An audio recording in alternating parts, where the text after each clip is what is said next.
2025 has been a big year so far in terms of the stuff I've watched, the stuff I've played, the stuff I've read. I've watched every Barbie movie, I've continued watching comic movies, and I've gotten a head start on analog horrors for later down the year. This is the first half of my 2025 new media video, where I review everything that is new to me that I've experienced in the year. I'll actually put out this year's supercut and not just actually forget. This video is from January to June, over 150 entries of me talking about stuff. The stuff that's directly tied to a ranking video will be glossed over a bit. That would be the Barbie movies, the comic book movies, and the analog horrors, for they will be in their own dedicated videos later down the line. The Barbie ranking's already up, it's bombed in views, go watch it, and I'll just recommend generally you check out the full videos that will hopefully be linked in the description, and I'll remember to update it with time. Sources to video for like games and stuff, and the music will all be listed in the description as well. And if it's not, then I put it in the comments because the description wasn't big enough. Let's not waste any more time, and let's get started. Were you killed? Sadly, yes. But I lived. So you can tell I started a bit late with January, waiting a full week before finishing anything. But there's a reason for that. I had started a new game on my Switch, which you'll see later, and a new game on my PS5, which will be the next entry, as well as a new show. But the first thing I finished was this movie, Kamen Rider Ichigo, which I didn't watch with Ghost because I was waiting for my mate Don to come back from vacation so we could watch together. And it was really good. About the last 20 minutes. Kamen Rider Ichigo is a fine film with a massive tumor in it. And I say this understandably seeming biased given my opinion on his show, but it's Ghost himself. Now I say this with no hatred towards Ghost himself. I did still like the show to a degree, and I think it's undeserving of the pure scorn I often see. It's like a 6 out of 10, it's really not that bad, just inoffensively boring. However, Ghost's role in this movie is pretty much just to be there because that was the show that was airing, and they needed a reason to give Hiroshi the apology he was warranted for Showa vs. Heisei. Ghost could be removed entirely from the movie, and the only thing you'd need to change is altering what the MacGuffin physically is. Takeru has no purpose, he's just there to get ticket sales in, because the entire story is about Hongo. Hongo returns after years of absence from the life of Tobei Tachibana's granddaughter, who has trouble with his absence because she sees him as having abandoned her once she was old enough to look after herself. In truth, Hongo has been fighting across the world against Shocker and other miscellaneous antagonistic forces, all to keep the world safe for her. His entire arc is about wanting to spend time with her in what might be his last days, and then after his death, refusing to actually stay dead because the spirits of those he spent all his time fighting alongside with call him to stay and continue the battle. It's a weird arc, and it's extremely strange because it feels almost disjointed. Hongo asks Takeru what the value of life is, has a heart attack, explains what he meant the whole time, dies and comes back. Now him coming back is really cool, and the big final battle is awesome. The scene where Hongo silently walks into his old place, looking at the photo of the late Tachibana and getting ready to fight the good fight again is so cool, and genuinely tore at my heartstrings because, man, I've said goodbye to Tachibana. I saw his story. I got to experience him throughout Kamen Rider, V3, X, Amazon, and Stronger. I got to watch the most prolific character in the franchise who has appeared in the most episodes. I got to say goodbye and accepted that he would never come back. And seeing Hongo do the same, just reminiscing in that moment, man, that got me. And the action was cool, sure. Hongo using his powered up form is a bit weird when it just happens, but it looks really cool. Ghost and Spectre do nothing all movie, but them using the icons of past writers is hilariously fun and painfully non-canon. But man, I can't stand how Ghost starts using Energized Ghost, and then later in the movie when the enemies are stronger, he goes back to nothing but his base form and never powering up. He doesn't even use Grateful Ghost at any point. It's so strange, man. The movie is so strange. It's a bit dull and bland at points, Ghost has no purpose, but when it actually tries to do some cool stuff, it's genuinely neat. It's a movie that I think is hiding a better movie inside, but otherwise, nothing going on. I thought we had a deal. Give me my cut. Go fuck the deal. Evil West, huh? Well, what a game, I guess. Evil West is essentially a PS2 game made in the modern day, and man, I kinda love it. It's not a perfect game, it definitely fails to hit the highs of the modern era of gaming can reach in terms of scope, size, artistic merit and whatnot, but as a revival of that era of gaming, it's fucking amazing. The story is so bad, but in a good way. It feels both like a PS2 try-hard edgy story that's trying way too hard to be edgy and cool, but also does it in a very endearing way. This doesn't feel like a story written by an adult with a child's sense of maturity, but like it was written by an actual moody teen and touched up by an adult with a degree of restraint. Jesse Rentier, whose name is pronounced 2 different ways this game, is just a cool protagonist. He's nothing special, he barely develops, he has no real story going on of his own. He's pretty much just a conduit from which to kick ass, but he's cool and I like him. The sort of steampunk Wild West vampire setting is very reminiscent of like the Priest manhwa, but which I really need to read at some point, and it gives the game a very distinct look among games of today. And while I wasn't all that engaged in the story, I loved how the characters were. They're super one note and nobody has an arc, but that kind of makes it fun in a weird sense. It's so strange that a game can drop so many balls but manage to be genuinely solid. The gameplay is what made this though. It's really just kind of mindless fun with more difficulty than like half the games I played last year. The game can get fucking tough and I kind of love it. That sense of adrenaline when you face off against a huge army of monsters and just clearing through them. Dodging attacks and keeping track of the monsters around, indescribably fun. It's just a blast of a game that I really enjoyed playing. Beating on enemies was fun, sure, but man, I got a lot out of the electric gauntlet, and now you can pull things closer and zoom into things far away. And once I got access to supercharged mode and the perks that allowed endless electricity drops upon killing electrified enemies, which doesn't work in supercharged mode for balance reasons, I really got into the gameplay loop of avoiding attacks, taking opportunities to replenish resources, and building up to a devastating finishing combo in supercharged mode. Yes, there are annoying enemies, but I really didn't mind them all that much. I died a few times, and it generally felt like it was because I had missed time to dodge or even jumped into another attack. The game has its fair share of bullshit, but I didn't feel like it was enough to take away from my enjoyment. This is also one of those games that has certain bosses become regular enemies later, which does succeed in making you feel like an absolute beast when 3 of them show up in the final level at once to buttfuck you. This game has some pretty difficult but fun bosses too, especially the second last one, which was actually very troublesome for me. Unfortunately, I cannot say the same for the final boss, who was super easy to dodge due to how telegraphed the attacks were, and just easy to lay a beat down on with minimal trouble. You got a lot of weapons in this game as well, a pistol and rifle which are fine, a crossbow which is okay, a flamethrower which is kinda shit, but also an awesome Gatling gun that's fun to use. You also don't ever need to collect bullets, you have infinite ammo and just need to reload from time to time, which keeps the pacing up. I think trying to keep the pace up is also why the collectibles are kinda lame. They're there, but you can just easily find them with a bare minimum of looking. I think I missed like 5 chests across the entire game on my first playthrough, and while it did mean that it was easier to collect stuff and get going with minimal effort, it means if you choose to slow down and explore, you get punished with a lot of nothing. What really sucks is that there are a lot of hard to notice one-way paths, and by that I mean in a normal game with a level structure, when you load into a new region, you normally cannot go back and get collectibles, but you can mostly backtrack within a single area to get stuff. In this game, if you have 2 paths in front of you and go down the wrong one, you'll be in the same area and on the same map, but you cannot jump back whatever fence or box you jumped over in the first place to check out the second path. Those 5 chests I'm certain are ones that I missed because I chose the wrong path when given multiple and went down the path of progressing the story instead of the optional one that you cannot even tell in a glance is the optional one most of the time. The game's ending also kinda sucks. It just kinda ends and nobody really seems to treat it like a big deal. Yay, the misogynistic greedy bastard is taken down and the villain is stopped. Okay, anyway, still Evil West is fun and I did enjoy my time. No complaints in that regard. A fun and simple time that I think is hilarious in that it contains a story difficulty for anyone who somehow thinks the story is what carries this game. I'm willing to bet that everyone has a 555 number. So? Open your eyes for the next phase, as this phase is Kamen Rider 555. We're starting early with the Kamen Rider this year, because within the first week I got started on this show and finished faster than I expected. I wasn't sure what to expect though. Kamen Rider Black RX and Ghost are widely disliked seasons, one I enjoyed and one I didn't, so with 555 I wasn't sure what it'd be like. Let's start with just some things that I can't deny I mostly noticed just because Ghost didn't have them. I don't want to bash on Ghost, I do give it a passing-ish grade, but there's a lot in 555 that I only really paid attention to because it made up for something that I didn't notice Ghost lacked, like the directing. I never think about the directing of Kamen Rider because they're all generally consistent. But after Ghost's incredibly flat filming and lack of cinematography, things like Delta's every scene before his full introduction being shot in ways that make him look absolutely terrifying, or Takumi's big reveal being shot in the dark with moonlight beaming on him like a spotlight to emphasize how the only thing anyone is paying attention to right now is him, and how betrayed they feel, they stick out more. I also really enjoy the sound design. Man, early Heisei's sound design is gorgeous.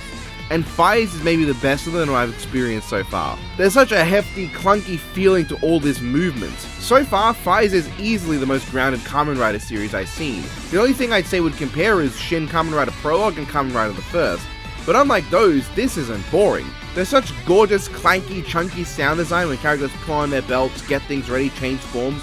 It sounds so nice and industrial. They really emphasize how clean these designs are. Fires is a fantastic design, but even better in context because of how dark the show can get. A lot of fights happen indoors, or under things, or at night, and while they're generally easy to follow, it is helped even more by how the three main riders all have these bright glowing outlines and shining bright eyes. Yeah, those eyes can be a bit too big, particularly with Fires, but they all work together to give them a beautiful look at night. But let's talk about that one thing, how dark this show gets, because the lighting matches the tone. Kamen Rider 555 is definitely the darkest show I've seen so far. It has the horrific things done to children like it's Black, the constantly strenuous and crushing events that happen to the characters like in Agito, and the feeling like everything is always going wrong like in Kuga. And I really like it. I don't think there's anything wrong with how dark the show gets, to a point, because it all serves a purpose. The dark tone, the bleak events and so forth, they all go a long way to enforcing the two core themes that I pick up from this show: the value of dreams and the value of confronting your issues. The value of dreams is as it seems. The character's dreams or goals help keep everyone human. It's a pretty basic but not unwelcome theme of the value of having a reason to live your life, which is fine, but I also think Agito handled the concept more interestingly. What I really got more out of this is the theme of how people deal with their issues. Takumi Inui, the protagonist, Masato Kusaka, the anti-hero, and Yuji Kiba and his crew all represent different paths on dealing with your issues, but the show takes two of them and makes them scathing critiques on what it deems wrong. Takumi is an escapist. He avoids his issues, rejects his problems, and is not motivated to do anything. He has no purpose to his life, until the Fires gear comes along, and he uses the potential to be Fires to escape from the truth of who and what he is. He becomes Fires to make him think that he's not Takumi Inui. It's the closest he has to a goal throughout the show, to be Fires for the sake of being Fires. I guess I don't need to beat around the bush, who cares about spoilers, most people who care about 555 will already have watched it. Takumi turns out to be the same thing as the very monsters he's fighting. And the whole time he's been using the power of Fires to run away from this fact, to avoid the inescapable truth that he is what he sees as a monster. When Takumi is introduced to the idea that the Orphnox, the thing that he is, could retain humanity, he is the character who is clearly the most invested in it. It is a great hint of what he is. He's someone who wants to believe that maybe being an Orph doesn't make him a monster, and after a lot of turmoil and pain and anguish, he is able to come to accept that he can be human and an Orph at the same time. I read this as representing him coming around to being comfortable with confronting his problems. The message this gave to me is that trying to ignore them and escape your problems will only lead to sadness. Escapism is not entirely pointless, but what matters is using escapism to help in brief intervals to get your mind off things, and not to completely fall to it. To understand the point where you need to stop and come back to reality and confront your problems, and Takumi is better for it. Masato is the antithesis of this. He's an escapist who doesn't realize what he is. He's definitely a controversial character, but ignoring the stupid thing the novel did, don't look it up, I actually really liked him. He's definitely a bad person, a manipulative bastard and a complete piece of shit. But that's the whole point. Masato is someone who gaslit himself into thinking he's the hero, the thinking that he's doing the right thing due to his prejudiced and single-minded view of the world that defines his every action.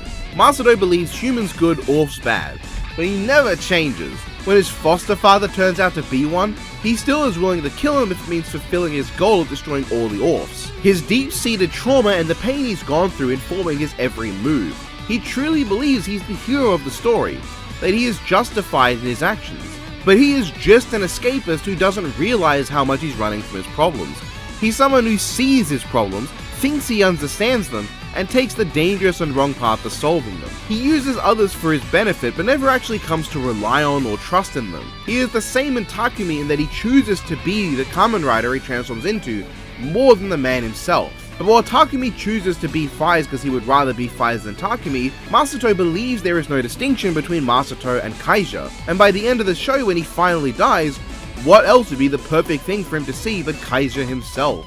Despite remaining human the whole way through, he dies like an Orphnox, turning to dust at the hands of a Kamen Rider. By the end, he had thrown away all of his humanity, and became no different to the Orphs that he hated. The man known as Masato Kusaka was just a shell, a husk of what that person used to be, consumed with hate and revenge, mistrust and prejudice, cruelty and disloyalty. By the time he made his one selfless choice to not pursue his revenge but instead save someone's life, it was too little, it was too late. He died at the hands of the man he manipulated, away from the people he used, and staring into the face of the monster he chose to become. In the end, all he left behind was misery and ash. Masato is a scathing critique on people who choose to use others and pursue goals of harming people, who run away from their problems without knowing that's what they're doing and reject the help of those around them. Someone who justifies their actions with biased assumptions that are constantly challenged. I don't like Masato Kusuke, but I also really like that I don't like him. He's handled very well for what he is, which is not a deconstruction of secondary writers like some suggest. At the time of Fies, the secondary writer trope of the cold and aloof guy who isn't friends with the hero but comes around to them by the end was not a thing. The only proper secondary writers were G3X and Knight, who have very little in common. Even Gills, the tertiary writer, and Knight don't have all that much in common. Very much more a deconstruction of the Showa era tropes of the primary writer. Takashi Hongo, Hayato Ichimonji, Shigeru Jo, Tsukaba Hiroshi, Ryo Murasame, and Kotaro Minami were all born from this science and experiment of the main antagonists of the shows: Shocker, Black Satan, Neo Shocker, Baran, and the Crisis Empire. Similarly, Masato is a science experiment created by Smart Brain, and just like the writers before him, he chooses to fight against them. However, Masato asked the question of what if those people were not as pure of heart as they thought, but still thought they were the hero, justified in killing all the monsters they fight because they're the enemies. Unlike the simplistic moral binaries of the Showa era, the Orphanox are complex people. They are not divorced from their humanity inherently, and some fight to retain it. What would happen if that was the case in the Showa era? Now we know what the answer is. Mole Beastman in Amazon and Whale Mutant in Black changed sides in the end to join the heroes, but they were the exceptions.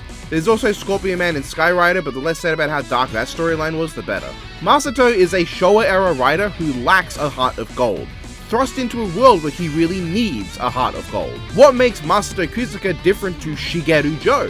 Why is Shigeru justified when he slaughters Black Satan Kaijin en masse, compared to when Masato kills the Orphs? Well, it's simple. The Orphs are people. They retain who they are. There is no justification for killing some of them. There are good and bad Orphanox, and that is where Masato fails. His belief that the distinction between Orphs and humans extends to their morality. He thinks he lives in a world with the same moral binary as the Showa era, but just like that binary doesn't fit the monsters of this world, it also doesn't fit the writers. And he does not understand that he is far from the ideal hero that he thinks he is, or that the previous writers were. Masato, who takes the origins from several of the Showa writers, who died and came back like Jin Keisuke, fueled by hatred like Kazuya Oki, and who fought to keep his power from the villains like Amazon. In the end, the closest character to him from that era was Shadow Moon. And there's something to be said for how Takumi fits into all this. He takes the wandering drifter aspects of Shigeru Jo, Yusuke Godai, and to an extent Shuichi Sugami before him, but asks the question of what if they didn't wander because they wanted to, but because they had to? Takumi doesn't have a reason. He doesn't want to fight the good fight like Shigeru, or to live a full life he can smile about like Godai. He just does. It's just who he is. A man with no reason to live because he's lived his entire life as a corpse, as an Orphanox. And Yuji Kiba, man, this guy, his life sucks. But he and his crew represent people who confront their problems head on, who stand their ground and choose to deal with their issues directly. And for a long time, they're way better off than the two primary writers. They laugh, they cheer, and they celebrate, but in the end they end up in calamity. One could read this as saying, you're fucked no matter what, because these are the group that represent people who deal with their issues directly. But in my mind, they also represent the potential flaws in confronting your problems, taking on too much at once, and truly not being connected to the people you surround yourself with. The group infights, disagrees, and tries to bite off more they can chew. And as a result, while this lasts longer, it ends up failing anyway. The central conflict of Fies, thematically to me, is that battle between a hard life where you can smile at the worst of times, or an easy life where you're miserable at the best of times. In the end, it's only Takumi Inoue who lives through the show, the one who truly comes to understand his problems, accept the help of those around him, and open up to the people he cares about. A man who lives the hardest life, and at the worst of times, finally managed to smile. The message as I read it was that dealing with the major problems is never as simple as people say. It's not as simple as run from it or confront it. You can run from it while thinking you're confronting it. You can confront it in the wrong way. You can fail to understand the problem deep down, and there's countless pitfalls to fall through.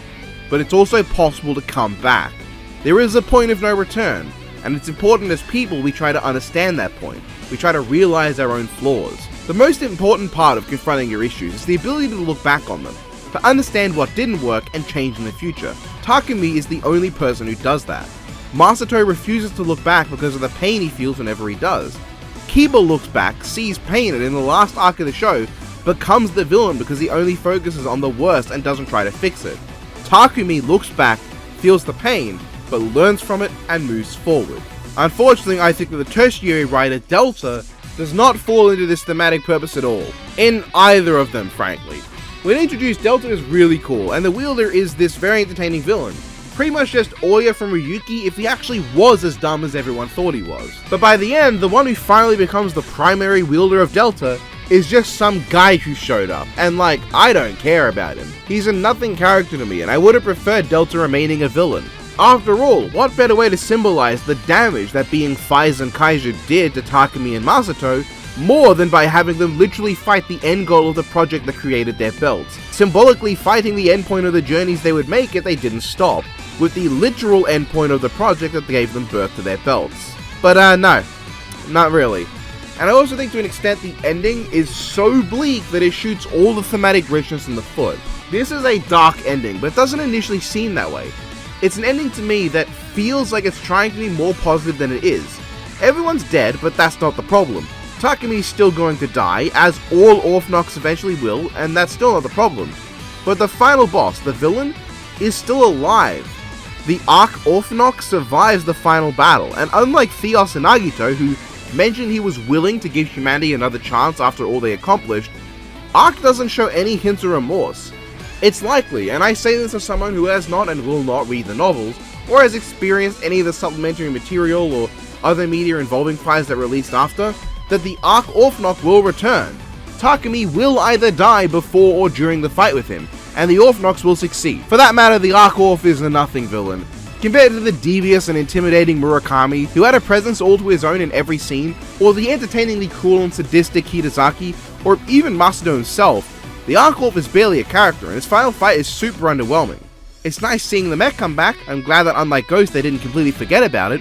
They just saved a little mech budget for the last 2 episodes to bring them back for a final hurrah, and saving Blaster Faiz's rider kick just for the final battle is really cool, and I even like Kiba's sacrifice. But then the final kick happens and it kinda just stops and they cut to after the fact and the fight's over. I praise Kuga for having a low-key finale, and I don't mind Agito ending with just that one kick. But those were different. I mean, Agito's are similar, but they had proper fights with the L's around Theos anyway, and the kick is given a lot more impact when it lands. It also isn't someone's heroic sacrifice that ends up never getting brought up again. It just feels so much more abrupt here, and I don't like it. I also can't deny, sometimes the miscommunication drama throughout the show went from understandable to infuriating. It wasn't a huge deal breaker, but while we're talking about negatives, I thought I'd bring it up. I also wasn't a fan of how Blaster and Axel Faiz came to be. Now as forms, they're great. Axel Faiz is just Faiz shifting parts of his body to increase speed for 10 seconds, and Blaster Faiz is him charging up to the point of the red photon blood in his suit, bursting out of its containment and flooding the whole thing with raw energy. Awesome in concept, awesome in portrayal. I love how there's a reason for him not to default to the strongest one right away. Axel provides a huge speed boost that Blaster doesn't, and both require external equipment that is not always available to use, because Takumi is not a rider who can just pull shit out of his ass, but needs either the belt case or his bike to have them or deliver them. But the way he gets them is just Masato drives into an episode and has the Axel power up and gives it to him, and then another episode Mari just kind of has the Blaster power up and gives it to him. They're not satisfying. Even if the forms are awesome and used well, unlocking them was lame. The action overall was generally solid though. It was so nice to see real choreography again. As much as it can just be fist fighting at times, there was some really solid creativity, and more importantly, character to some of the fights. Faiz also has a great rider kick, and I love the creativity thing sometimes. Like, Kaiju will often kick his enemy, then fire the energy bolt needed for the full rider kick from his leg, that way they don't have room to dodge, and then he can drop the kick. I think this is a solid show, I genuinely do. But compared to the overall quality of Kuga, Double, and Agito, Faiz in my opinion lacks something. The ending wasn't great, the characters were frustrating, and there were just a few things here and there that annoyed me. I did prefer this to Ryuki in the end, who had a lot of similar problems and more, and while this didn't have Kitaoka, I did still really like Takumi and I found Masato fascinating. I'd probably say the 4th best Kamen Rider show I've seen behind those, and just above the likes of Black and Stronger, which I think are definitely more fun, but Stronger isn't as thematically rich or investing, and Black I think suffers due to the weaker set of episodes leading up to Shadow Moon. Now, Shadow Moon debuted earlier and the quality was at that level it was after his introduction for a large amount of the show, we'd have a discussion. But for now, I'm very pleased with Fires and I'm excited to continue with Kamen Rider going into Blade. First though, Fires is a movie to watch. That was you! You were in that movie! You were in a movie? It's quite unfortunate that neither 555 entry got to be entry 5 on this list, but that is only fitting with how it's the 4th Heisei series. Lost Paradise is the summer film of this series, and honestly, my second favourite summer film of the series behind Gaia Memories of Fate.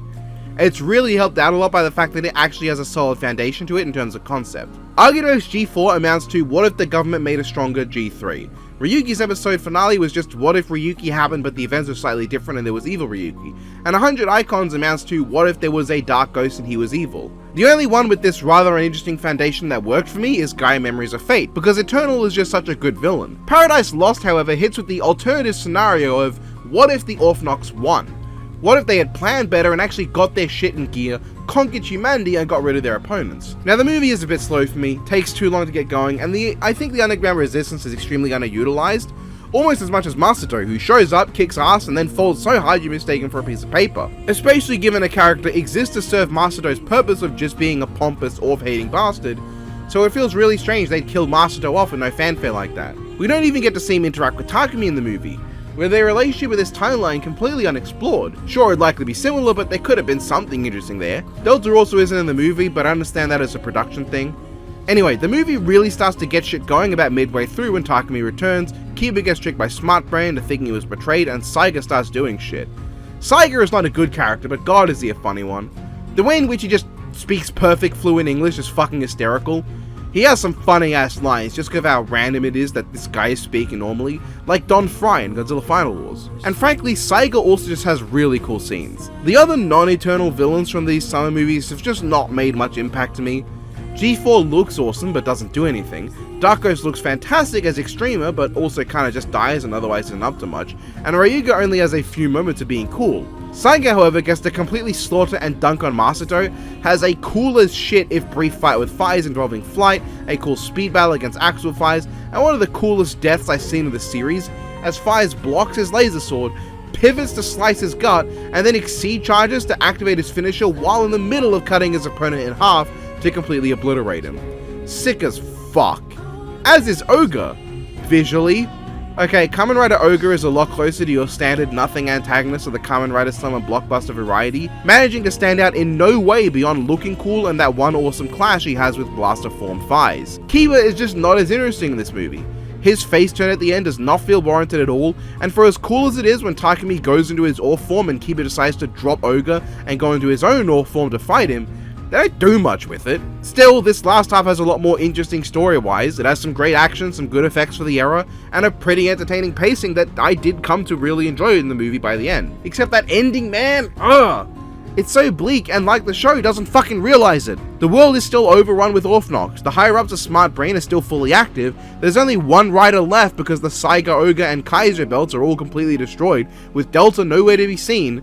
And Fires is strong, but he's not going to single-handedly take out the entirety of Smart Brain. Humanity is on the verge of complete extinction and there's no way out. Still, Kamen Rider films don't tend to do much for me, but this one hits well enough. It's fittingly enough currently my 6th favorite. So close, man. Holy smokes, what a place to go! So, Bluey the game. The Bluey game most would consider unfair to really judge too harshly, and I agree. I think it'd be too harsh to judge this game for its bad mechanics, repetitive gameplay, and lack of a story.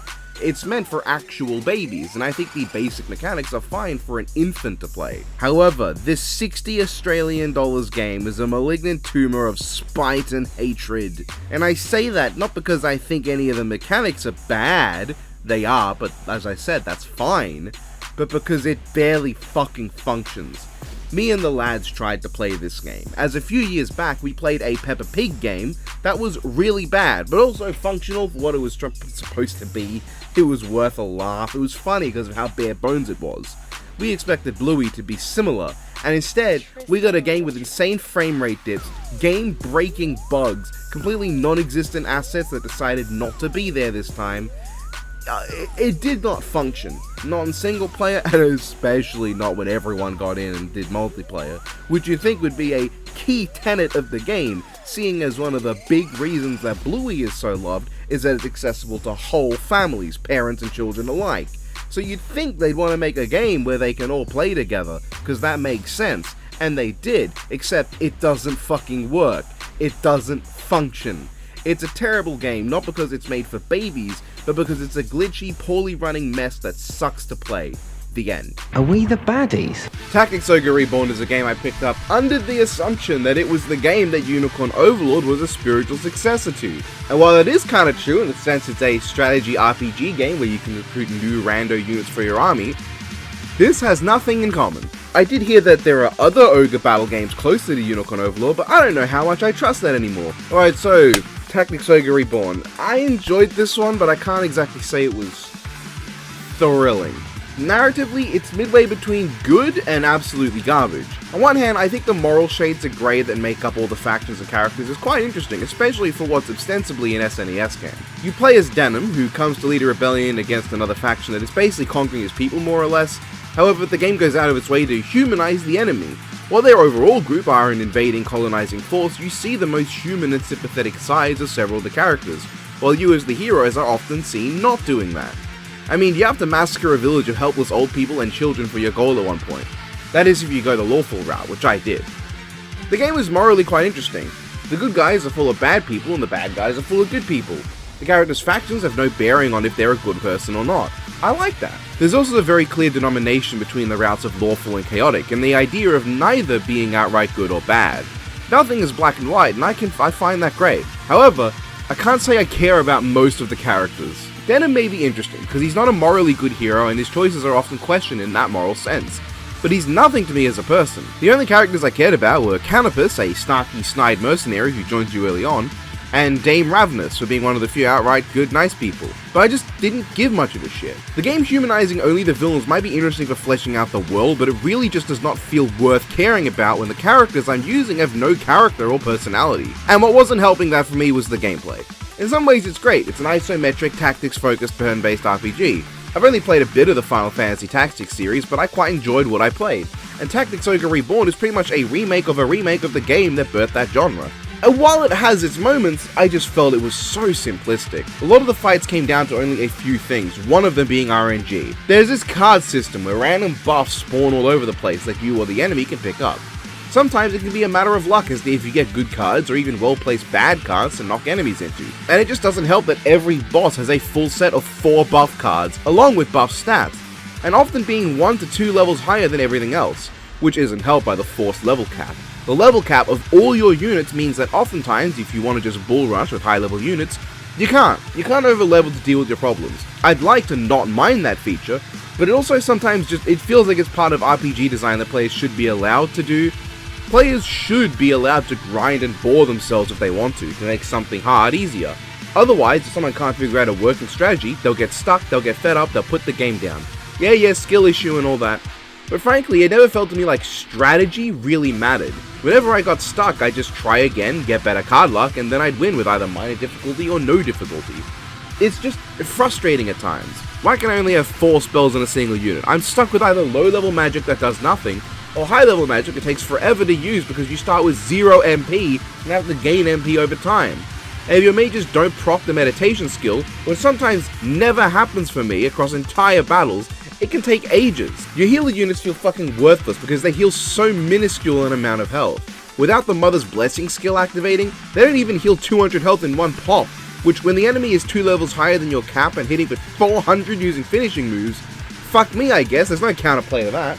Healing is useless in this game, I swear to Christ. Tactics Ogre is a game that in some ways is great, but in a lot of ways I just slowly lose patience with. At first it was things I saw as archaic remnants of their time, but slowly it turned from acceptance to frustration to annoyance to just being done. I don't care about this game. It's a fine game, but I think you really need to be into this genre to get something out of it. I didn't play much of Fate to Silence. This game is so close to something that captured me, but after playing for several straight hours, giving it a few goes during the day, and really trying, I just couldn't. Fate to Silence has permadeath, and eventually I died for good, and then I stopped caring. The game is a survival game. You run around, gather resources, acquire followers, and unravel the story. But frankly, I didn't care about the story. I wasn't interested in what was happening, and the gameplay just wasn't for me. The combat mechanics felt like they sucked, the lack of an instant map button was frustrating, I just did not care. I could pick this up again in the future though, because I didn't get very far. I should have been the one to fill your dark soul with light. Wow. Simply wow. This is one of the shows that nobody talks about. Really? I was already wondering why nobody talked about Agito, but now I have to wonder about this too. Blade is fantastic. It's one of, if not currently my favorite show in the whole franchise. Where do I begin? Okay, let's start with the simple things. Aesthetically, one of my favorites. Blade, Gurran, Charis, and Liangle, our 4 main riders, all look great. I love the chunkier and beefier armored aesthetic from the early Heisei era, way more than the modern super toyetic look or even the Neo Heisei era's very Sentai hero sort of gimmick designs. I understand why they look that way, don't get me wrong, and I love some of the Neo Heisei designs. I mean, Double and Ghost, excellent fucking designs. But this is how I like my riders most. They look like things that reasonably could exist and function as suits for people fighting in absurd battles. I also think they mostly meld their card suit and animal motifs perfectly. See, they're all modeled not just off animals like Kamen Rider tends to, but also the 4 main card suits. Blade looks great, the armor's solid, the sword looks cool, I love the combination of the rhino beetle horn coming up and forming the tip of the spade, giving him this great look that also invokes a traditional knight. Gurran's diamond-shaped head complements the stag beetle pretty obviously.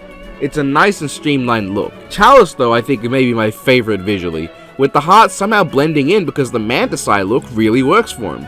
His overall design looks great. Liangle I think falls a bit short. The spider is just kind of his whole face with the sides of the club being the eyes. It's fine I guess, but the cylindrical head looks weird and it made him my least favorite visually of the 4. The effects aged pretty well. While the CGI is obviously dated, it never got too awkward to me. Nothing like Kuga's first henshin or the times Fires flies around or any of the monsters in Ryuki, it tended to be solid. And the suits for the monsters of this show look fantastic, combining the great aesthetic I love in 555 with the sensibility to add some colour and thus remove the homogeneous look that the Orcs could often have. Special mention of the Joker Undead. Blends the clown aesthetic so well into his design, making it look genuinely creepy. The long antenna coming down his back like a Harlequin hat, the creepy smile that looks great, the Venusian mask covering the eyes, the long spiky feet that resemble the Jester shoes. Fantastic look I couldn't get enough of. But what I also couldn't get enough of was the characters and the theming. Now, I got 2 primary themes from this show, those of death and a strange environmentalist theme. Let me explain the second one. The undead that make the show's monsters of the week are really just representations of various animal species, with one of them even called the human undead. The premise of the show is that they have to engage in a 53 undead royale called the the battle fight, and the winner gets their wish, that being that their species becomes the dominant one in the world. The human undead won 10,000 years ago, and thus humans come to populate the world. The undead now back are vilified and treated as evil. But are they? Well, some undead really are just kind of assholes. A lot of them just want their species to come out on top. They want to survive and let their kind become the dominant species. This just naturally results in them coming into conflict with humanity, which isn't their fault. And it's not our fault necessarily trying to seal them either. But what is the problem is the way the humans throughout choose to treat the undead, as if they're evil and in the wrong, something that is actively challenged by several undead who show better sides of themselves. The Kamen Riders are even based on the research and studying done on one of the undead and used to fight against them, similarly to how humans learnt about farming, which is something that ants did first, and we have led to harm the environment with it. Humans took flight from birds, water exploration from fish, sonar from cetons, and so on and so forth, which have made life for other creatures in the world harder. And it is given an even more interesting twist with the knowledge that their research is on the Joker, the embodiment of destruction and the end of all life. The show spins, intentional or not, the message that as humanity develops and encroaches on the lives of the natural world, we risk destroying it and ourselves in the process. But the end of the show, where, spoiler alert for a 2-decade-old series, the Joker wins and nearly destroys the world, humanity survives when one of them becomes a second Joker and extends the battle fight. In this reading, the winner nearly destroying the world can come across as representing how codependent species in the world truly are.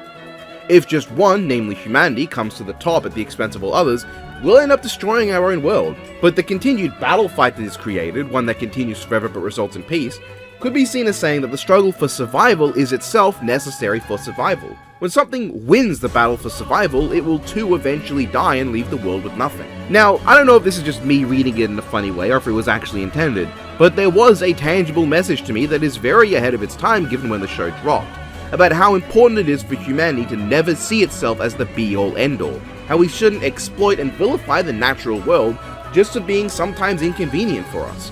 We should choose to live alongside it, to allow it to continue and create a more well-rounded world. The natural world is not our enemy, the animals are not villains. But the likely more intentional theming is the theme of death and how it affects and motivates us as people. This one is more tied to the characters themselves. Kazuma Kensuke is a very slow burn of a character. For him, the death that motivates him took place long in the past, when his family died in a burning building. Kensuke blames himself for this and wants to save everyone almost to make up for his inability to save his family. He's someone who chooses to be a hero for the sake of being a hero, to help others because he wants to. A good person who accepted death long ago, and has become a more complete individual than a lot of the others around him as a result of this mature outlook, even if it leads to the rather naive outlook of wanting to save everyone and anyone. As the show goes on, Kensuke's development is very slow, but really does come around at the end. It's less how he changes and more how he comes to understand himself, to understand his motivations and who he is as a person. And as he does this and grows to know himself better, he develops his stronger forms. I love King Form Blade because like with Ultimate Kuga, Shining Agito, and Extreme Double, it represents a meaningful moment for the rider as a person. This is the moment Kensuke comes to understand himself and why he trusts people like Tachibana and Hajime who don't always make it easy. He trusts them because he wants to, and as they slowly change and give him more reason to trust them, he begins to see and understand them better, to the point where he himself begins becoming a Joker the same as what Hajime is. I can see this, as well as Hajime going from Joker to human, as representing the thin line between humanity and the wider world that we take for granted. Humans and other animals are only different because we decide they are. In truth, we aren't. And as Kensuke comes to become more alike to the Joker and understand him better, he chooses to compromise and make a better world for everyone. The true path to a better world for us and the natural world is understanding and taking actions informed by that understanding to make it better. Kensuke's final moments, where he throws away the rules of the battle fight, the orders of his boss, and the advice of his friends, is to take the step nobody else thought of because they didn't understand things as well as he did in this moment. It has so much impact. His choice to become the Joker undead, just like Hajime, retaining his humanity because he understands that the undead are not monsters, just creatures fighting for their survival, has so much meaning. In a way for him, this moment makes up for his failure to save his family. He got to do what he wanted, to save everyone, and prevent those in danger from having their lives taken from them. It's so powerful and so devastating. I love Kensuke, but it was only at this moment that it all came together for him to match up to how much I love the others. Well, specifically, Gurran and Chalice. Sakuya Tachibana, beyond the just default way in which I like him for being named after Tobei Tachibana, and playing the mentor role to Blade earlier and the younger later, is someone who doesn't have that understanding of death. Rather early on, it's his fear of death that motivates him, his inability to come to terms with his mortality, one could say, and how that fear of dying actually leads to his body decaying. He gets hooked on a substance that makes him feel better, but doesn't actually end up helping his deeper issues. An obvious allegory for how substance abuse and addiction may make you feel better, but don't actually help you in the ways you need. But it's when his girlfriend dies that he changes. He realizes that the whole time his fear held him back, and he becomes a more complete person when he can accept that. While Kensuke is someone for whom death motivated him, Tachibana is someone for whom death held him back. The ability to later accept and understand death is able to help him overcome his problems. But, one thing I really love about this series especially, it doesn't cure him. His understanding is the beginning of his recovery arc, to growing over time to be a better friend, someone who lets others in so they can help him, a mentor who chooses to help others be better. He is manipulated later once again, but it's so much less aggravating than it could be, because it's a manipulation from someone he trusts that only puts him in conflict with Kensuke because he cares more about Kensuke's well-being than Kensuke himself does. In the end, Tachibana has gone from someone who is afraid of his own death because he didn't let anybody into his life to help him, to someone willing to sacrifice his own life for the people he has let in. It's so good. The biggest showstopper for me though was Hajime Aikawa, Kamen Rider Chalice. Holy hell, this guy is equal parts cool and ridiculously frustrating at first. But as time went on and this story got laid bare, it reveals... Oh man, I'm so glad I went into this without any spoilers. Hajime is hilarious in the sense that he's kind of a better Necrom and also a better Spectre and Ghost at the same time. I could go on a rant about how this is because Ghost has such shallow characters that all of their single traits could exist within a singular one in a good show, but I'm not going to waste my time doing that. Let's just say that his storyline of being an undead who truly appreciates life by the end, and how every moment you spend with others is like Ghost, his overprotective big brother aspect that gets him in conflict with others, including those he care about, is kind of Spectre, and his overall story as a high-ranking member of the monsters of the show, who learns to be human and accept this better life, along with the importance of Takayaki in his character arc, is like Necrom. Or I guess they're all like him given what came first. Chalice is just wow. Hajime is a character who, as time goes on, just gets better and better all the way to the final scene of the show that brings it all together into one of my favorite characters in the entire franchise. To Hajime, it's not death, but life that matters. His undeath being someone who cannot die, and how the life of those around him makes him more complete. He doesn't trust others, he never talks to people, he sees everyone else as enemies. But over time, as they help him and he begins to understand them and himself and humanity as a whole more, he ends up valuing those things more and more until he comes to the choice to abandon his role as the harbinger of destruction and instead live his life as a human. Everyone goes out of their way to help Hajime, and when he finally gives us a proper smile, one that is directed to Kensuke and later everyone else, it's so nice. It's not just seeing him become a better person, but seeing someone so overburdened with the depressing role he has as Destroyer finally enjoying his life. His burden is to be the death of everyone, and thus the overarching theme of death finally comes to light when that reveal is made. Those overburdened with the knowledge that death is inevitable, whether they've suffered people they care about dying or not, won't live a full life. What's important is not dwelling on the fact that everyone you know will die one day. All that will do is make you unable to enjoy the now, to see people as inevitable endpoints and not everything in between. As he grows and learns to see things differently, he comes to value the now. Thematically, it's perfect, and when he thinks he sees Kensuke on that fucking bench at the end, and the last words we hear are Kensuke's voice telling him to live his life with people, God, it's so nice to see him happy at last. There's nothing burdening him anymore. He can just enjoy the time he has, to value the little details as every day passes, and get to watch people grow and improve around him. It's perfect. It's simply perfect.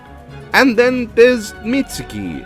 He was not all that for a while. I think his arc comes around when it's concluded into something great, but for a really long span of time, it feels like nothing is happening with him. So at first, Mitsuki is just some guy who gets a Kamen Rider belt and is forced into the control of the Spider Undead, which of course you can read as him being someone who is controlled by death, who allows the presence of death in his life to completely control his ability to live.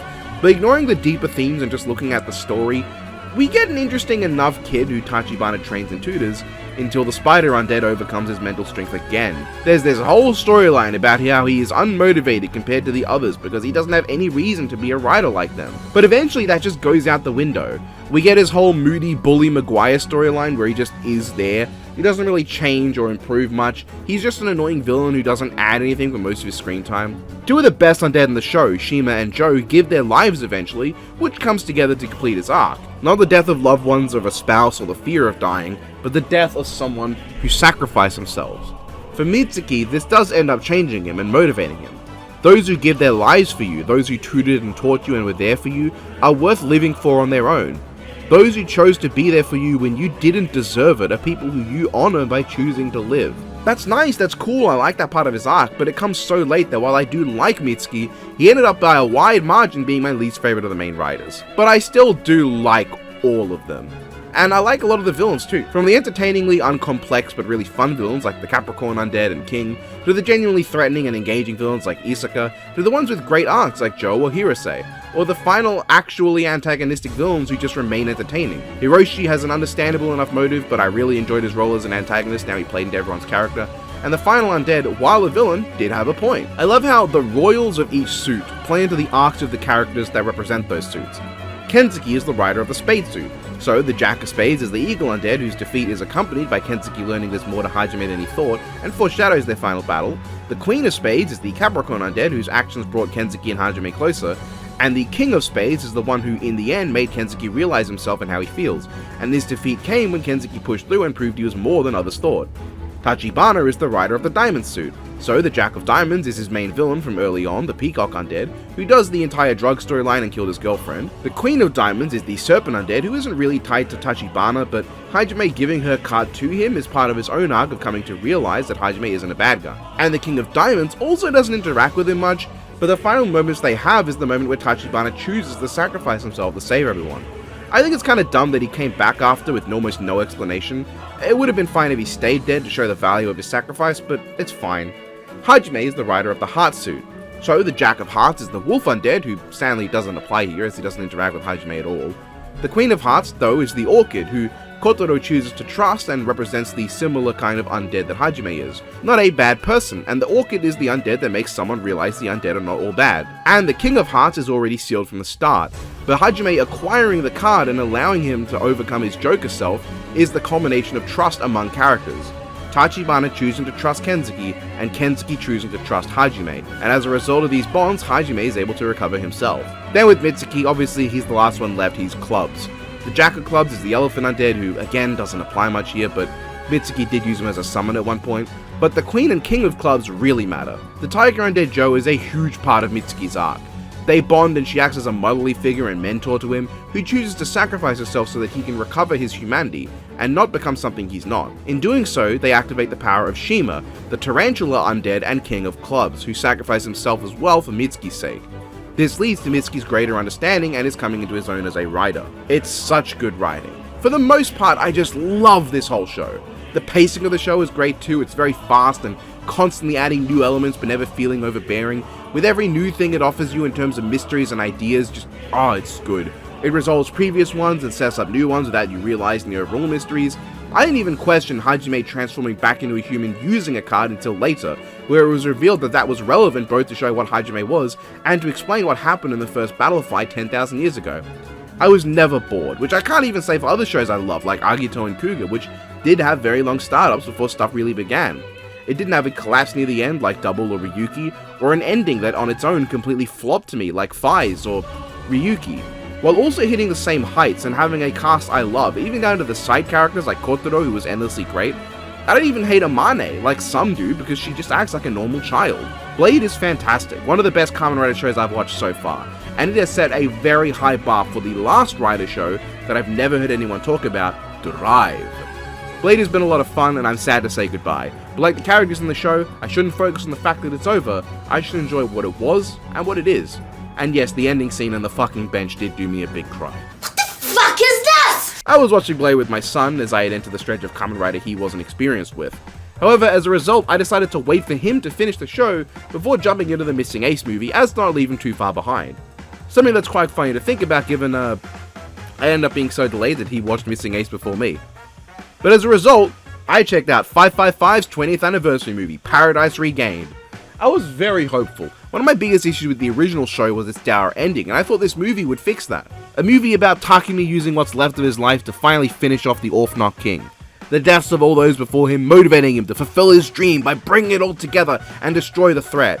And I say this having not seen Geo or Decade yet, or whatever else focuses on Faiz, because I don't think they should be required watching for a movie build like this. Anyway, instead of that, I got a contender for one of my least favorite Kamen Rider films ever made. I'm serious, I cannot stand Paradise Regained. Shall we roll off the list? First of all, instead of fixing the ending, it somehow manages to make it worse. Now, even Takumi's finally finding a dream of his own and living what's left of his life pursuing it is ruined, because he just gets taken by Smart Brain and given a serum to stop him from dying and making him their lackey. Okay.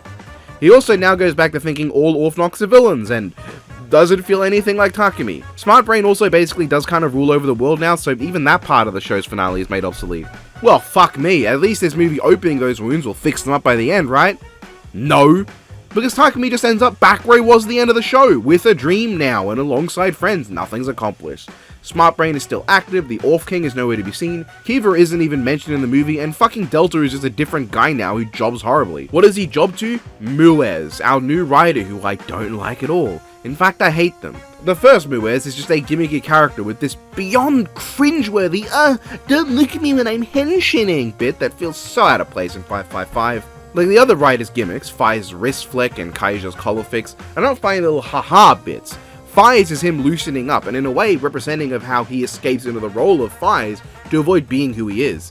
And Kaija's is tied to his cleaning obsession, born from the trauma of seeing his hands covered in the blood of his dead friends. Then this Muez just ends up being a personality avoidant villain who in the middle of an attack on Takumi randomly stops and says, "No, you have to go," for reasons I don't understand. Then she dies, and Muez is replaced with a literal fucking robot with no personality, who also just dies. I don't even like Muez's design. It's so over-designed, with all these extra details that lose the slick and sleek visual style of 555. I don't care if you want to say, well, that's the point, because to me, I shouldn't be looking at the design and wondering if it was a rider from a different show that was brought into the movie. The shoulders are too big, there are none of the proper photon bloodlines giving the suit a real silhouette, the giant eyes aren't as prominent, it looks wrong. It looks like a Reiwa design, which I guess it's because it is. Next Faiz looks a bit cluttered, but it's an okay upgrade to Faiz, same with Next Kaija, one of my least favorite riders in the entire series too, being as this is Kusaka, who died, and nobody seems to bring it up. He acts nothing like Kusaka as well, and then randomly turns out he was evil the whole time, and Takumi's response is just to barely react at all. It's so fucking stupid to not show anyone's reaction to Kusaka coming back, or having any weight to him being revealed to be evil. He literally only exists to give us that Faiz versus Kaija battle the show didn't have, and even then has no weight because this is not the Kusaka we know. But the biggest flaw to me are the tone and lack of anything in this movie. Not just nothing got accomplished, but any of the interesting ideas they have go nowhere. A rehabilitation system for Orphs? Just not important. Any of the new Orphs? Nothing characters, I don't care. Robot Kaija? The only reaction is Mari going, huh, and then Faiz kills him. Mari becoming an Orph? Nothing happens. Takumi barely responds beyond that one kind of decent scene, and Kusaka isn't around anymore to have an interesting response to it. Neither is Kotaro, he's gone. And then she tries to off herself in the funniest scene in the movie, and then she snogs Takumi and they're a couple now? Ugh, no, this is not past the vibe check. And the tone, my god, why does this feel so fucking silly and goofy? Aside from a handful of scenes, this movie is so goofy. I cannot imagine the original show doing anything as silly as having Axel Faiz being stopped by chili oil on the floor. Which is so fucking frustrating, because that scene was visually amazing, and then it just kind of tells you to fuck off at the end. The beautiful direction of the show that used the dark visuals and the night lighting perfectly, making sure the glowing photon lines and eyes of the suits were there to always give you an easy visual to keep track of the riders, all gone. There is one well-directed shot in this movie, that being when Takumi's under a bridge, where there's a crack in the bridge that allows light to pass through in a single pathway, and when Takumi collapses, he falls from being in that light to into the shadow of the bridge, you see, because that's him falling away from his dream into the darkness of working for Smart Brain. That's it! That's all it is! The movie has some okay fight scenes and pretty good effects, but I think it does nothing else right. Marty doesn't even get to become Faiz, despite being a full-on Orph now. It was right there! You had 2 Faiz belts! A movie that resolves nothing, undoes the few accomplishments from the end of the show, doesn't address half of what was left unresolved in the series, doesn't understand what made the show good. Paradise Regained is what happens when someone watches an episode of Kamen Rider Double and uses that as the basis for their Faiz sequel. An absolute embarrassment of a movie that fails in every way that mattered to me. I started watching the Barbie movies, so move along, mate. What? Right, shut the fuck up. I was trying to be delicate. So, because I'm counting Ace Attorney Investigations Collection together, this should be the first thing of the year, or at least like up there. I think I finished it on the 6th of January, where I finished my playthrough of the first game in this. I played this game because it was part of this collection, which got my attention after Rena recommended the second game to me. I love Rena, she's like the sister I don't have, and always makes my day better by reminding me that no matter how bad it gets, at least I'm not a tsundere. She's also now likely to be found victim of sororicide. As of now, not a single Ace Attorney game I would have called bad. First game, amazing. Second game, big step down, but still good. Third game, stunner. Great Ace 1, a bit boring, but it's alright. Great Ace 2, amazing. Congratulations, Miles Edgeworth, there is now a level 0. Investigations, where do I begin? Let's get some overall things out of the way first. The gameplay of this game is on the surface fine. It amounts to just slightly different presented witness testimonies, which are the real meat and potatoes of the original Ace Attorney trilogy, with things like psyche locks and summation examinations really just being additional side things. It includes investigations and debate segments, which really just amount to being a completely normal Ace Attorney game. However, due to the presentation, every case is unique in visual style, and avoids the repetition of locations that all the other games have had so far. Additionally, the game contains a few unique elements to those. The logic system allows things that aren't evidence to be stored in Edgeworth's memory meat machine, and you can link certain ideas together to deduce certain problems away. Cool. You're also at times required to point out specific parts of scenes and identify how they contradict evidence. This isn't really that unique, it's about the same as any times you present an image in the main games during court and have to specify what the problem is, but it's noteworthy to some degree for Miles' hilarious Eureka shout. Aside from that, it's your standard Ace Attorney. However, it has a few massive fundamental problems. For one thing, instead of quickly navigating menus to find the location you need to go to, you have to actively run around. While this isn't that big of a deal admittedly, it's one of those things that in longer cases can be a bit annoying. I don't want to continue running between these places, but I guess I can't help it. No, I think the bigger issue is the way in which the rebuttal formula is used. You see, I mentioned in my Grade 8 attorney review how Baron von Zieks avoided an issue that all the other prosecutors had. That is, he doesn't have the reputation of being completely unbeatable that makes some of the other prosecutors kind of hilarious with their inevitable repeat losses. No, he's just a really good prosecutor who has a reputation due to what happens to those he prosecutes. Comparatively, Miles Edgeworth and the Von Karmas have an issue of being given these ridiculous reputations that they never live up to. Now, a few things are responsible for me not having been too terribly bothered by this during my initial reviews of those games. Miles Edgeworth may be a joke of a prosecutor compared to his reputation, but he has a very engaging character arc that made me care a lot more about him and less about that issue. Additionally, in the bonus case of the first game, and especially the last case of the second, he knows that he's on the wrong side, and so his loss doesn't feel as bad. He's going out of his way to aid you while upholding his prosecutorial duties. It makes him feel smart and on your level multiple times. Not to mention getting to play as him in the third game and seeing holy fuck he is that good, able to find 3 contradictions and destroy an argument with 1 piece of evidence, it makes him feel smarter. So, the issue's not as big. Manfred got a major excuse in that we only saw him in 1 case. This isn't a losing streak he goes on, it's a single loss at the end of his career that came about due to ridiculous circumstances and a ton of characters making it happen. Franziska, I think, has it the worst. At the very least, she's only prosecutor on 2 cases, so it's less of a straight losing streak like Miles losing 2 trials, the bonus trial, and so on, but she doesn't really have an excuse. Godot doesn't have this reputation, by the way. He's literally an amateur who has never prosecuted in his life, and that's a big part of his reveal. But what really carries all 3, hell, all 4 including Godot, is how they perform in the courts. Miles has this smug aura to him. He goes on lengthy explanatory bouts and comes up with ridiculously airtight explanations that require a lot of prodding to find the flaws with. Manfred's insanely aggressive debate style and relentless assault on Phoenix arguments give him this feeling of, oh shit, this guy really could be that good. And Francisco, while not quite as potent, still has this feeling of impressive intelligence. And Godot doing as good as he does is made more impressive with his established amateur nature. However, with investigations, this does not exist. At all. Characters don't get moments of good explanations that shut you down and require you to think, because every single argument another character makes will get picked apart immediately. They don't come up with an argument that makes you go, oh shit, and have to pause, because their arguments are all super short to fit into a single rebuttal segment, and then you dismantle them immediately. Portman, you, and even Franziska are supposed to come off as if they're majorly smart, but when literally every single argument they come up with gets destroyed by Miles immediately, it fails to come across that way. And that doesn't make Miles look smarter. Phoenix feels smart-ish in his games because he's always thinking in this roundabout way. He breaks alibis by approaching them from a different way and bluffing to buy time to get a proper explanation. He feels like a smart character. Naruhodo feels smart because, being from a different country, he thinks about things differently. He actively strives for the whole truth in a way that a lot of other characters don't. Miles feels like an idiot because he's just beating up other idiots who came up with terrible ideas that can easily be disproven in a sentence. And it's not helping how he's constantly one step behind the player. I can't count the amount of times I've thought of the solution and it takes Miles ages to come up with it. And that's not me trying to act smart. I'll happily admit when games throw me for a loop. Ace Attorney 3 Cases 2 and 5 did really throw me at times, and definitely tricked me successfully. Justice for All's final case had some really tough moments that took me a bit to figure out, and the original game's last case was proper tough, and I've even mentioned the peephole in Great Ace 1's final case.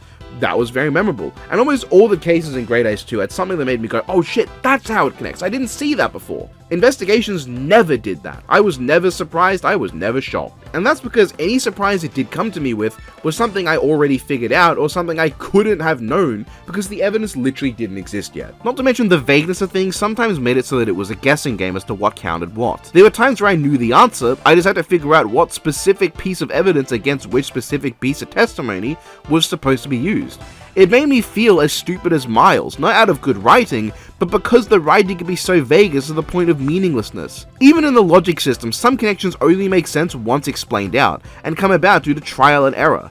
And then there's the characters. I'll just cover the overarching ones for now. Miles really lost his fangs in this. Instead of the scathing, to-the-point prosecutor who exudes sheer smug aura, in this game he's got no teeth. He feels like Phoenix if he was just a little more stuck up, and that really bothered me. He's extremely nice throughout. He considers others' feelings just a touch more than I'd expect, and when verbally attacked he neither has the same amount of your opinion is invalid because my cock is huge energy, nor does he fire back with that's true counter argument you're adopted and orphaned at the same time. He's just nothing. Kay Faraday was a new character. She's fine, it's a bit awkwardly utilized. She appears in the third fucking case where she's uber important, reappears in the fourth where she's there, and in the fifth, which should reasonably focus on her character arc, she does one important thing in the first half and then is a spectator throughout. Okay.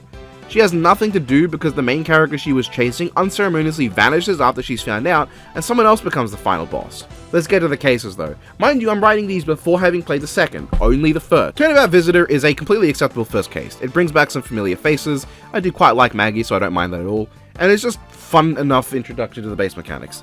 Nothing crazy. Portman is a really one-note character, but that's fine for the Disc 0 final boss. Wish they didn't fucking show him off immediately like this was one of the first two games, but I'll live. Turnabout Airlines was fine, it had some interesting ideas. Taking place on a moving transport vehicle was a really cool one. Locking you in a more confined space than normal, and in a way I think benefits from the new style of movement.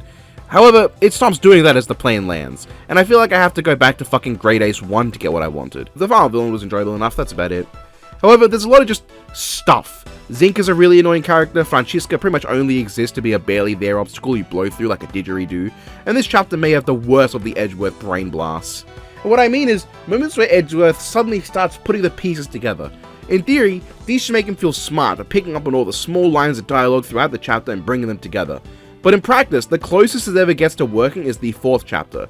They're usually things that, due to events surrounding his brain blast, are super fucking obvious or any random idiot could figure out, with Edgeworth inadvertently looking stupid for needing to jump through so many hoops to figure them out. In this chapter, he sees a guy fall over a railing, in a way that would cause the damage consistent with the victim, thus revealing what the cause of death could have been, and instead of immediately going, Eureka, that's the solution, he does this mental song and dance that, despite being entirely in his head, risks him failing the chapter overall and getting the person he's protecting detained if he fails to figure out the thing in his head alone.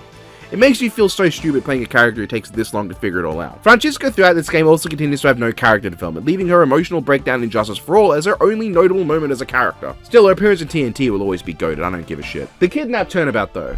I hate this one. Big Top was my least favorite of the original trilogy, and it remained my least favorite of the series throughout Great Ace, because it's one where you see so much coming in advance and it's so obvious what the solutions are, without Great Ace's benefit of having Herlock Sholmes to consistently remain entertaining, or having the excuse of being a starter case. Big Top is just a bad case that involves the least interesting main prosecutor in the series so far to me. Kidnap Turnabout! This has two good things. The return of Emma Skye, and the introduction of Kay Faraday, who really could have just been Emma for what little her unique traits bring to this game's narrative. Kidnap Turnabout is fucking horrible. Problem 1. It's too fucking long. It drags on forever with mindless monotonous bullshit that means nothing and takes forever to get to the fucking point. There are all these new levels to the mystery that never feel fun, they're just tedious. And I do think part of that is the lack of a solid rival prosecutor, or in Miles' case, attorney. Agent Lang is not a good opponent. He has moments of brilliance, but again, he's just constantly rebutted by Edgeworth. You're only told he's smart, when in practice he acts like a massive asshole who comes to absurd conclusions based on non-existent evidence, and then acts like you're the moron for coming up with actual proof, while he's going around saying inane rubbish that even a 5-year-old wouldn't be stupid enough to materialize in the void between their ears. He has this one rebuttal in particular I remember, where you have to present the lack of mud on the tires of a car, and instead of a good game where you could apply the evidence to any of the statements where it's relevant, only one of the 3 statements that could be rebutted by this evidence actually count. That's fucking bullshit. I know for a fact in other games, and sometimes even in this one, when multiple statements or multiple pieces of evidence counter one another, they can be used on any of them. When a guy says 5 things, and 3 of them can be countered with the evidence, in the original trilogy, all 3 of those things said will be viable. But in this one, there's no dice. Fuck you. And all the other new characters are even worse. Lauren Powles is infuriating. Her gimmick sucks, her personality sucks, she sucks. Her boyfriend Lance is one of the shittest villains in the series. He's a pushover loser with nothing of value or worth to offer. And his father, who could have been a proper threat, I'll get to that. This also has some ridiculous leaps of logic in it as a case. For one thing, it's not uncommon for people of a certain handedness to train to use guns in their offhand, because gunfire can damage their hand when shooting, and because it's better to train with your dominant eye. It's ridiculous to assume that someone can only use a gun with their dominant hand, but this game multiple times supports that.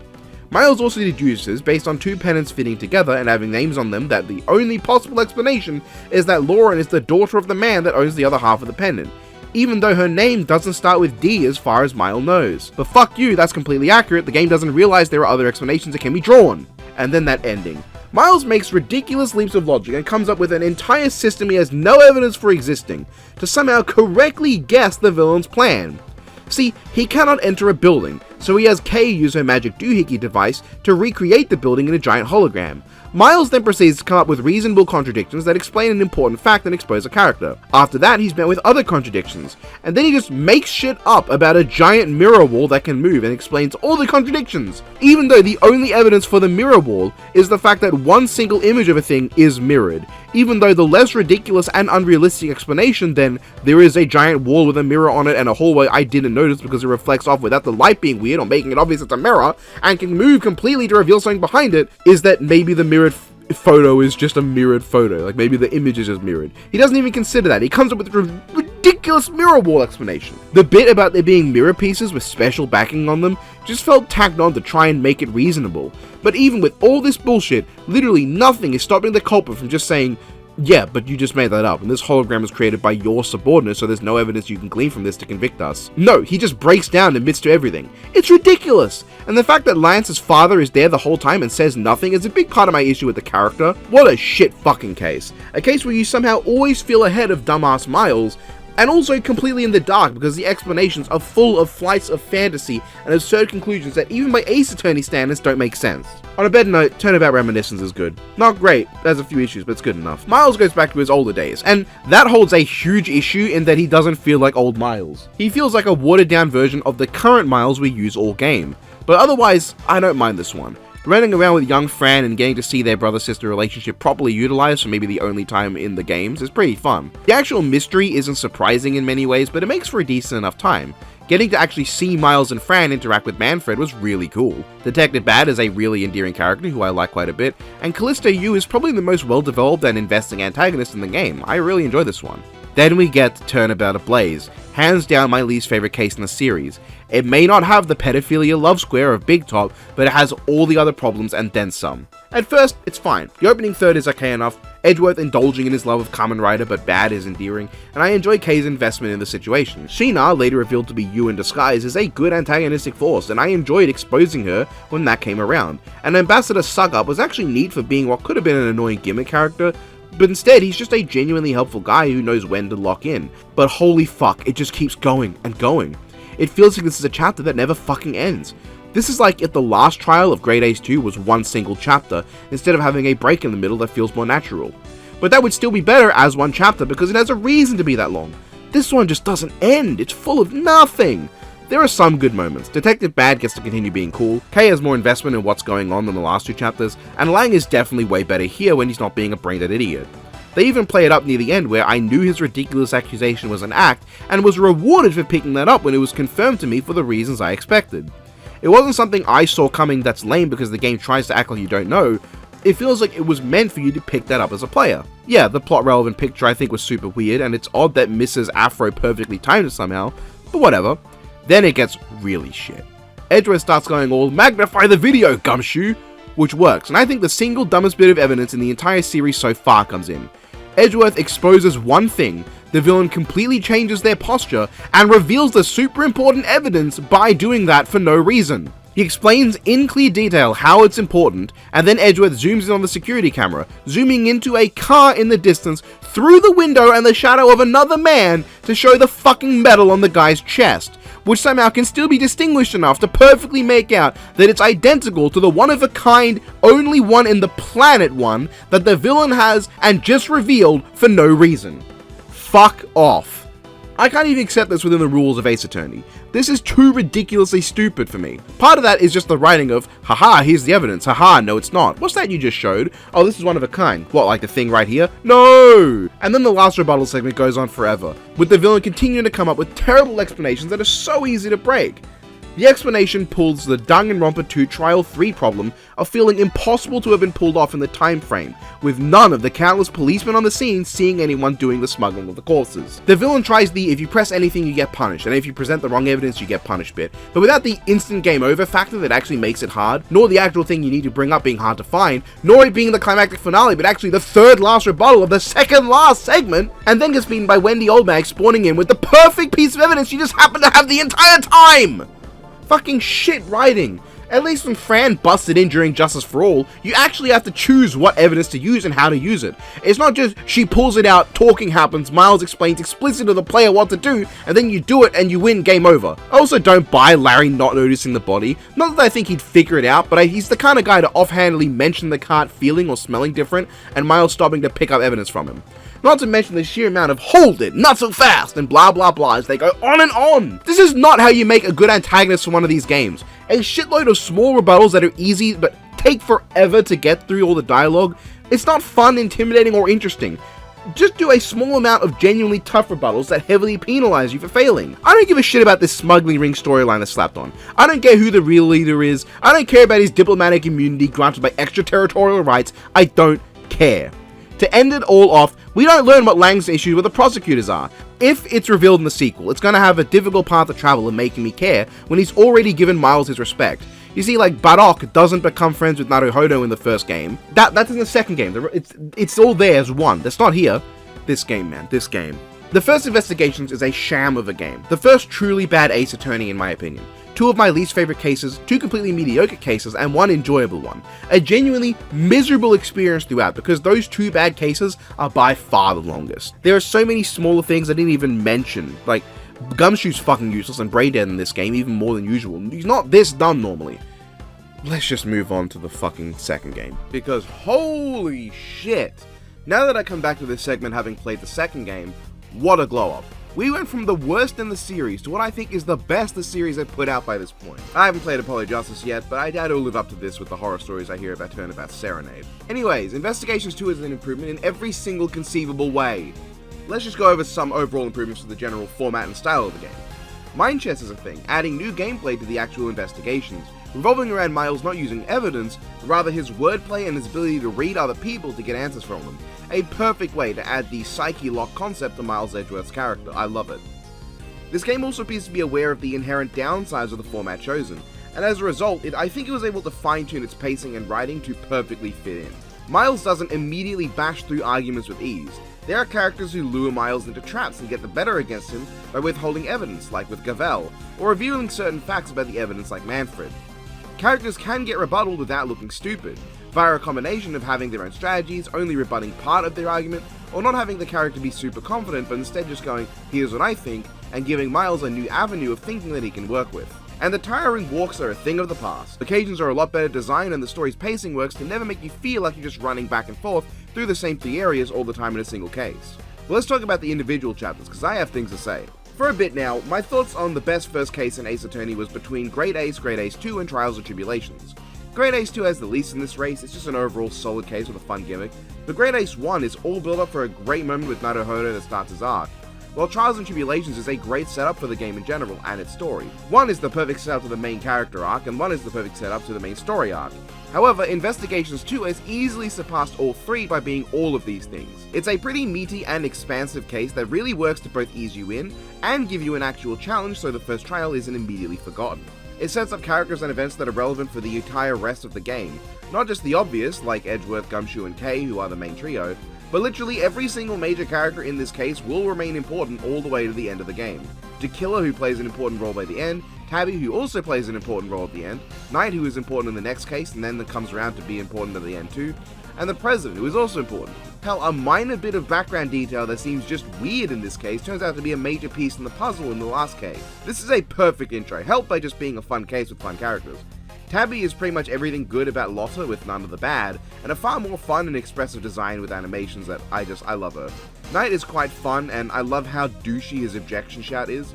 In general, I think the objection shouts in this game are good, which only matters because people love to complain about how they're different to the fan sub.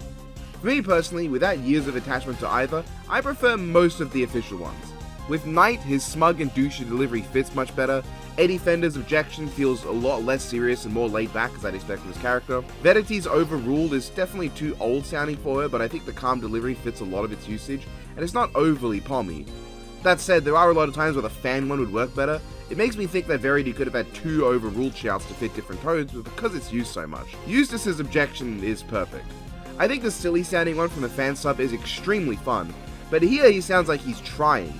And given a big part of his character is that he's not just a dumb loser who is high on his own fumes, but a dumb loser high on his own fumes who is genuinely trying as hard as he can, I just think it fits better. It feels like Eustace is giving it a go and just failing because everyone around him is failing to be there to help him. Excelsius and Gregory are downgrades though. They just don't have the source of the fan sub. And Simeon sounds almost exactly the same between them, which much of a muchness there. I guess given the fact that the actual name itself is almost identical between them. Makes sense. Anyway, back to the actual game. Case 1's very good. A fun puzzle, I like how it's not just a murder but an attempted assassination that becomes a murder, and how Knight genuinely gets a leg up on Edgeworth all the way to the last moment. Like, you genuinely buy he's a smart guy because Edgeworth really has to push his thinking to the limits to get him. The second case, however, is not nearly as good. It's good, but not nearly as good. I said that already. It's a bit long and it feels lacking in gameplay. There comes a point where it felt like it was a lot of investigation with no mind chess or rebuttals going on. Now it does do a lot right. It introduces Verity and Eustace, who are pretty great, though in this case Verity is really annoying because she feels like just such a moron who has the most absurd theories about things. Though with the later reveals, maybe she's just coming up with these ridiculous thoughts to give Miles a reason to go the extra Edgeworth and solve the case. I know, it's weird. This case does set up important stuff. Fifi Lagarde and Bodhidharma Canis end up being extremely important at the end. Eddie Fender is one of the main characters, and this case does begin Miles' arc properly, and I love how he goes overall from top of the tower to bottom of the heap throughout this game. In general, one of the game's themes, that being the flaws in the legal system and the people behind it, now there's no one single fix-all mindset that can make them better, but rather good people doing their best to be good people to find value in the system that might be all we can do, are very strong and well handled. Wow, why'd I word it like that? The game doesn't pretend that the justice system is perfect, or that it's completely lacking in merit. It's what the people using it do with it that determines its value. It's quite good. Honestly though, I don't have much more to say about this case. It's the low point of the game, and the best part of it is just how well the later cases pick up what it put down. Case 3. Holy shit, Case 3. This is maybe the best case in the game, nay, the whole series. It's perfect. And in fact, the two after it are also perfect. The last 3 each could on their own be the final case of their own entire game. That's how good they are. This one gives you command of Gregory Edgeworth, and you get to explore his thoughts and mindset, how he goes about investigations, and even get to have encounters with Manfred and Bad. This game actually makes Manfred feel smart, with his rebuttal showdowns being some of my favorites in the game because you never actually beat him. You can make him crack a bit, but it's by revealing information he didn't know you had, and he turns it on you and wins in the end anyway. Detective Bad is also great here, simply put. The mystery is fantastic, I think it's super well handled, and despite its length it never drags, because while being a stupidly long case, it's also one where you bounce between 2 different points in time. The cast is great, the story is great, the mystery is great, Judy Bound is a fun character, Tangaroa is a great victim, Gusto is a very one-note but hilariously entertaining antagonist, and I should note here, Kei and Gumshoe are so much better in this game. Gumshoe actually feels like a valuable detective. He feels like he did in the original trilogy even, where he was a bit slow and didn't think very hard, but he was a competent detective who was respected by his peers for a reason, and actually put the effort in to get shit done. In this game, he still has his silly aspects, but that's not all he is. He has good ideas at times. He actually brings up possibilities that Miles goes, yeah, that's possible, I'll think it over. And like, that's cool. I love that. He doesn't bring up anything that Miles goes, whoa, that's crazy. But he does go, I'll think about that. And while Kei doesn't have a Yatagarasu storyline going on, that didn't have much resolution anyway, so who cares? Eddie Fender is also such a delight. He's a silly, goofy guy, but he knows when to lock in and how to do his job. I genuinely got so much enjoyment from him, and I love his interactions with Miles. God, Case 3 is just so insanely good. Bouncing between time periods and solving mysteries, seeing Miles put an end to the last case of his father. Oh. There's also how this really emphasizes the themes of fatherhood in this game. Obviously there's Edgeworth and Greg, but also Eddie and Greg, Tangaroa and Judy, Simeon with Gusto and Canis, and Kei with Edgeworth honestly, Eustace and Excelsius too. The theme of how much value there is in following your parents and those who are your role models. What makes a good and bad one? Obviously there's a major denomination between the good and bad ones, but the game wants you to come out thinking about your life and whether you're doing what you're doing for the sake of what your parents want or what you want. Characters go a different direction to their parents, sometimes the same. They find different ways to follow their parents' ideal or follow in their parents' footsteps with better ideas. It's so great. Anyway, let's get going because I want to talk about how this game wraps itself all up. Case 3 is also fucking amazing. This case has problems. For me, I just struggled to see Kei like this for so long, and it does feel kind of short, especially after Case 3. Verity's character reveal is also fine, but does raise some questions about her past actions, and the game never addresses that her enabling Eustace's problems makes her a tiny bit culpable in these issues overall. And you know, I might as well just put Case 5 here too, because they're back to back. Case 5 is also perfect. It involves so many twists and turns and puzzles to solve, Not just the murder, but a murder in the past, again, an international conspiracy theory, it resolves Lang's arc and actually explains what his damn problem is.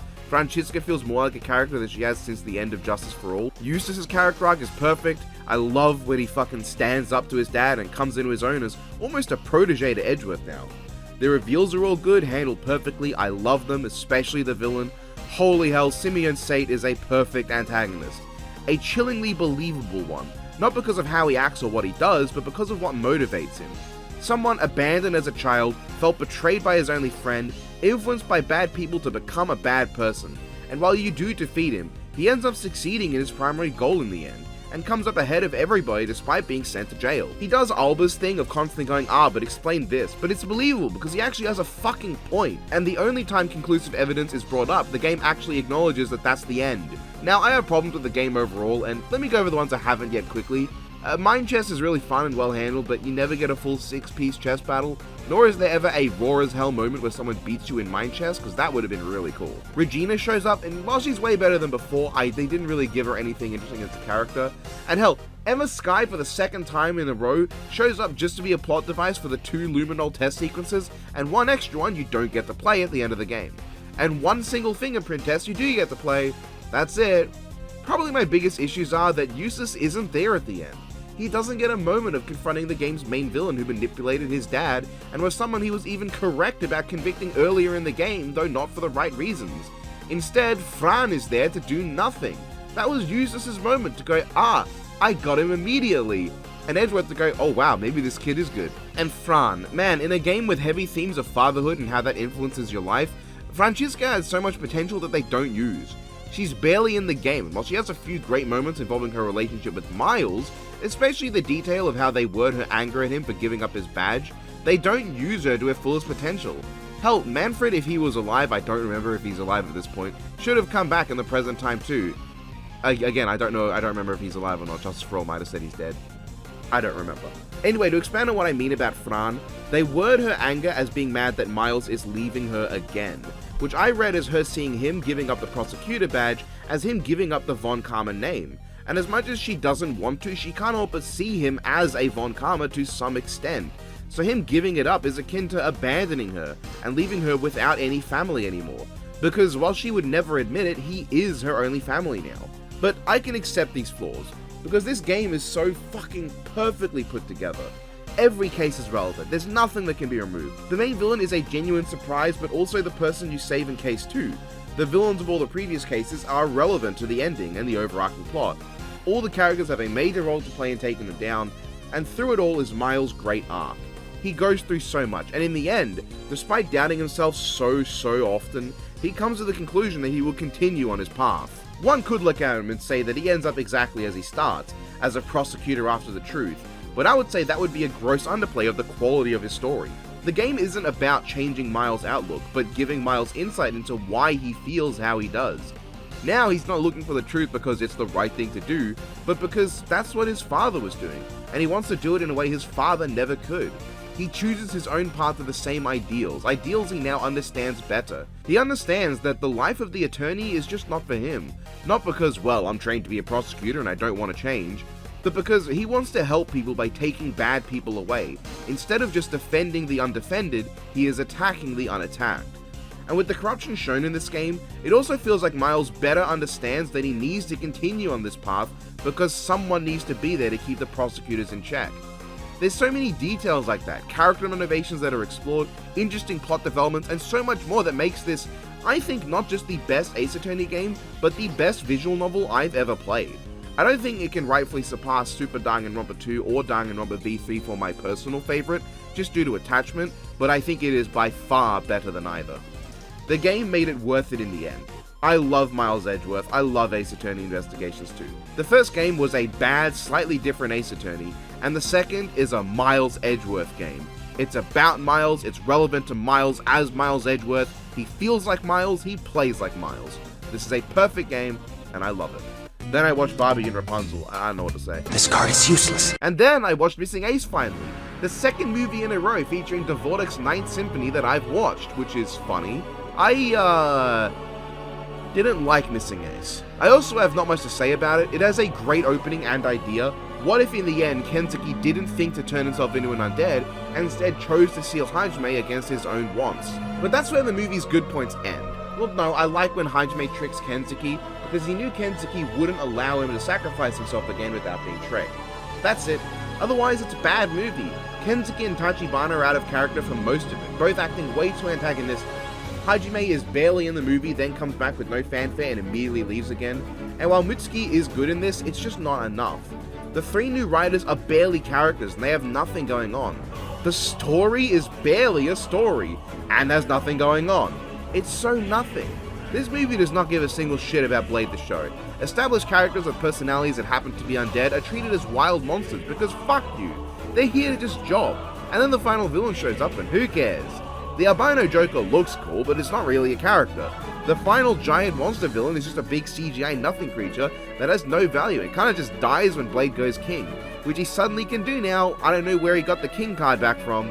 They don't name any of the new riders or monsters in the movie itself. They don't fucking explain anything I want to know. Why are all the undead mindless morons? Why is the world not immediately fucked by the appearance of a new Joker when all the others are sealed? What the fuck is the point of this? This is a bad movie and unfortunately so. I really didn't mind it. I actually preferred 100 icons for God's sake. I don't know what's happening. Superhero Senki, the last Tyson film, kind of. I enjoyed this one more than most of the Tyson films, honestly.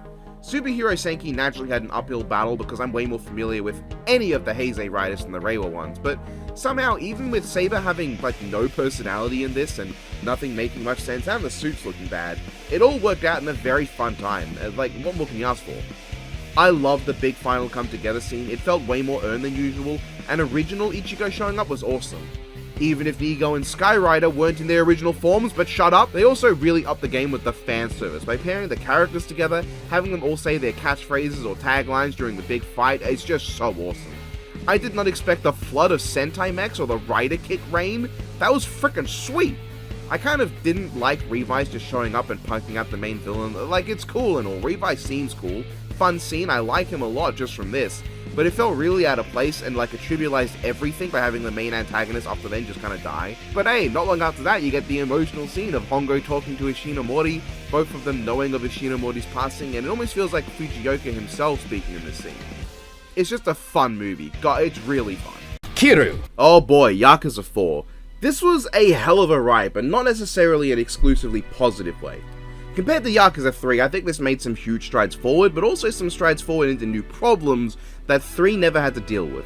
Let's start with some general things. The game for the most part takes place in the exact same Kamurocho as before. Only one of the two maps from 3 is present, though Kamurocho is given a roof and an underground area to play around, so that's pretty neat. It was fairly simple to slide back into the swing of things, and to a degree, I can say that not just for the map, but for the gameplay. Gameplay is split between 4 characters, just like the story, and while I'll go over how I feel about each one as I go through each quarter of the game, it's a huge step up from 3 to me. The combos feel so much more fluid and the damage feels better. Instead of feeling like you're stuck with the punching power of wet spaghetti the whole game beyond a few counter moves, this game actually lets you feel like you're getting stronger. It lets you feel like you're doing damage. But the game's gameplay changes are not all good. Well, what I mean by that is, while it feels better to play, the difficulty is sometimes all over the place, due to each quarter having to start you off at level 1, and the lack of boss fights. Not counting the super boss at the end of the game when you complete all sub-stories, the bosses amount to 1 in the first part, 4 or 5 depending on how you see it in the second, 1 in the third, and I think like 2 or 3 in the fourth, with the 5th chapter just being a boss rush for each of the characters and that's it. While Yakuza 3's bosses were sometimes ridiculous and absurd to deal with given the jank of that game's technicals, by the end they were some of the parts I looked forward to the most. And this game they do also tend to be good, but just do not hit the same. Let's go piece by piece. The first part of the game lets you use Shun Akiyama, and to some degree I think it might be my favorite in the game, but that's hard to say. Akiyama himself I found to be an entertaining, generally compelling and interesting character. The question of why he does what he does lingers throughout, and when you go through his story and learn more about what motivates him to be a moneylender that asks for no interest, and how he gives people tests because he wants to give money to people willing to push themselves to accomplish their dreams, itself born from how he came up from homelessness just because he had a little money, It's quite nice. I like the inversion of the standard money is evil narrative, instead saying that money's value is inherent to the person. People at rock bottom who do everything they can to survive sometimes only fail to get back up because they don't have the money they need. I also thought Akiyama's playstyle was really easy to get into and pretty damn fun. It's as far from Kiryu as you can get, being an almost entirely kick-based style that relies on speed over power, unlike Kiryu's more brutal output. The story I thought wasn't up to much though. It felt like nothing happened, and while I understand that it's to build up Akiyama's love for Lily and Majima coming in to discuss what happened, it feels like it has nothing to do with the rest of the game most of the time. It's the slow start of Yakuza 3, but purely on a narrative sense instead of also a gameplay sense. The second part is Taiga Seijima, and already you can see some cracks forming in the format of the game. The change in gameplay isn't too big a deal, at least for me. Seijima is the opposite of Akiyama, and more like the extreme end of Kiryu. He's all power but slow as balls, with super armor when charging up his biggest hits and combo winners that do massive damage. I didn't mind this for general battles, and the few boss fights that felt like they were designed to match him, but man, some of his fights are ridiculous. Saito and his fucking baton is just so fast he ignores half of what you do, and the final boss with Majima is just ridiculous, because it's so hard to just get decent damage out consistently. Still, I don't mind it as much as I think some people do. I thought Seijima was the least fun of the gameplay styles, but still fun. As a character to me, he was standout of the newcomers, though not without some issues. Primarily, there's a really uncomfortable scene early on with him above a 13-year-old child to whom he is older than her adopted father, and Kiryu seems to imply that Seijima was having unfortunate thoughts at the time, which Seijima doesn't dispute. It's so weird because it feels blatantly out of character with how Seijima is, and kind of like a really try-hard attempt to show how bad 20 years in prison fucked him up. However, I think the game successfully shows that element anyway in other scenes. The whole time he's bringing up how certain things are different, how he's confused by what's going on, how he doesn't really have anything to live for but finding out the truth. That's all you need. He's been beaten down on so much over 2 decades of prison that he has nothing to live for beyond knowing what happened in the past. The scene with Haruka is just not fucking it. He does have one fantastic scene that I think makes up for it though, the standout scene of the game to me, where Seijima has his emotional breakdown, crumbling to tears and chewing out the bloodthirsty audience about how fucking bad killing those people 20 years ago has messed with him and haunted him for decades. It's so good and well written, and the actual introductory sequence of him going in with 6 guns and slaughtering 18 armed security guards on his own, powering through their shots, makes for a really standout moment that introduces his moral ambiguity, far more willingness to kill than the other protagonists, and how raw as fuck he is. But his story also I feel didn't offer much past that. It's just him going through the motions to find Majima and then fighting him, and Majima explains what happened, and that's it. It's again a lot of busy work building up to the big moment that matters, and it's a good scene, him and Majima just sitting down and talking about it, but then the game really starts to fall apart for me. Part 3 with Masayoshi Tanimura. Tanimura is frustrating because his gameplay is genuinely really good.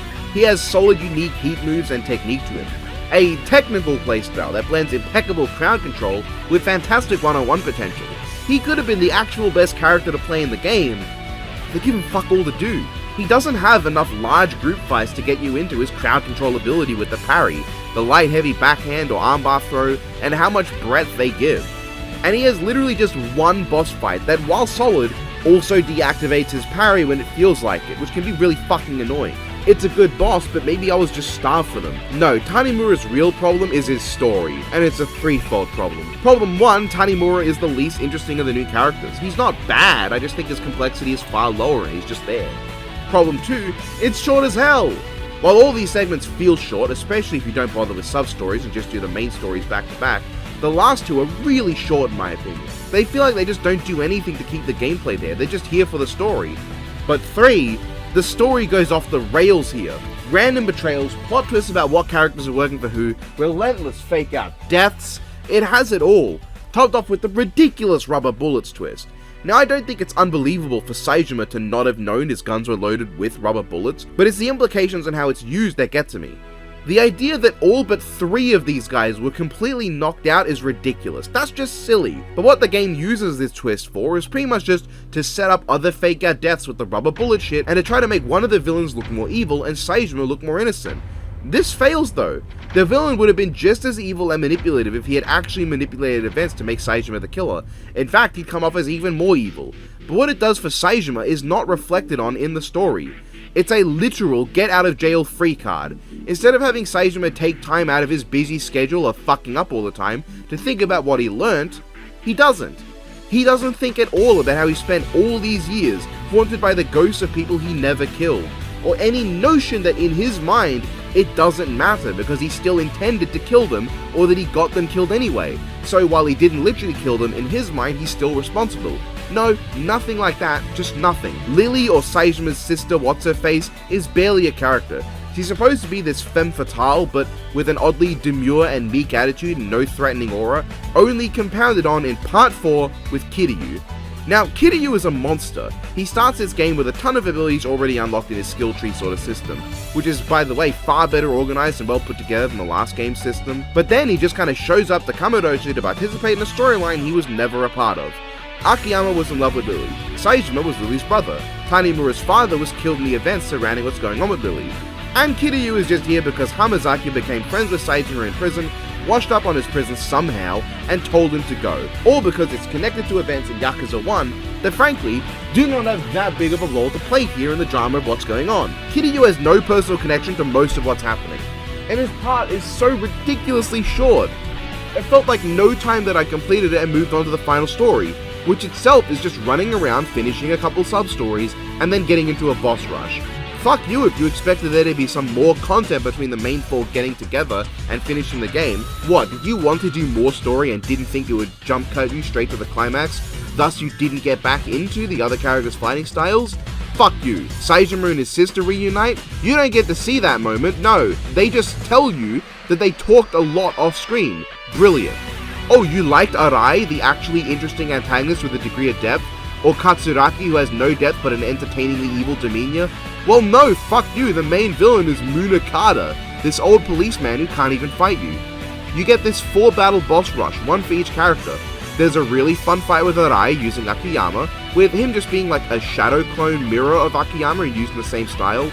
There's this annoying battle with a character named Kido using Saejima, where Kido can just randomly decide to start healing and you can't stop it, but there's nothing interesting going on past that.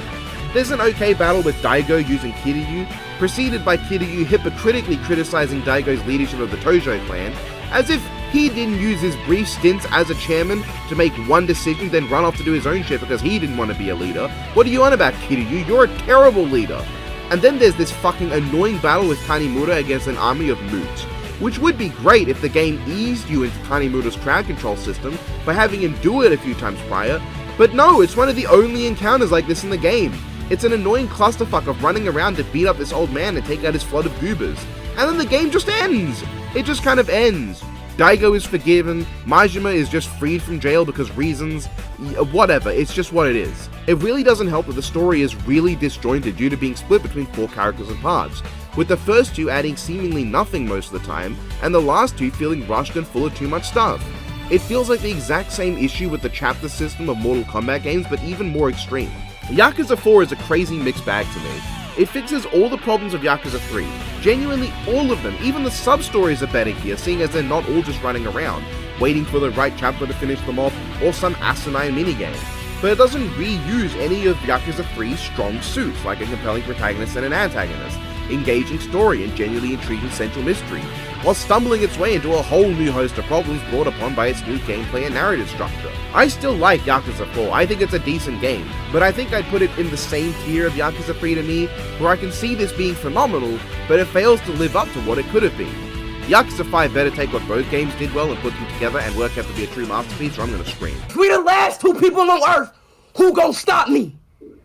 You're not stopping me! The Royal Rumble of 2025. I do watch wrestling, or at least I used to. Nowadays I'm not quite as into it. I'm the kind of guy who liked the older kind of storytelling and characters more than what we get today, but I'll still give modern wrestling a pop in every now and again to see what's up, and I like what I saw well enough in this one. I've not kept up with the storylines, so I don't give much of a shit, but I did watch this live and woke up a bit late, so I missed most of the women's rumble, but what I saw was fine. Getting to see fellow Upside Down person Nia Jax wreck shop was fun, but I didn't really feel like Charlotte needed another push. I didn't care for the tag team match all that much. Cody Rhodes vs Kevin Owens was pretty good. The men's rumble was decent. Professional dickhead Logan Paul continues to ruin my enjoyment of modern WWE pay-per-views, but beyond that it was pretty good.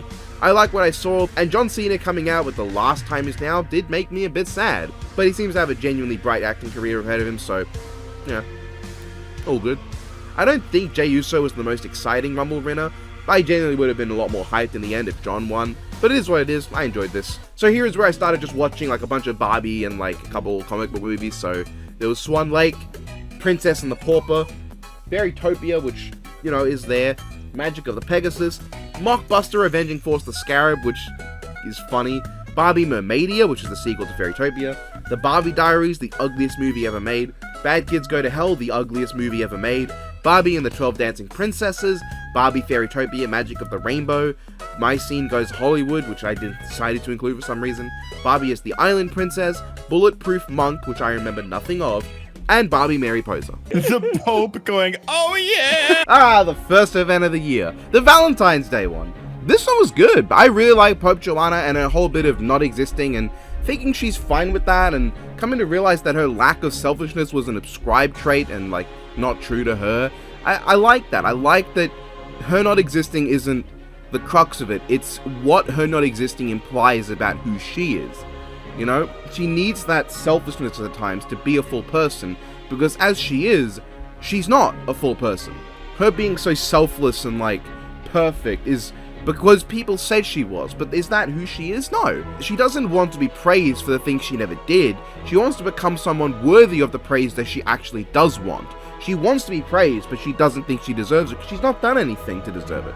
So she tries to do actions and good deeds to become worthy. It was quite compelling and short enough that it never felt long-winded. And what an intro to Lord Beamer. I mean, absolute fucking Giga Chat. I love him to death and his hair is glorious. A simple Valentine's event, and while I would rank it below last year's because my goddess, who I would let stomp on my nuts and punch me in the spleen, wasn't in it, I still really like Joanna and a narrative. A simple one, but not bad by any means.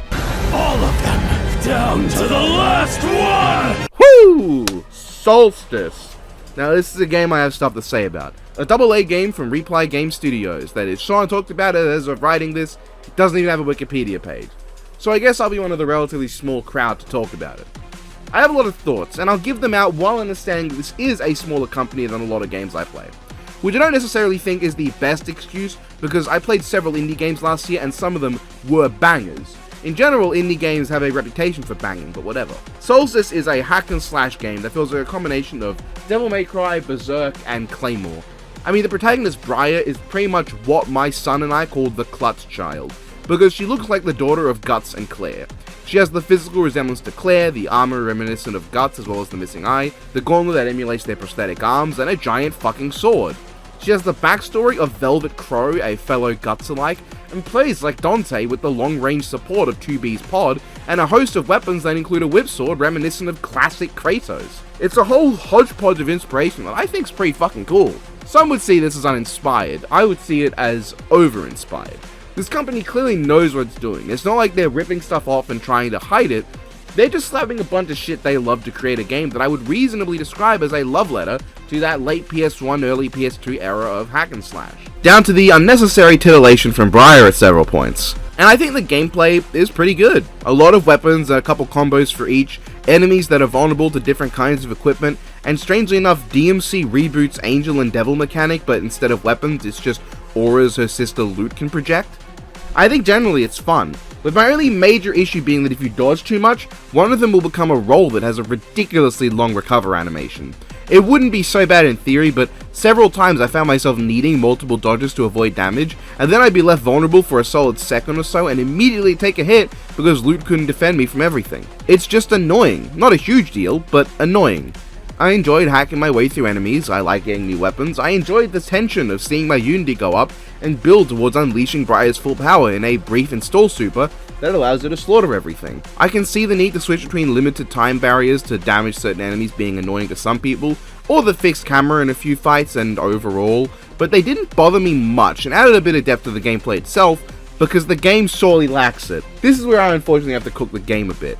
The game is 25 levels long. That's longer than any of the Devil May Cry games that I think have good campaigns, and these levels, while sometimes only being a few minutes, can get up to nearly an hour long. This wouldn't be too big a deal in theory, but the story, characters, and setting really don't warrant that much. I did like the Clutch Child and his sister. I thought they were interesting in terms of learning about their past, but they lacked what makes the characters they're emulating special to me. They don't have the entertaining presence of Dante, the badass attitude of Kratos, the deep introspective rawness of Guts, or the intriguing layers of Claire. Finding out about their past is interesting, but only to a point. Trying to pick up the slacker Layton, their overseer with an ulterior motive, and Donovan, another member of their order famed for being strong as hell. They're interesting enough, but I still don't think they had enough depth, or in Donovan's case, screen time, to really make them stand out reasons to keep playing. While I enjoyed seeing the Clutch Child transcend in the end with a unique degree of control, and seeing her come into her own with her own motivations she didn't have prior, playing as a character with no motivation all game needs to be handled a particular way to work. Like with Arthur Morgan from Red Dead Redemption 2, where the lack of personal motivation plays into his themes and tragedy. So what else is there? Well, there's a story that takes most of the game to actually get started, with us just getting vague hints for about 8 hours, then spending the other 8 hours getting answers, and then it ends with a cutscene that feels rushed because Layton is talking so fast that he's cutting himself off from breathing between sentences in a way that doesn't feel natural. The villains range from the okay flying head to the unintentionally funny flying woman with an evil man's head talking between her massive jiggling mamitas, and the main antagonist who's around for about 10 minutes of screen time at best and has nothing going on with her. It really doesn't help that aside from the main four and Lord Dougal, who only shows up properly at the end, I thought the voice acting was all around pretty mediocre to sometimes downright bad without several of the characters read their lines. Armina in particular I think could have used a few extra takes because she does not convey any of the emotions I think her lines intended. Also, sometimes the subtitles don't match how the lines are actually read, but that's a minor problem, still wanted to bring it up. With the lack of compelling characters and a bland story, you'd hope the game itself can make up for it, but while I liked the gameplay and found the variety of enemies cool, the lack of unique bosses was a problem. Aside from the Transcended and I think the Arrowhead guy, the game's bosses all become regular enemies later on, which can work, but you need more than like 4 unique bosses in a game like this that's as long as this. The real issue though is how samey the game looks. There were genuinely times in this game where I felt like I was traveling through the exact same level design again, and while this is supposed to be a city, the dark and dilapidated look of the game makes a lot of it feel like all just part of one big building, like the setting of the first Devil May Cry, but even that had a decent amount of variety, and I rarely ever got confused as to what was what, and that game is decades old. And what really drives my issues home is that the bosses that were unique tended to not be very notable. They were either very easy or the bullshit that was Armina.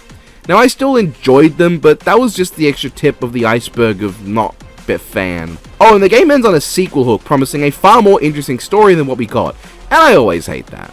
But I don't hate this game overall. I think it's genuinely a good and fun game. I'd recommend it, if anything, just because I want to see a sequel and to see these issues improved and ironed out. I don't think super highly on the original Devil May Cry, and especially not its sequel, but 3 and 5 are among my favourite hack and slash games, or even games in general, of all time. And 4 is also decent, but you know, fuck that game, it makes you replay every mission but backwards. Soulstice is solid. I'd recommend it for fans of the genre. Just go in knowing that it won't be the most standout game around. I know what you're thinking. Just who is Captain Bucky O'Hare? I wanted to get into Bucky O'Hare because he's the only character Death Battle has ever introduced me to, and I could only read the first and original 6 issues because I can't find the other 14 anywhere. Still, they're fine. I can't say I cared much for the characters, and Bucky himself is surprisingly sparse in appearances across the run. Not much happens, though the basis for a decent comic is definitely here. Just don't have a lot to say. The first expansion to Talisman 5th edition to my knowledge. I really like this one, and I'm really glad it's a unique expansion instead of just a new take on Reaper or Dragon again. But with how Reaper is the only 4th edition expansion I don't have, I wouldn't have minded that one all that much. So Alliances is actually a co-op expansion, where players have to team up to take down various trials. I will be honest and say that we played it kind of wrong, where we carried over all of our advancements and also the Doom tracker between trials, but that didn't really get in our way much, we still enjoyed ourselves a lot. We have not used the unique characters yet, though the Minotaur looks insane and actually functions a lot like a custom character I made for our own custom games. Just, you know, balanced, because the guys making these games actually know how to balance a game to an extent. And the other characters also seem pretty cool, though the Centaur is probably the least enticing to play of them for me personally. We will definitely do a New Game Plus, so to speak, and give the game another playthrough with the characters, but generally, the villains are cool, the mechanics are pretty fun, and it's a genuinely well done game that balances its difficulty well, and I really enjoyed. I like these encounters, and getting fucked over by them honestly does add a level of strategy and thought to things.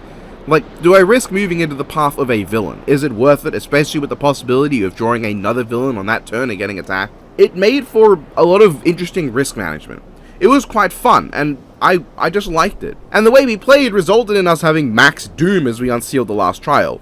It gave us an absolute mad scramble to take out the Lich before we died for good, which involved a lot of spell abuse and crazy plays that were all very fun, as well as using up basically all of our fate. A fun time. Did you miss me? Venom: The Last Dance, the third and final Venom movie. For context, I like the first two but don't think they're very good. They're dumb fun, though I think they have opposite problems where the first tries to be super serious and thus is really fucking boring at times, while the second tries to be as silly as possible and thus can feel kinda cringeworthy instead. The Last Dance is the most middle ground of them, and honestly, I think about equal in enjoyment. Venom is still very entertaining, but sometimes too silly. The story is still advanced at several points by characters making the most irrational choices humanly possible.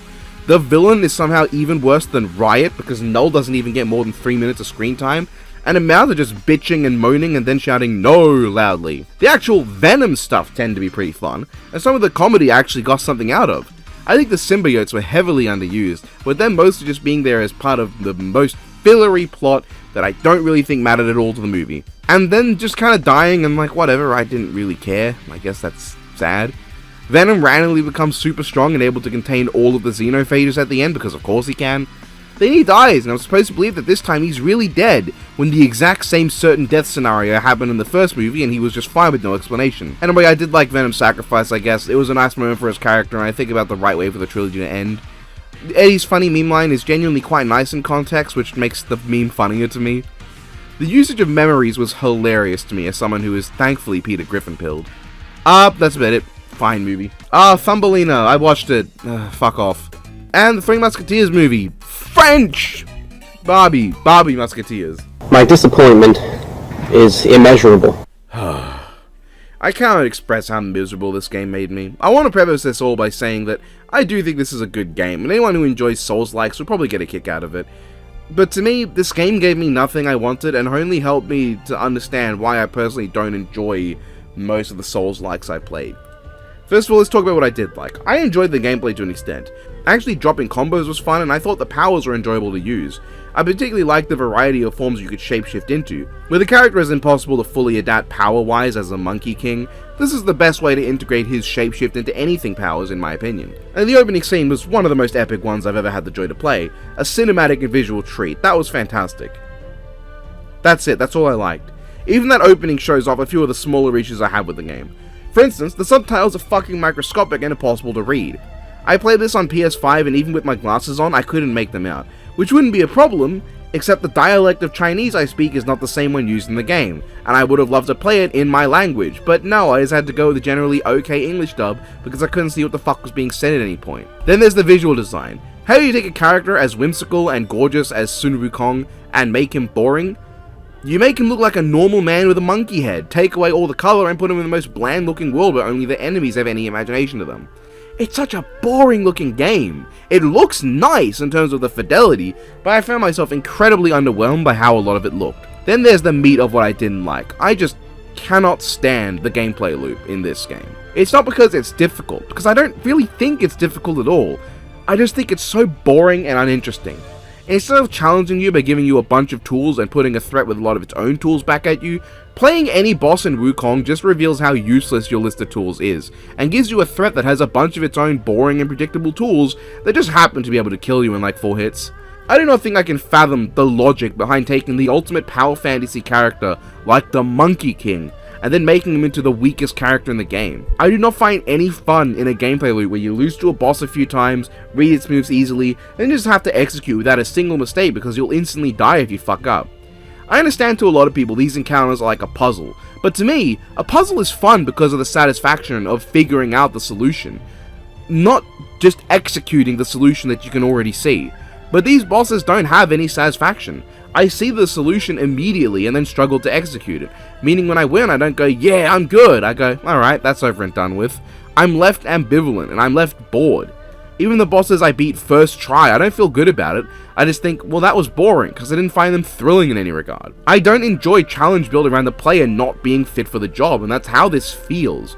You're so pathetically weak in this game, it's shocking they even put its name on it. You do so little damage, and most of your options amount to a handful of abilities that are fun to use but have cooldowns, and then dodge or parry, of which neither I found particularly satisfying. I hated the White-clad Noble and the Tiger Vanguard, fucking atrocious bosses, not because they're badly designed, but because if I so much as blinked at the wrong time, I take a massive amount of damage that just ends the run, because my guy cannot take a hit to save his life. I just don't think I can enjoy a game where it's nothing but a linear boss rush where you don't ever improve at the game. You improve at specific encounters in the game. And that's the thing for me. Unlike a game I actually enjoy, like Nier Automata or Devil May Cry 5, where after a difficult boss I feel satisfied and like I've just improved at the game enough to win, I only ever felt like I improved at one specific encounter in Black Myth and that's it. I don't feel like at any point I actually got better at the game, just better at taking on those bosses I got stuck at. It was an endless series of the most boring encounters I've ever had to play, because they all had completely different attacks and patterns, sure, but gave me the same emotional response. And that's the thing, it's not that the bosses are bad, or that they're similar at all, they're all kind of interesting in some way, but they brought out an equal amount of emotion for me, which was just boring. I didn't care about any of them as characters, because they all show up to be bosses and die. I didn't care about how they affected the story or the characters, because what story or characters? I didn't care about how they moved, because they all felt kind of similar. Here's a telegraph attack that'll fuck you up until you learn the exact thing that'll happen. I don't care about what came after, because I knew it would just be another one and done boss that has no impact on the non-story. This game has no interesting story, at least as far as I played it, and the Destined one is the most boring protagonist I think I've ever played. At least Link sometimes has emotional responses to things. At least Chrono is capable of holding his own in a fight. I've played Super Meat Boy, and I still think the Destined one is the least effective character I've ever played in a video game. He's just useless, he does fuck all damage, he cannot take a hit, and has to try 50 times to complete the most menial of tasks. I genuinely think fucking any video game character I've ever played, even the fucking kid from I Wanna Be the Guy, could beat the shit out of this guy, simply because they have an actual fucking handle on what they're doing. The obvious, pointless, dismissive response from people who can't accept I don't enjoy the game is just, get good. But you know, I need a reason to get good. I don't enjoy the gameplay, I don't enjoy the structure, I don't enjoy the ridiculous linearity, I don't enjoy the non-characters, and I don't enjoy the non-story. I have no reason to ever pick this game back up and try to progress past whatever random boss I was on, because the game gives me nothing. I'm not thinking, man, but what happens to the Destined one? I really care, because I don't. The story is just after Journey to the West's happy ending, randomly the Monkey King decided he's not happy, spits in the face of the original tale, and then this Destined one just starts doing shit or something. I don't care. I play games to have fun and enjoy myself. I want to feel more capable in the games I play than I do in real life. But I genuinely think I do just as good against any of these bosses as the Destined one, because he feels weak and feeble. I've never felt so useless playing a game before, and if I want to feel like a useless sack of shit who can't do anything right, I'll just live my life. Black Myth Wukong is probably a great time for people who enjoy this style of game, but for me it did nothing but solidify Souls-likes as one of my least favorite types of video games. Not because they're hard, but because they're just so lifeless to me. I've only played a few though. Maybe I'll give some more a shot, and I'll enjoy some. Maybe. I enjoy hard games. Like I said, I played Super Meat Boy, I 100%ed the original Meat Boy, and Tofu Boy because fuck me. I enjoy the higher difficulties of Devil May Cry, but these Souls games I've played are so boring. Every encounter, though technically different, feels the same. I couldn't distinguish them beyond which ones were slightly more frustrating because they all get the same response. I'm being repetitive now, because I just don't like it. I never got hyped from a boss, I never got emotionally invested in a boss. I don't care about them, none of them wowed me. Compared to other games I could describe as just one guy fights a bunch of bosses, like say Monster Hunter Worlds, it doesn't compare. That game has hype, that game has interesting creatures I want to learn more about, that game has exciting encounters. This game preys on my anxiety and my fucking ADHD. It's very easy for me to momentarily lose focus on something, and if that ever happened, I just lose whatever run I was on. If my anxiety ever made my shaking hands press a button inadvertently before I wanted to, look at that, I've just taken a hit and died. I guess fuck me for being born this way, I guess. Birth issue, lol. I never got this from, say, Neon White though, and that's because, well, that's a game where I would fail a run the moment I lose focus or I press a button wrong because of my twitchy hands. It'd take like a minute or two to get back to where I was in Neon White. In this game, it takes 20 minutes because the boss takes no damage from even your best hits. And like, I looked at some guys, I looked up what's the best set up for this boss. I did them and they still just take so little damage. I didn't finish this game. I don't want to finish this game. It's not a Wukong game. It's not a fun game. It's a bland Souls-like that I would highly recommend to people who enjoy the formula, but to anyone who was suckered in by early reviews and the marketing that made it come off like it would be a God of War style game, well, they fucking lied. Plain and simple. Okay, we got some more movies here. I watched Barbie: A Mermaid Tale. I don't think this is not the first Barbie Mermaid movie, but there's a lot of them. I watched Crow City of Angels, which I don't think I'd finished before, but I had watched bits of it before. Fashion Fairy Tale, the Barbie movie, that one I watched. Digimon Adventure. Okay, well, see, I'd never seen any Digimon stuff beyond chunks of the movie or some of our war game, but on this day, Donovan just decided to drop the 3 films that made up the dub movie. Digimon Adventure is fine enough. It was a bit confusing because I had no experience with the series otherwise, and I imagine it would be complete nonsense to anyone who didn't know what a Digimon was, if this was like the first time you even heard of the concept, but it had a few really cool moments. I like the animation across the board. Agumon and Greymon are extremely animalistic in this one, way more than I'm used to. I kind of really liked it though, but it's definitely not the standard way for them to be portrayed. It was really cool, though definitely a lot less distinctive, and for as short as this movie was, I think it was cool. It wasn't very distinct as a thing to me, but yeah. Our war game is pretty cool. That's about it. I really like that Diaboromon wasn't a complete yapper like all the clips I've seen. He made for a very creepy and unsettling monster. I imagine the excessive dialogue he drops in the English version was done to make him less creepy to kids. This movie is also really funny, but like not on purpose. Like Taichi randomly bashes his way into the digital world without any explanations, and there's just a nuclear missile strike as a plot point, and once Diaboromon is taken out, the missile just drops into a river and is not addressed. I don't think the relationship issue between Taichi and What's-Her-Face was dealt with either. There's just kind of a message she gets, and then that's it, the movie's over, that's all. And for as genuinely awesome as Omnimon is, he just kind of happens and that's it. There's no build-up, there's no precedent, the guy who I guess owns Gabumon is barely a character, so that moment's not special, and I guess overall I think the characters are pretty whatever. This is from someone who hasn't watched the anime, I'll note, so I'm sure with context of the show it'd feel different. Still, it's not bad. This one was just like... What do I say? I guess, for one thing, it was nice to see the final boss of Battle Spirits 2 show up. That's one of the 2 Digimon games I've played along with Battle Spirits 1. Characters are fine, there's some beautiful animation and action just like the last 2 movies. However, for this one I have mostly negative opinions because it's pretty boring. I think a lot of the music takes away from it too. There's funny things like how the American character is constantly accompanied by country blues in every single sequence, but then there's the amount of action scenes that have nothing but weird music going on. Awkward songs that don't feel right, slow or methodical songs for high impact action scenes. It doesn't fit, and that does take a lot away from the movie, but it's still watchable. Sadly, I finished just about everything there was to do. That took me about 2 weeks. At this point, I was waiting for my son to catch up to where I was in Kamen Rider Hibiki, so while he was doing that, I wanted to check out an anime that I fully intended to last year, and then didn't get around to it. Frieren Journey's End, an anime with a fantastic concept, fantastic characters, fantastic storytelling. It's fantastic, a great exploration of ideas and thoughts I've had in relation to fantasy storytelling too, that I'm happy to see put into a piece of media that I've consumed. That is, Frieren's entire concept of what happens to the world after the villain is beaten is so interesting to me, because it explores so many themes and ideas that I really enjoy. How does the passage of time affect how people interpret this great journey that could be the entire plot of a different story? Are the characters remembered? How are they remembered? Are their legends embellished or told true? When the main goal is complete, what do they make of their lives? Who are they beyond the heroes who defeated the big villain? Frieren herself is my favorite character in the series by far. There's a lot of things said about life and the human condition weaved into how she's written. She's thousands of years old, but we only ever hear her refer to events from within this one 10-year period. She routinely mentions information about things from way in the past, but specific events and stuff that happened come from that one little period in her life.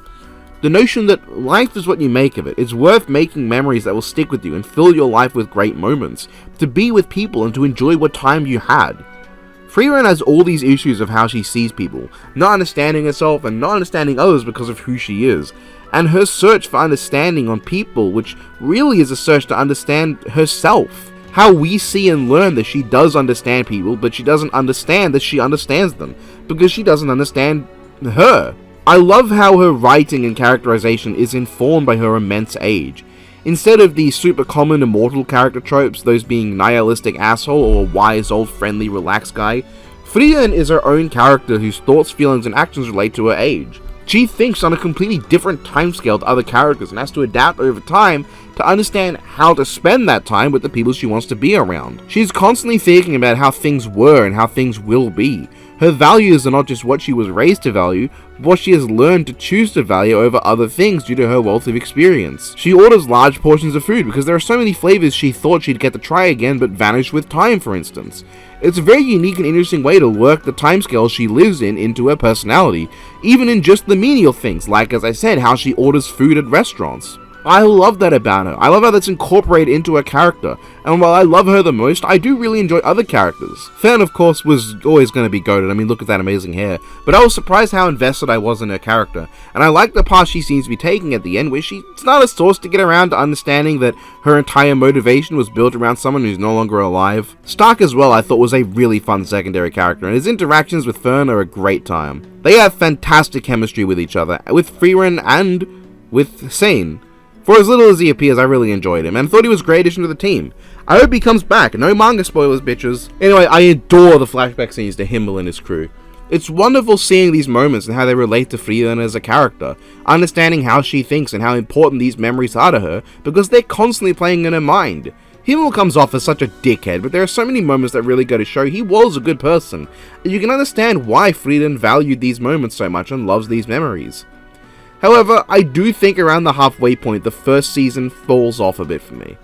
This series broke me so early on with its themes of loss, death, carrying the memories of others in the future, and while I never got to that level of sadness past the first few episodes, those moments of introspection and delving into Frieren and how she is the carrier of so many memories that deserve to be remembered kept me invested and genuinely heartbroken at times. But there comes a point where the show turns from that really unique introspective fantasy series to a far more standard shonen action fantasy series. Just, you know, the combat system isn't literally just a JRPG for once. And while I still think it's extremely well handled, and the new characters introduced during the first class exam are shockingly well developed almost across the whole board, and made into very interesting, enjoyable, and investing characters, and generally I think it is still some of the best anime fantasy shonen stuff I've seen in a ridiculously long time. I just felt like it lost something in the unique elements of the show. Frieren's writing didn't quite seem as well woven into her lifespan, mostly because there was a lot of stuff that didn't involve day-to-day life where it would be more seamlessly added in. And I just didn't feel like it really tied into her journey that much. It felt like it was more so of a fan, which is fine, I think she was great and all, and as usual, but it didn't quite hit me the same way. It was like the gap between a 10 out of 10 first half and like a 9 out of 10 second half. So, you know, it's still really good. I really did love the show. I understand that for a lot of people it might be seen as slow and or boring if they just come in wanting generic shonen action shit, which, like, I enjoy some generic shonen action shit myself. However, I also really like unique stories that can explore themes and ideas I've either not seen explored before, or not seen explored together and in relation to one another the way this did. I genuinely love Frieren. It's a beautiful show that has so much interesting and unique stuff in it. While it did drop off a bit midway, I still loved it, and the time spent to establish our main characters meant that the show did have extra time to develop the new characters without worrying about the existing ones too much, as they're already so well established that we can get enough out of them even when they're in the background. Stark is barely in the second half of the season though, I don't like that much, but it's still extremely good and I extremely like it. Highly recommendation. Okay, Barbie A Fairy Secret, I watched this one. I guess by the time, I think the issue is I don't know when this video is out if I'll have the Barbie ranking up. I don't know how much I can say. I do know the comic ranking wouldn't be out yet though. I took kind of a really long break in watching the comic films. But god, everyone knows the Crow movies suck. Wicked Press sucks. Crow 2024, ooh. It sucks. Barbie Magic Charm School, surprisingly, not as what I thought it would be. Barbie Perfect Christmas is the second Christmas movie. Barbie A Mermaid Tale 2 is one of the few direct sequels in the Barbie series that is numbered. Barbie in the Pink Shoes was interesting. Diary of a Teenage Girl was a deeply uncomfortable watch, but it was supposed to be. And Mary Poser 2, the second Mary Poser film, Crystal Princess, something like that. The end of the Fairytopia series that I don't know if anything's ever continued on from it, but is what it is. Well, the first half was fantastic. Second half was a complete disaster. Kamen Rider Hibiki. Ugh, man, I really wanted to like this. In fact, to a degree I do. Among all the widely disliked Kamen Rider shows, only Ghost lived down to the hype. But even Ghost, I think gets a bad rap. Hibiki? Okay, let's talk about what I did like. That is the first 29 odd episodes. Hibiki starts off as a fantastic show. Not my favorite at all, but still very good. It's a very simple but enjoyable slice-of-life Kamen Rider show. It's not about some grand journey to save the day or anything. It's about the lives of Hibiki himself and fellow protagonist Asumu. This feels like no other Kamen Rider show, and in a great way. It stands out in its tone, vibe, and writing. Tonally, the show doesn't have the same super high stakes as all the others, which could be seen as a bad thing, but it really works well to match what it's going for. In this world, Kamen Riders aren't these super special one-of-a-kind heroes, they're just a supernatural occupation that's been going on for centuries. Hibiki himself is not the special boy, he's not the chosen one, he's not the ultimate savior, he is just the one we happen to be following. This is the story of his life and how it intersects with the lives of Asumu and his fellow riders. He's the oldest rider that's ever led a show, being in his 30s and far more wise and put together than them. While this does mean he doesn't develop as a character much, that's also fine. His role is not to develop and change, but to reveal more about himself, to show you who he is right now as a person, instead of focusing on how he changes later. Because by the time we meet him, he's gone through his arcs and character, he was the protagonist of a different story. This is a look into how an outsider might view a character after their story is through. Hibiki's day-to-day life is training and taking out Makamu, the primary monsters of the show. I love these creatures for many reasons. For one, they are a threat that never go overboard and what makes them threatening. They are dangerous because they target individual people, and have been for centuries, but they're not this global catastrophe bringing danger. And they take the mythological inspirations in a very unique and interesting way. They aren't just based on yokai, but they carry over the oddly specific weaknesses of creatures you see in a lot of mythology. You can see how word of mouth and oral tradition would lead to something like these creatures having some oddly specific weakness, and that's actively in the show. There's also this really interesting power system, because the characters are all roughly on equal footing, but with specific advantages, that being advantages over different types of Makamu. Not in a video game weapon triangle sense like Fire Emblem, but like you can understand as time has gone on how the Oni, that's the riders of this show, have evolved to take on different Makamu. So they all use instruments, right? This is because Makamu are only vulnerable to pure sound, which is best utilized through music. Hibiki is a drummer. He is best suited to large but not heavily armored enemies that he can easily place the taiko drum sigil onto and then go ham on them. His fights are often about accessing areas that are easy to go ham on and struggling to get there. Secondary rider Hibiki uses a trumpet. He's best suited to range combat, and while he doesn't have the raw power of the other two with their main instruments, he's able to attack much quicker and aim at flying enemies the others struggle with.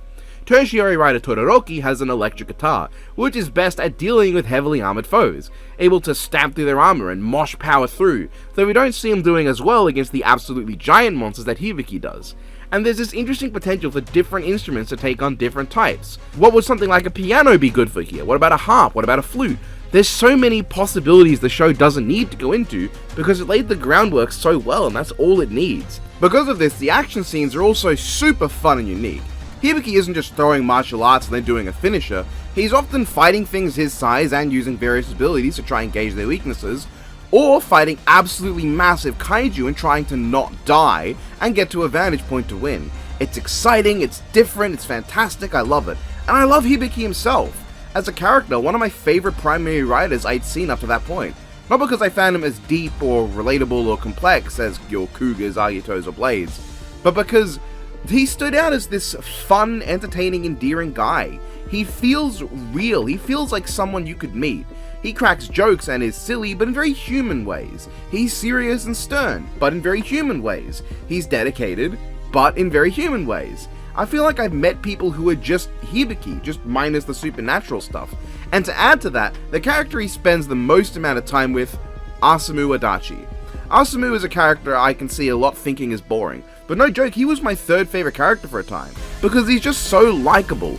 His struggles are real, and he has to be one of the best examples of a normal character thrust into the supernatural, letting us get an introspective look as to how it affects the life of your average person that I've ever seen.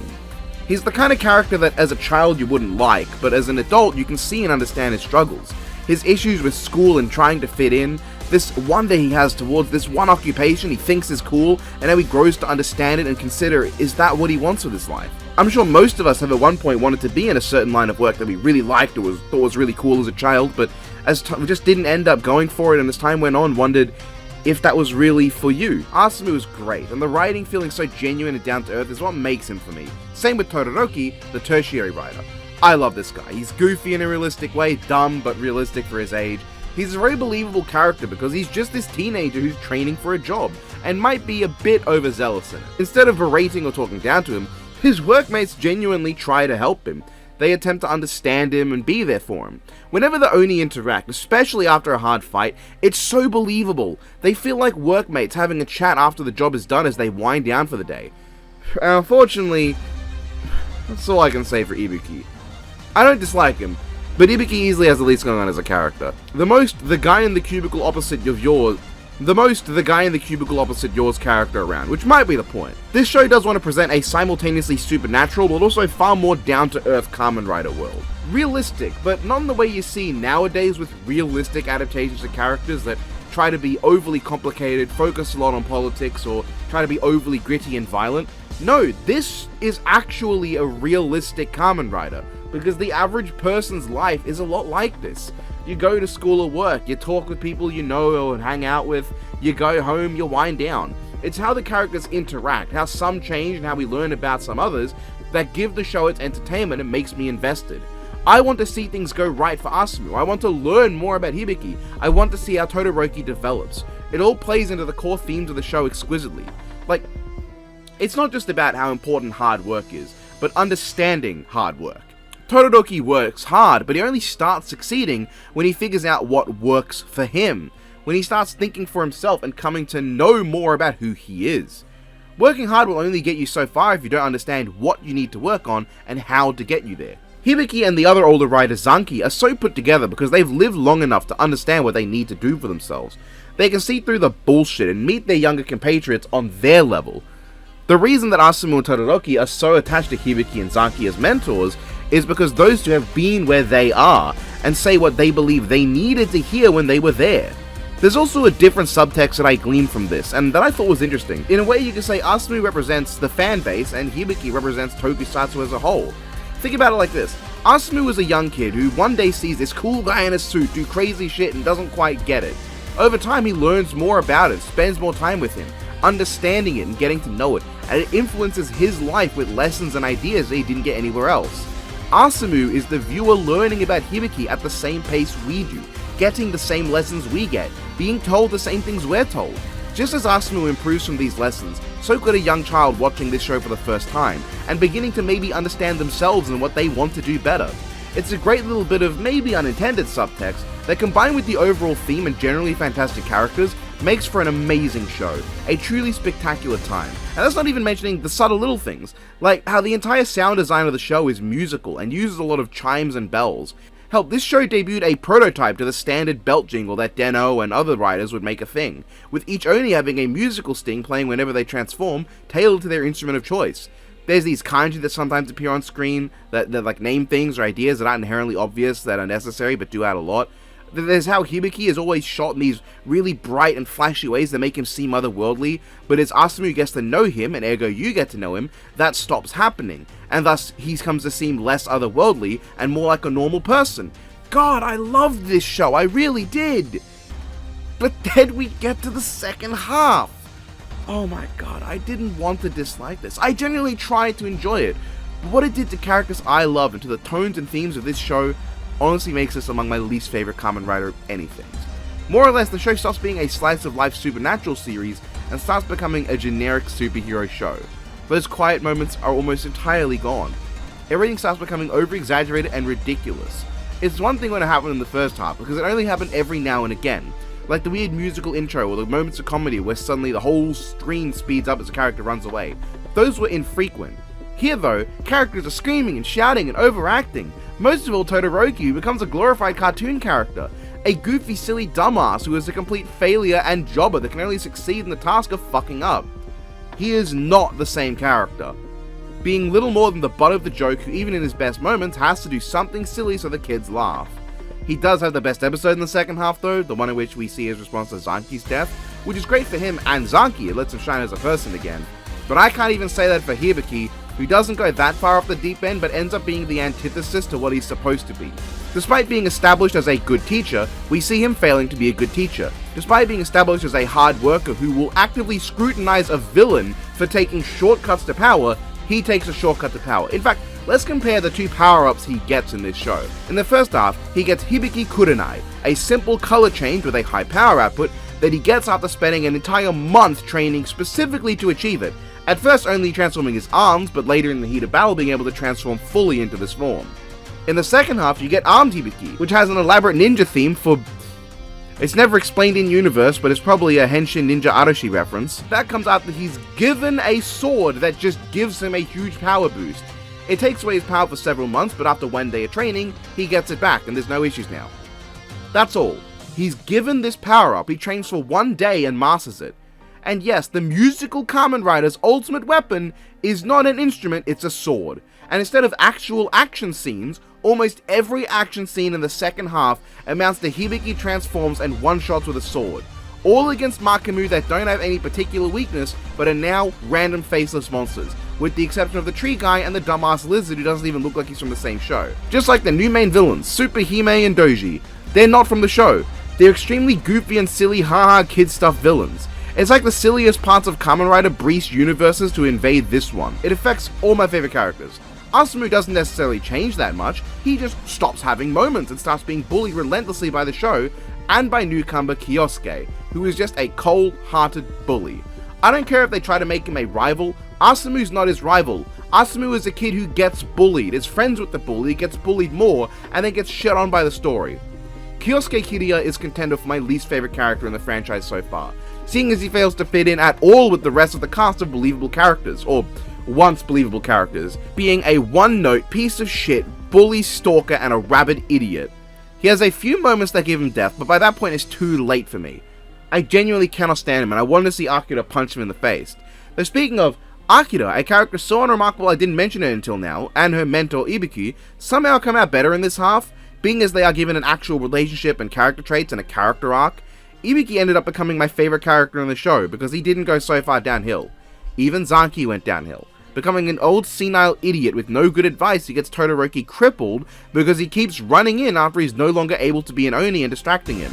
Then he gets 2 more final fights as an Oni and just kinda dies with neither of them being particularly memorable. What was once a unique, exciting, and interesting slice of life supernatural Kamen Rider show about the value of hard work, growing up, and understanding who you are and what you want to do became a shadow of itself. A shallow imitation of different shows that don't understand what made itself or its contemporaries work. It stops being Hibiki. The sound design, the music, the characters, the tone and themes, they all change and become nothing. There's no character development beyond Hibiki and Akira. There's no interesting moments. The moments that should be nice are over-exaggerated to the point of cartoon silliness. All the action scenes went from actual fighting to just Hibiki one-shots with a sword that shoots laser beams.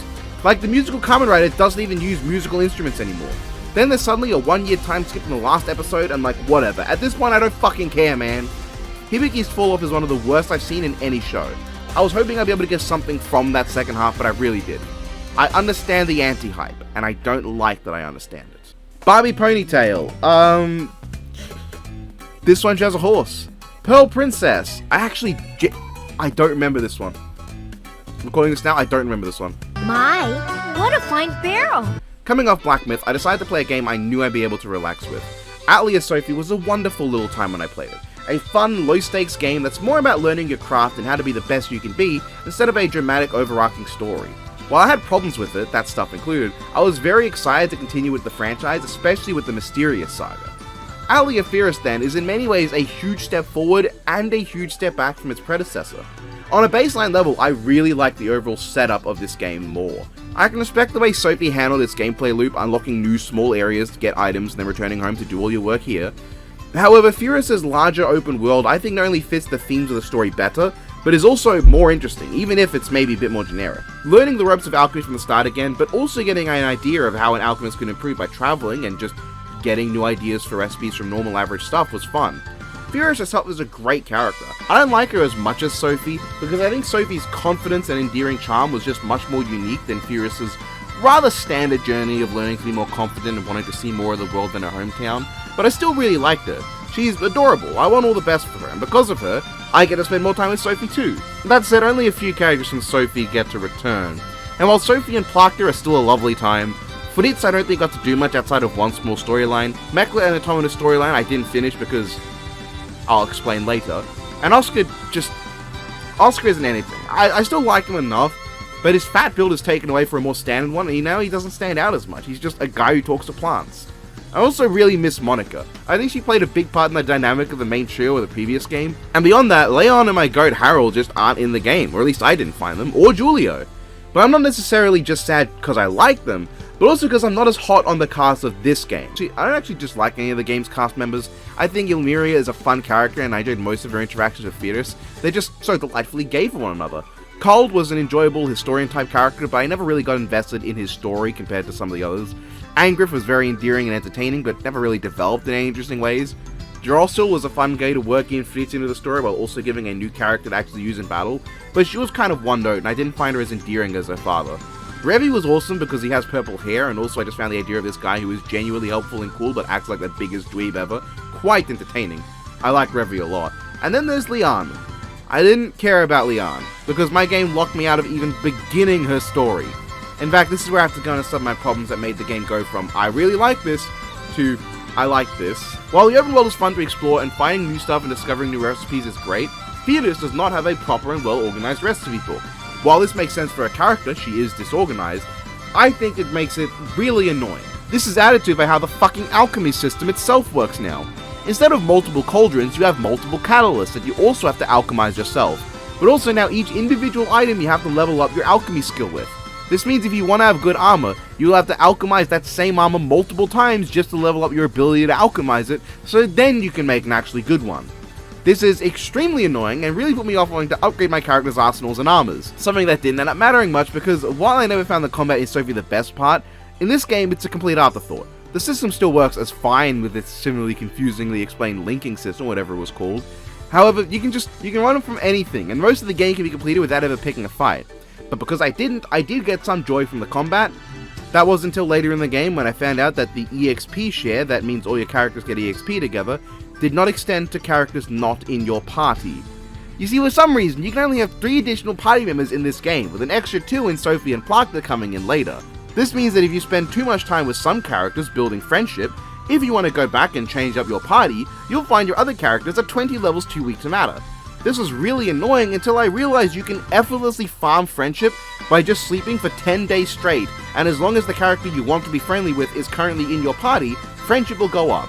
That made things convenient, but it was also really lazy as a mechanic.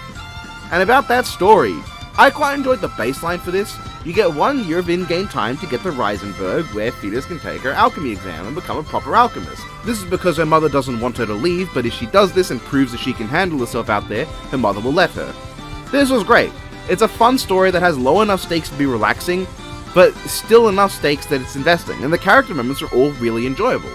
I got to the end, I did the exam, the credit rolls, and then the rest of the game was there. Essentially being nothing more than you run around and do little quests.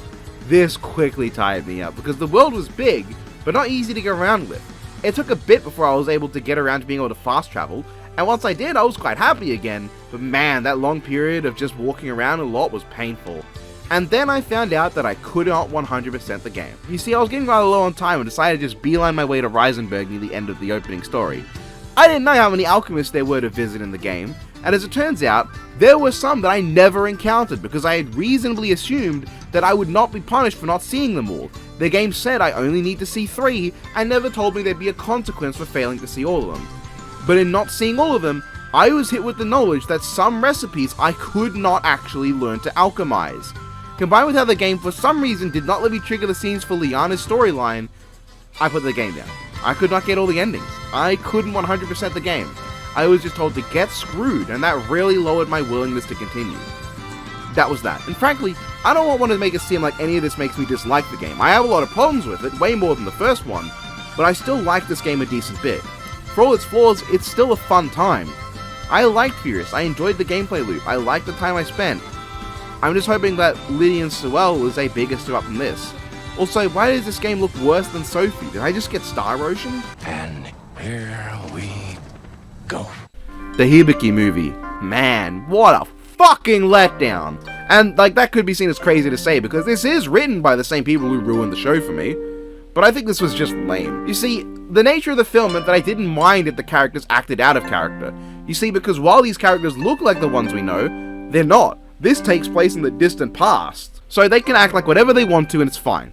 However, they don't do that, because the past versions of Hibiki, Ibiki, and Todoroki don't have personalities. No one in the film does. This is a loose retelling of the 7 samurais, so ergo there's 7 only in the movie.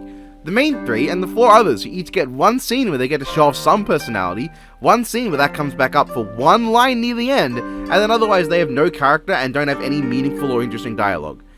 The most interesting part of their movie was looking at their new instruments that weren't in the show and guessing what they were made for in terms of like the power system that the first half had. For instance, maybe the blow dart flute is meant for armored flying Makimu that the trumpet isn't as strong against. It fires blasts into armor and the music goes through them to destroy it, but because it has to fire those blow darts first, it's not as effective against quicker targets the trumpet's better for. Obviously not brought up in the movie, but it was fun speculating what they could do. One of the Senki, however, Kabuki, actively annoyed me, because I like the premise of a past tale where the Oni are treated badly by people. You know, because Oni in real life today are kind of seen as demons. This could be like the precursor to that belief. Thus, you can imply the reason that the Oni are more secretive in the modern day is to avoid persecution that existed in the past. But the reason it's so light-hearted is because that was so long ago that no one alive remembers it. However, after Kabuki comes out as a villain, he kind of just dies after one mediocre fight scene. They never dive into his beliefs or motivations. His main weapon's also a sword. In fact, you can tell how little they understood the show by how everybody primarily uses a sword in this movie, aside from the main 3 who don't. If they were all supposed to have swords due to the time period, it sure is weird the main guys don't have swords. But it's not like this movie cares about the show. It ignores established lore all the time. The disc animals should be made of paper in this time period, but they're not. Todoroki shouldn't even exist, because that name was created during the modern era 100 fuck all years after this story. The big final battle is fun and enjoyable, but it's nonsense Toku stuff and not the well thought out fight scenes that Hibiki had. It's harrowing to look into the origin of the fall and know you can do nothing. But I'd have to give this movie some points for a few fine action scenes at the end at least. That's already more full-length action scenes than part 2 of the show had. But the ending is so frustrating. We cut away as Orochi, the ultimate Makimu, appears and attacks the Oni.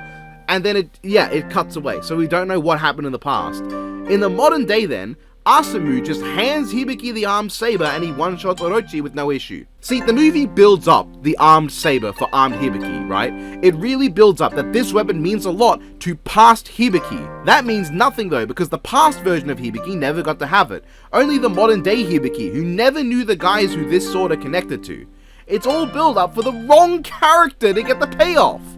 Not to mention, objectively, the Oni had to die on that beach, because otherwise they wouldn't have left the armed saber lying in a cave. But they also objectively had to survive, otherwise their names never would have been passed on to their students and we wouldn't have modern day versions of any of them.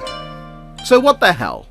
What the hell? Oh no, I'm still alive. This year's White Day event is the best one ever because it is a mini Gura Gura event. Shinsaku's my goat and I love him and I didn't pull him, but I'm really happy he's here.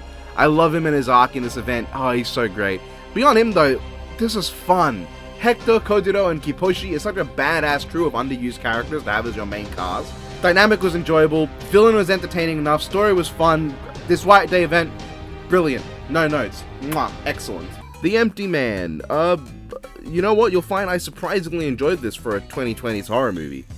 Supernatural at that. Extraction! I was surprisingly pleased by this one. You'll see in the comic ranking, I liked it a bit. Barbie and the Secret Door. I think at this point it's almost more entertaining to try and see if I can remember what the Barbie movies were. I believe this is the one with Marluxia, where Barbie goes through like a magic doorway into another world and has to like fight off the evil like princess magic user who's draining the magic from everything. Extraction 2. It's like Extraction 1, but they made more of it. Barbie and Princess Power, that I'm pretty sure is the superhero one. It's okay. Barbie Puppy Adventure, well, I just write puppy, but there's 2 of them. There's like 5 Minute Sisters in a Puppy Adventure, 5 Minute Sisters in like a Barbie Chase, and a Puppy Chase. Both, I don't like either. Barbie Spy Squad, I kind of like, but like only kinda. This is kind of the era where Barbie was more experimental and just made kind of like generic but okay versions of different genres, from like superhero to spy to video game. Except Starlight Adventure, this one's just unequivocally good. I really like this one. And then I watched Puppy Chase, and it... Hey, don't tell anyone, but there was an audio error here and I have to record. Next is Barbie Video Game Hero, which is hilarious because Barbie's video game form looks like Miku for some reason. There's Dolphin Magic, whichever magic movie, or whichever dolphin movie. Never mind, I was going to say, like, whatever mermaid movie this one is, I don't remember. No, it's the one with Isla, I believe. With, or Isla. Where mermaids are there, but Barbie's not, like, a mermaid in it. I don't remember if she becomes one at one point, but she's not, like, she's human in it. This is, like, the start of the Dreamhouse Adventures continuity. And then Princess Adventure, the third or fourth something switcheroo Prince and Pauper story. We're gonna die, man! Monster Hunter Legends of the Guild is a fun movie. It's about 58 minutes of Monster Hunter, which is more than the actual live action one managed to pull off. It has some weirdness, like the animation and especially the motion can look extremely cheap and jank at times, and the Deviljho that shows up gets taken out way too easily for what it is. I understand they can't put in a full 20-minute hunt into a 58-minute movie that also has to balance out a Velocitron, Congalala, Nursilla, and Lunastra, but still. Two of the hunters also die at the end, which is mega cringe because we all know they would just be casted away and come back. But still, it's fine. It's fun, I enjoyed the cast, I liked the monsters they chose, and Lunastra came off as a proper menace. I'd recommend it to Monster Hunter fans. Big City, Big Dreams. This was a really good one. And I also surprisingly liked Mermaid Power. Okay, so Barbie Epic Road Trip was initially excluded from the Barbie movie ranking because it's listed in the Wikipedia page, but it's more of an interactive film on Netflix. However, I wanted to get up to 50, so I included it anyway. So here's what I originally wrote for it in this segment. I don't dislike it. I didn't get to play it when it was actually there, so I could only watch someone else go through it, but I did enjoy each storyline well enough. The girls going to the audition was fun, I think the road trip was also fun, but not nearly as interesting narratively, and there were a lot of amusing non-sequitur moments. I felt really bad for Ken at first because the initial path that was taken in the version I watched was the fuck Ken path, where you just constantly go against whatever Ken says and do what the other characters want. So you can see this really solid, supportive guy constantly thinking what's best and ways he can share his feelings with Barbie, only for everyone to go shut up Ken. But yeah, Barbie was fun, and Ken was fun. The sisters were okay, nothing special as they tended to be at this point.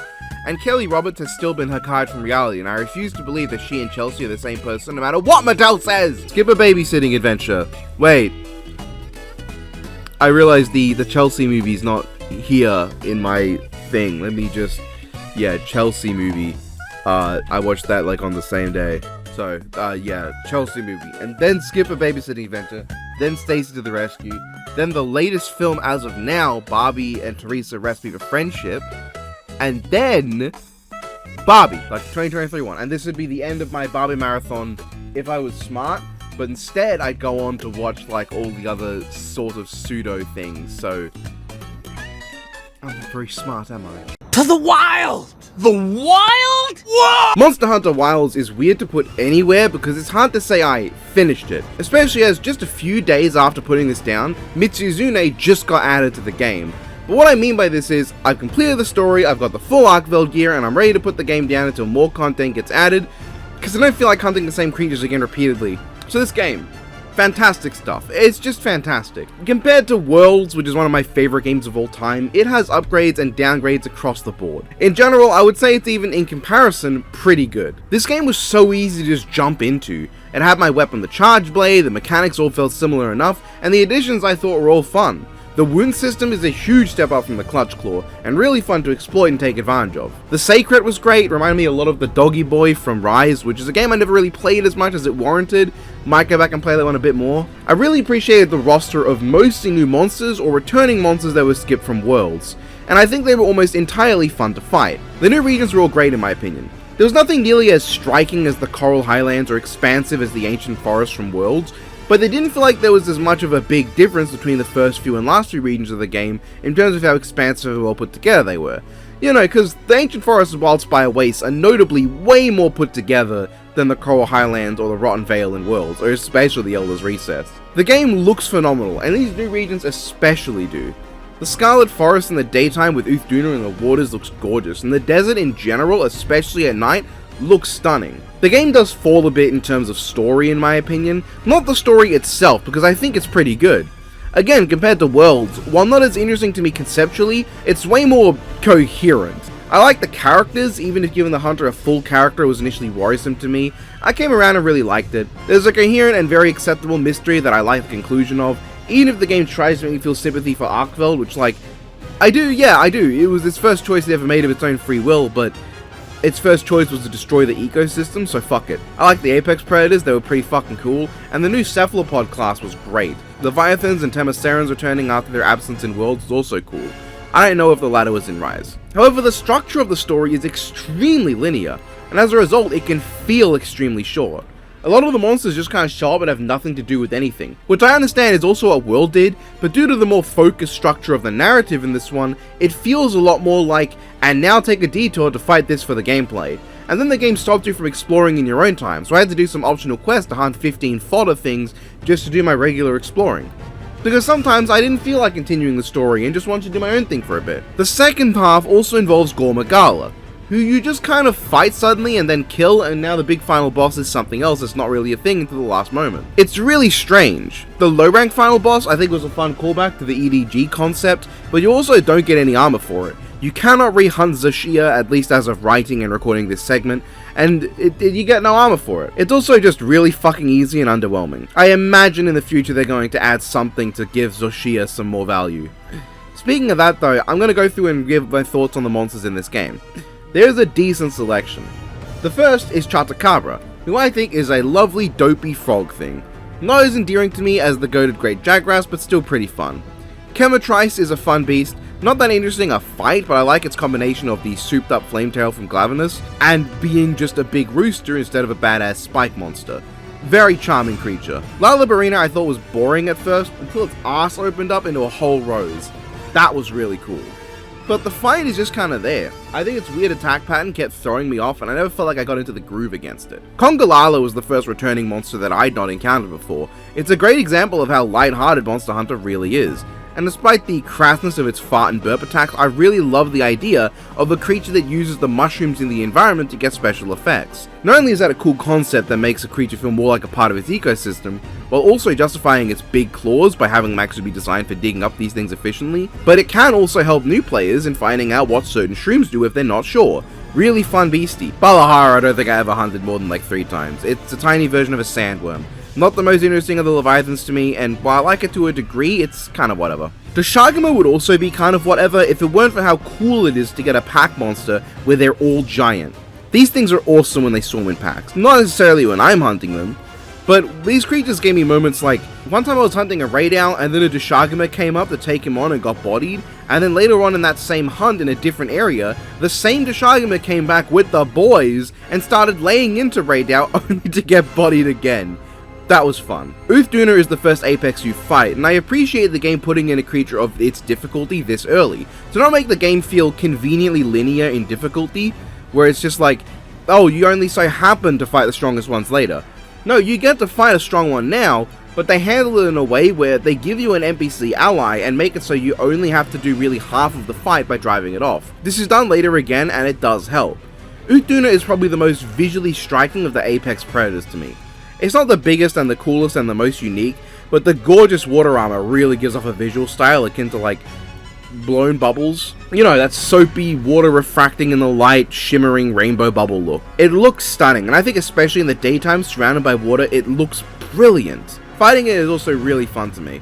Its attacks are all telegraphed enough that even early on it's not the most difficult, but it does so much damage. I find the water armor sometimes obnoxious with how it minimizes your ability to harm it, but I don't care. There's a satisfaction in breaking its armor as well and getting it to lay into it. Probably one of my new favorite beasties. Rombopolo I don't dislike, but it wasn't the most memorable new creature for me. I like the weird mosquito dinosaur full of oil bit, that's very creative, but I never remembered any of its hunts to any particular degree, and personally I don't care for the creature overall. Raidal is sick. It looks like a Yu-Gi-Oh monster, and I think it can come off as a bit tryhard to some degree with how spiky and hyper detailed it is, but it works for me. Fighting it is fun, especially with how cool it can look to just block its massive lightning bolt. In general, things like that and the Gravios Fire Beam look so much cooler to block in this game than anything from the Monsters in Worlds. Nesilla was interesting because I remember how it was just kind of a normal giant spider in the live action film and never got to see it in one of the games until now. I was shocked at how cool it was. Those big fucking pincers coming out of nowhere and its huge variety of status effects make it really stand out among giant spider creatures I'm used to in media. Fighting it can be really annoying at times, but I'd say I definitely like this one and it's one of my favorite returners. Hirobame was kind of weird. Visually, I get it's meant to be based on a gliding snake, but it comes off as really mystical with how it flies around. I think they should have come up with some kind of effect where it's like blasting air under itself to keep its body constantly afloat, to feel more in line with Monster Hunter. Or at least what I'm used to. Maybe this kind of magic bullshit is more common in earlier games. I still like the creature, but part of that's because it's adorable in the sense that it's really easy to tear apart. This is the easiest monster in the game in my opinion. Ajarakan is pretty damn neat. A rocky fire equivalent to the Rajang that has a ridiculous Nergigante-ass dive bomb, but without the ridiculously disjointed hitbox. I didn't fight it very often, but it's really a neat creature, and I love how it uses the environment. New Udra is very striking when it shows up, a massive octopus thing with a giant head. I think it's a pretty fun fight, and I welcome more octopus creatures in the future. I'm very curious to see if Yamasukami and Nakakas return, if they will be reclassified as just giant cephalopods. Guardian Deshagama is the first of the Guardian monsters, and I'm not too keen on this one. It looks cool and I like the Guardian aesthetic, but Deshagama is just kind of there among them. Probably one of the most boring creatures in the game to me. Guardian Rathalos, on the other hand, was a really great way to put Rathalos in the story, without just feeling like another normal one. Of course it's in the game as the mascot, but it feels like the game wanted to have mostly new creatures, because they can just add the recurring classics in later. Baroth, Diablos, Elder Dragons, I feel like they'll probably get added as DLC sometime down the road, or in an expansion. Jindaheart is awesome, but also really fucking annoying. You see, he has this one move that always instantly killed me no matter my armor, gems, or supplements. The first time I fought him, however, I think the game glitched because it didn't spawn any of the ice blocks that I'm supposed to bring down to protect myself, so I just had to hope he didn't use the fire explosion one final time at the end, and barely managed to take him out. After that though, I hunted him about 4 more times in solo battles and I got his armor and that felt great. The biggest creature in the game you can repeatedly fight and probably the only apex predator that feels like an apex, and not just a creature holding the spot until an elder dragon shows up and kicks it out. Guardian Ebony Odogaron is sick. Really cool to see it even if I don't really enjoy fighting Odogaron. I feel like every time I fight Odogaron, my ability to read its moves resets completely, so it's like I'm always playing catch up like the first 5 minutes of it. Zhuwu then comes out of nowhere, which was both really annoying because it just happens, and also really cool and helped the place feel like a proper ecosystem where monsters will just happen out of the blue. It's a really neat cephalopod with what felt like a Vampire Squid inspiration on some of the stuff it does. I like it a lot. Guardian Arkveld and just Arkveld in general too are very cool creatures, but I can't stress enough how much I hate that they Arkveld drops its pieces in a way that means you need to fight it 7 times to get all of its stuff at minimum. A bit annoying, but I'll live. I like the creature a decent bit. Zoshia is a bitch. It looks neat and I love its multi-stage feel, but compared to Xenojiva and Shara Ishvalda, I never found this behemoth-sized final story boss all that exciting. It does like no damage when wearing fully upgraded Arkveld armor until it starts using lightning, and it has like 2 attacks that can hit you if you're behind it that either don't do any real damage or are so telegraphed you need to be taking a piss break to get hit by it. And it takes so long to beat that I felt like it was longer than the first 2. Xenojiva I also beat first try, but that one felt more like a spectacle and achievement, and Shara Ishvalda actually walled me for a bit when I first fought it, and I found it to be extremely fun to battle again and again until I finally got a read on it and took it down. So she is just there. Yankutku is very endearing, not much else to say. From here on out, you can discover a lot of the creatures in just whatever order, so Rathian and Rathalos are the same as ever. Guardian Fulgur Anjanath was cool to see and definitely gave Anjanath a more fitting place as a late game monster than whatever Rise tried to do.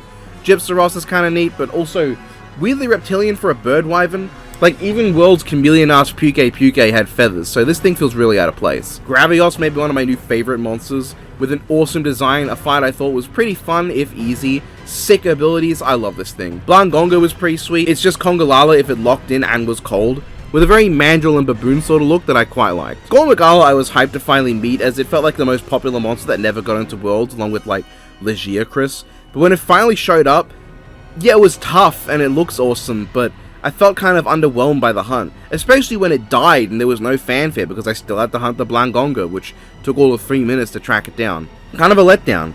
And Mitsuzine I haven't hunted yet. I'm probably going to drop updates to Wilds as time goes on. Don't know when, but I'll talk about new monsters eventually.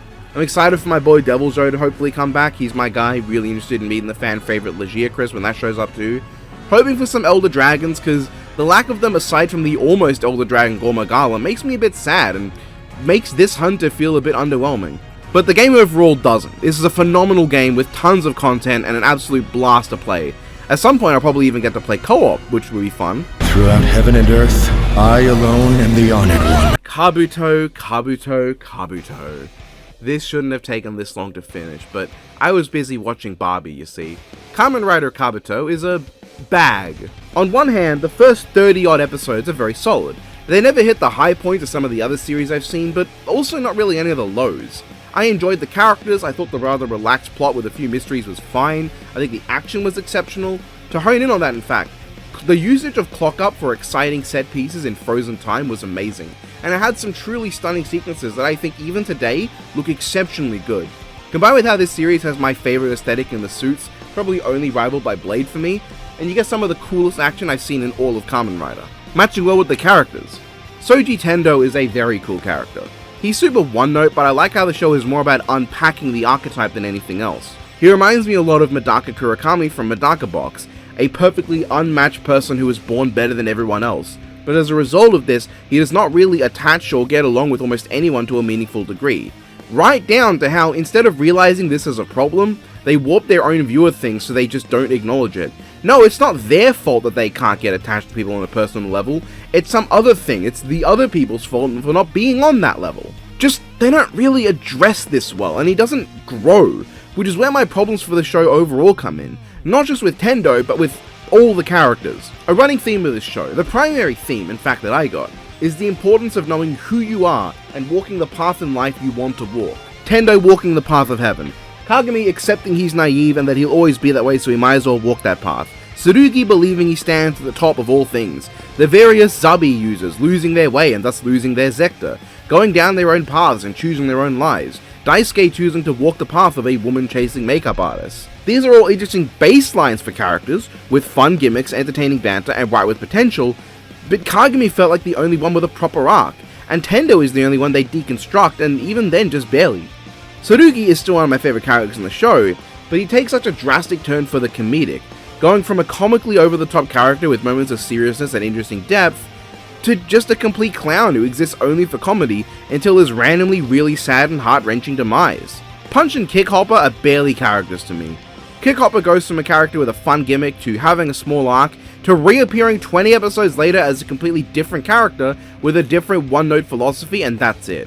Their story also ends shockingly tragic and sad, but more so for how it's framed than for any care I have for them. Daisuke I think gets more mileage than the others because he has his pretty much foster daughter to look after and she has an arc, but he barely even gets to show up at all past the halfway point.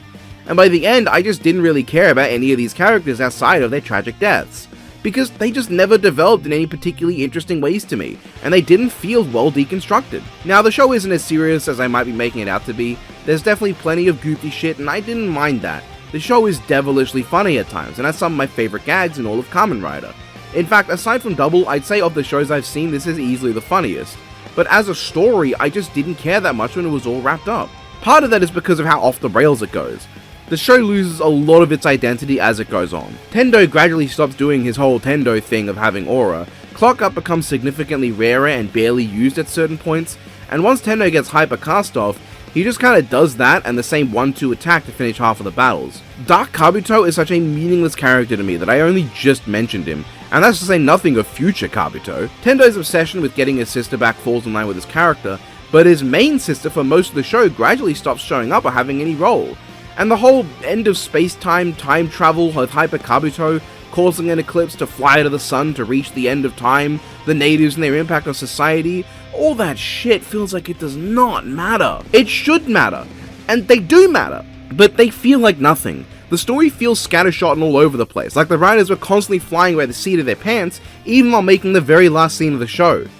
Kabuto lost me. It lost my interest and stopped being Kabuto.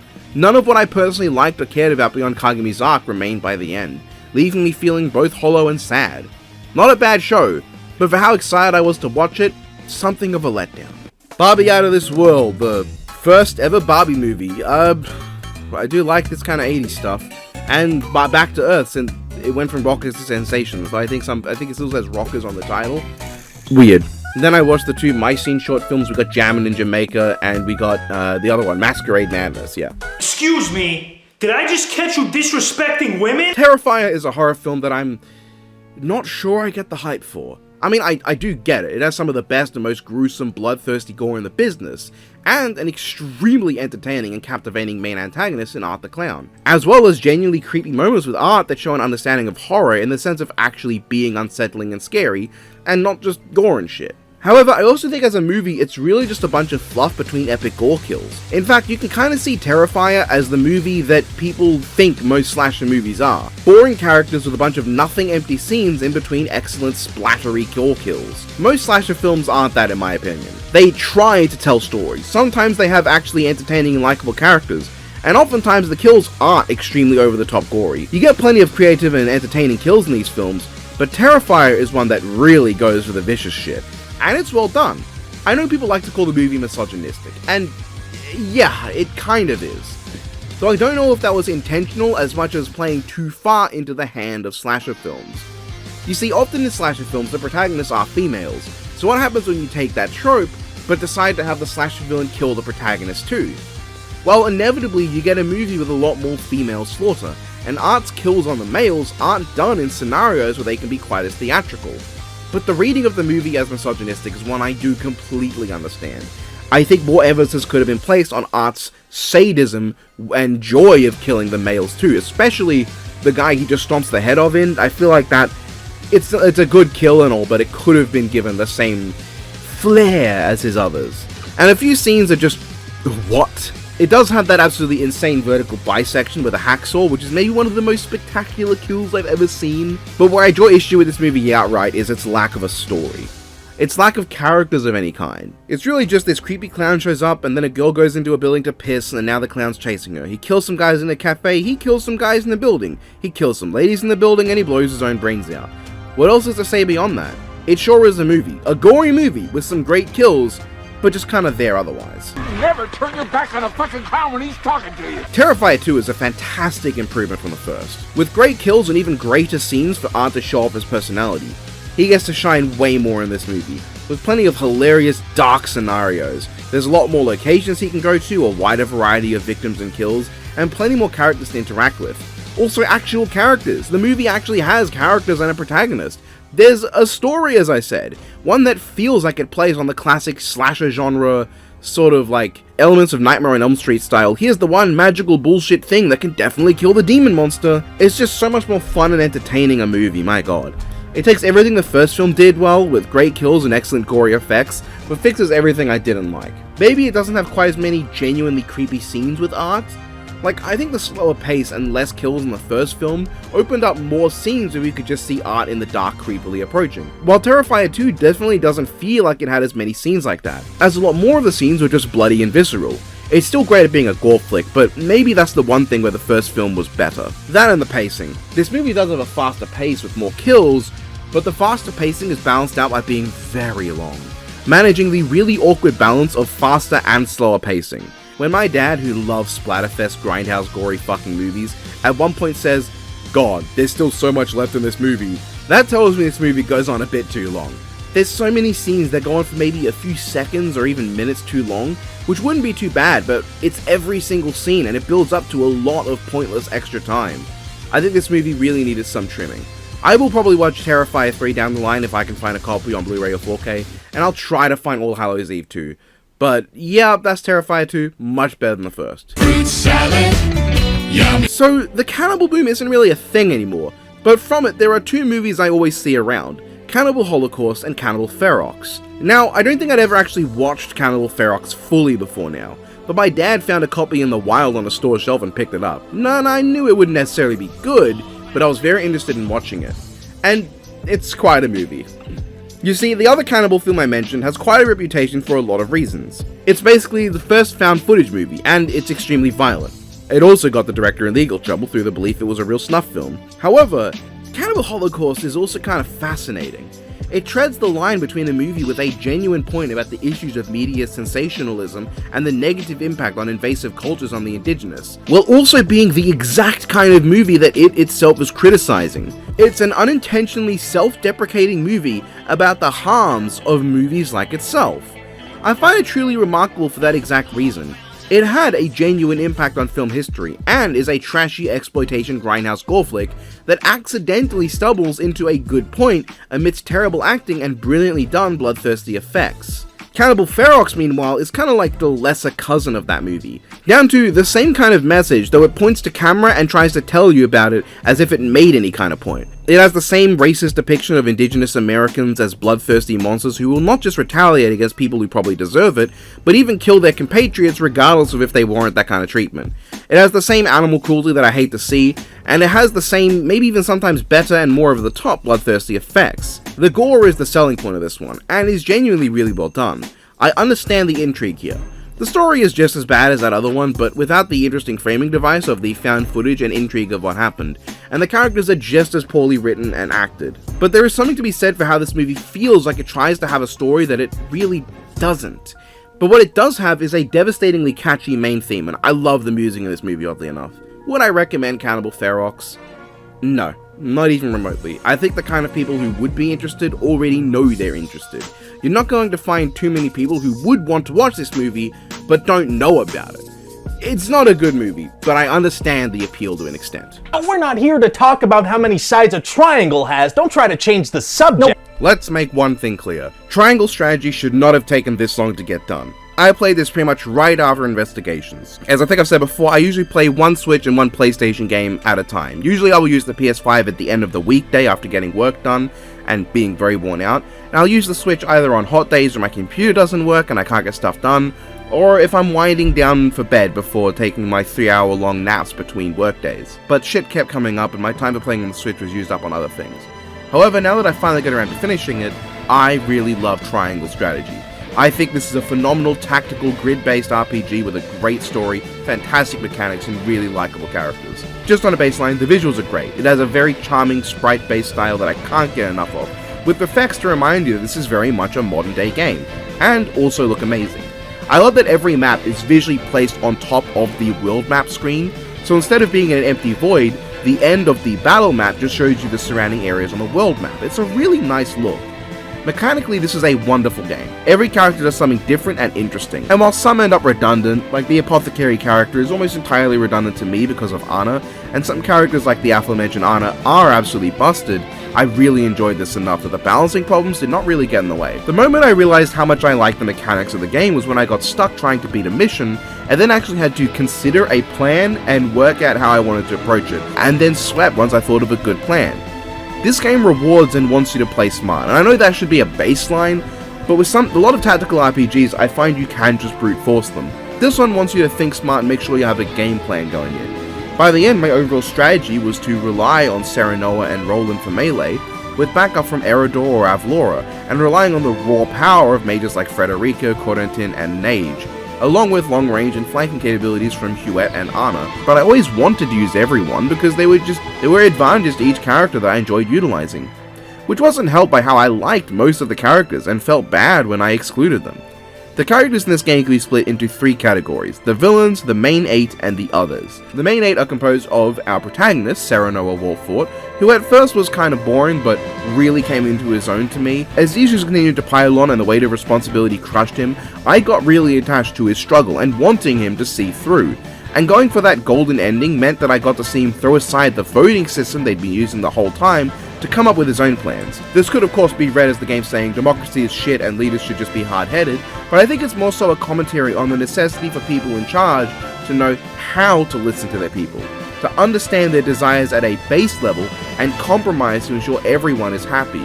It helped that he was an absolute monster powerhouse in gameplay too, so I always used him and got to see his interactions with other characters. He still has some level of generic good guy to him, but there's enough there to make him really interesting.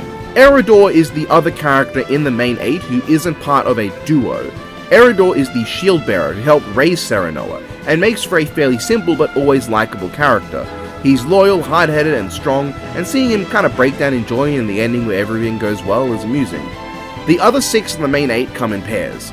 There's Benedict, Serenoa's closest advisor, and one of the most pragmatic and potentially morally dubious members of the group. A lot of the side stories did a great job in fleshing him out as someone who came up from bullshit and spent a long time serving the Wolf Fort Demi, and just wants to support the house that Serenoa is now lord of. At the end of the game, the moment your ending is truly decided involves him and 2 others coming up with plans that only serve their game. And I think Benedict's is probably the most sensible of them. All of these plans are treated as equally bad, and indeed they all have huge problems. Benedict's involves throwing away people's feelings to go with the most objectively successful option. And I actually understood where he was coming from. I thought it was bad, but I got it. He's usually paired with Anna, an assassin who is tantamount to his daughter. Highly skilled and very entertaining. She's one of my favorite characters, with a lot of side stories that expand her beyond her seemingly emotionless exterior. Her search for true parents and her response when finding out the man who raised her is responsible for their deaths was engaging to me. Her immediate understanding that yes, my foster father killed my real father, but it was war. That was just the result of war at the time. That man chose to raise me anyway like a daughter. I like that. The belief that whatever crime he committed in killing her parents he has long made up for was quite interesting. It showed that she was a very mature character. I liked Anna a lot and I enjoyed using her. Oh, my throat. I enjoyed using her. Roland is the Crown Prince of Glenbrook, one of the 3 big nations in the game, and the best friend of your protagonist, Serenoa. Now, Roland I understand is divisive, and I really get it. At times I really liked him. His conflict about wanting to be a good king but not knowing what to do and being blinded by idealism over proper kingship. But at other times, well, there's this whole bit in the end where he kind of randomly decides he wants to give up his kingship to go sit under the thumb of another nation. Which, I didn't play that route, but even without playing it, I think it's really weird.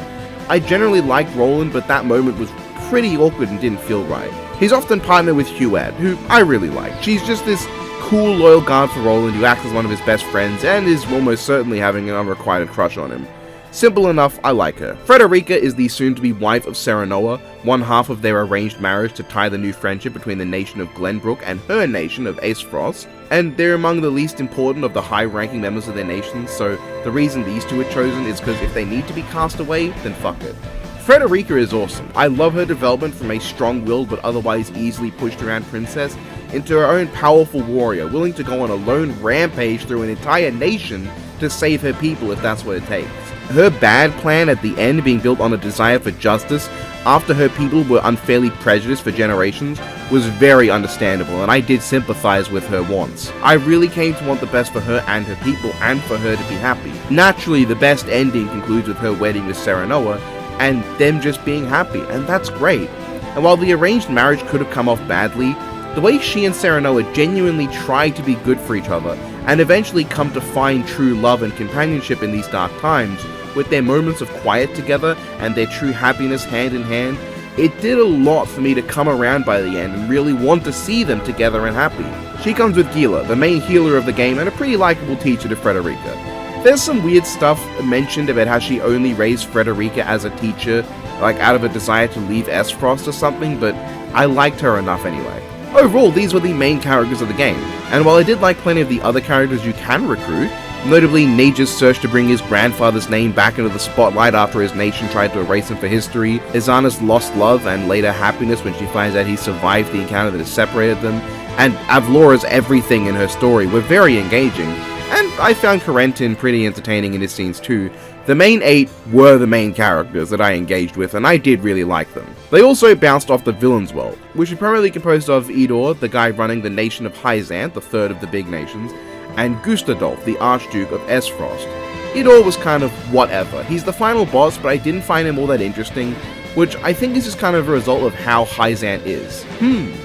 A nation built around a religion that follows the words of one single deity, of whom those who parrot that deity's words are self-serving assholes, brainwashing the masses for their belief, telling them that anyone who goes against them are heretics deserving of death, and deciding to punish an entire race of people solely because of what is perceived as a single crime from thousands of years ago?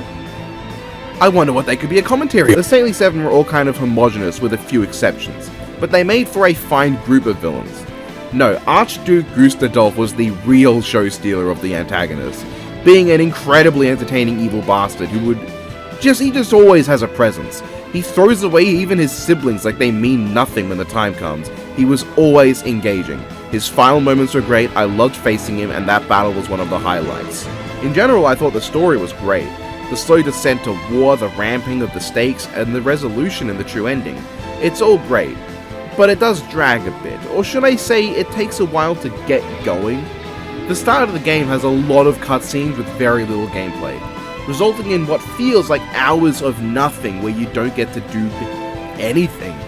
And the gameplay being so fun meant that I was left wanting more of that.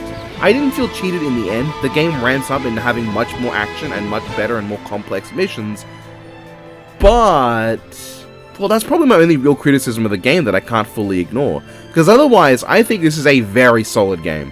It even has a New Game Plus, which allows you to see the previously hidden values. You see, your choices alter certain values that you don't get to see, which can help to affect whether you pick up certain characters.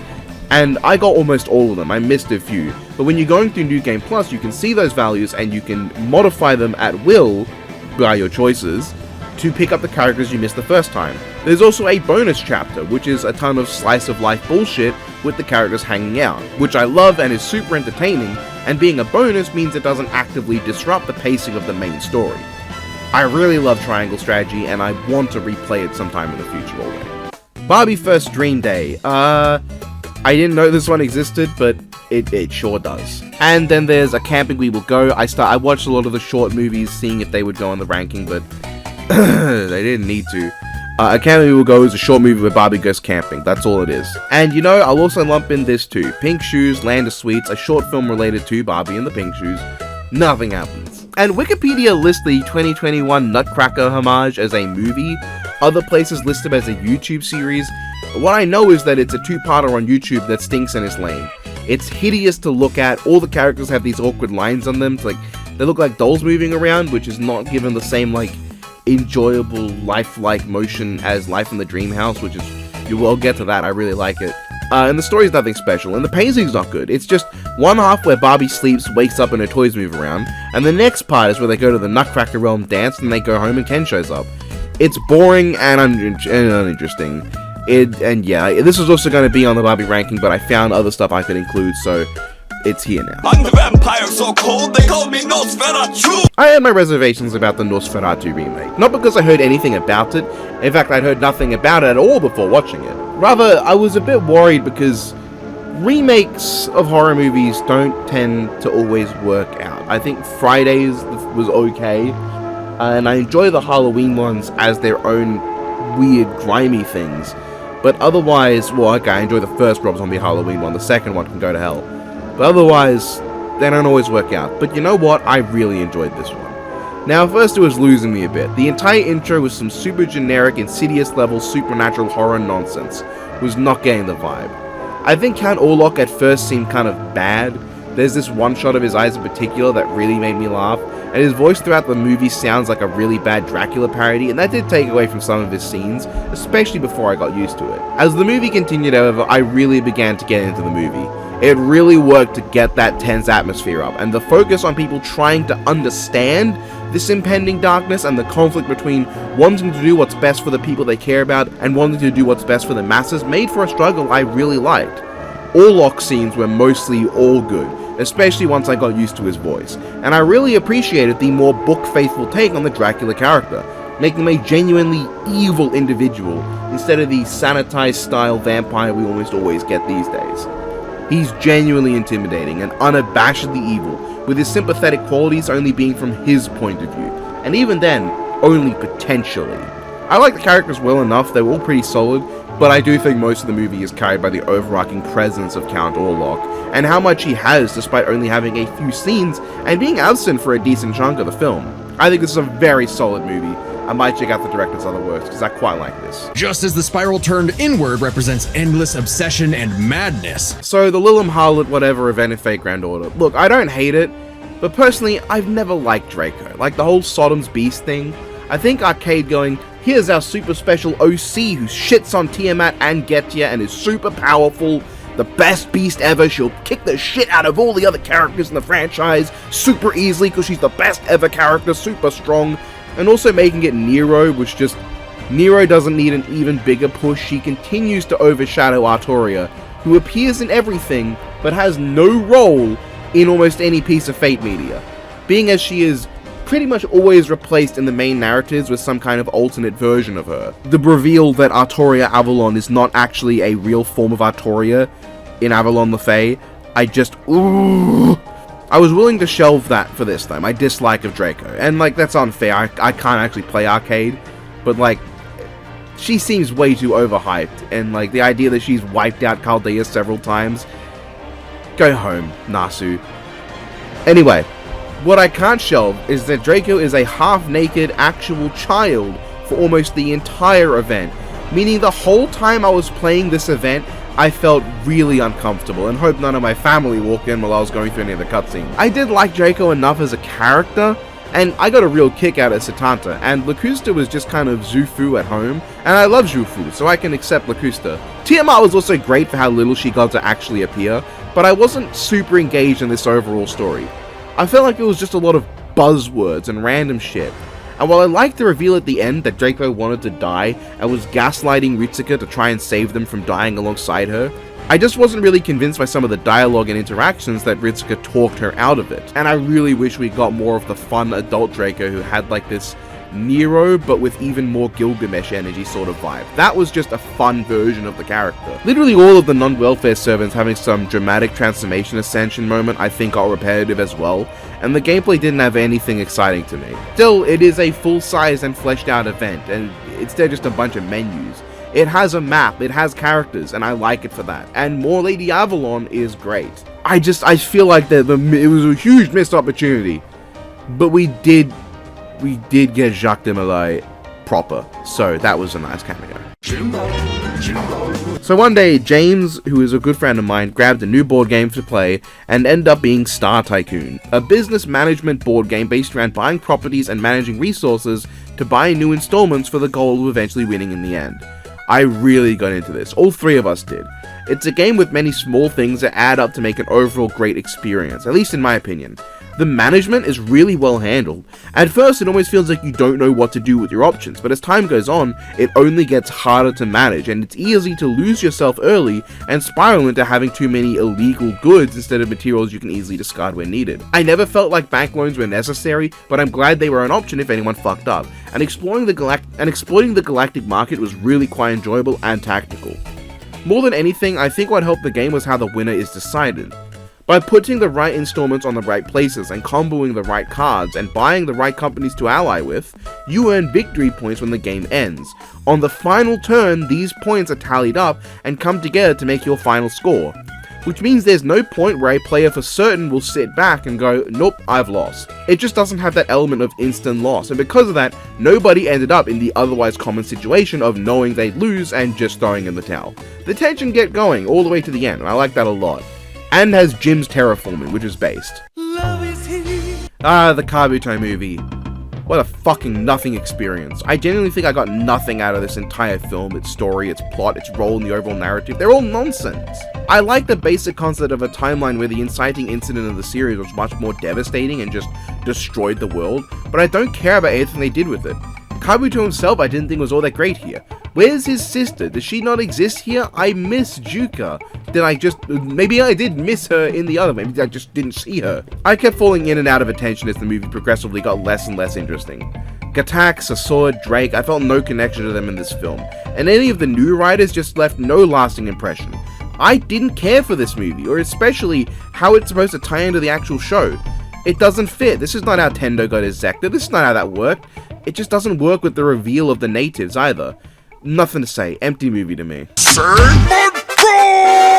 I've never played the main Granblue game, or the fighting game, though I'd pick it up if I got the chance.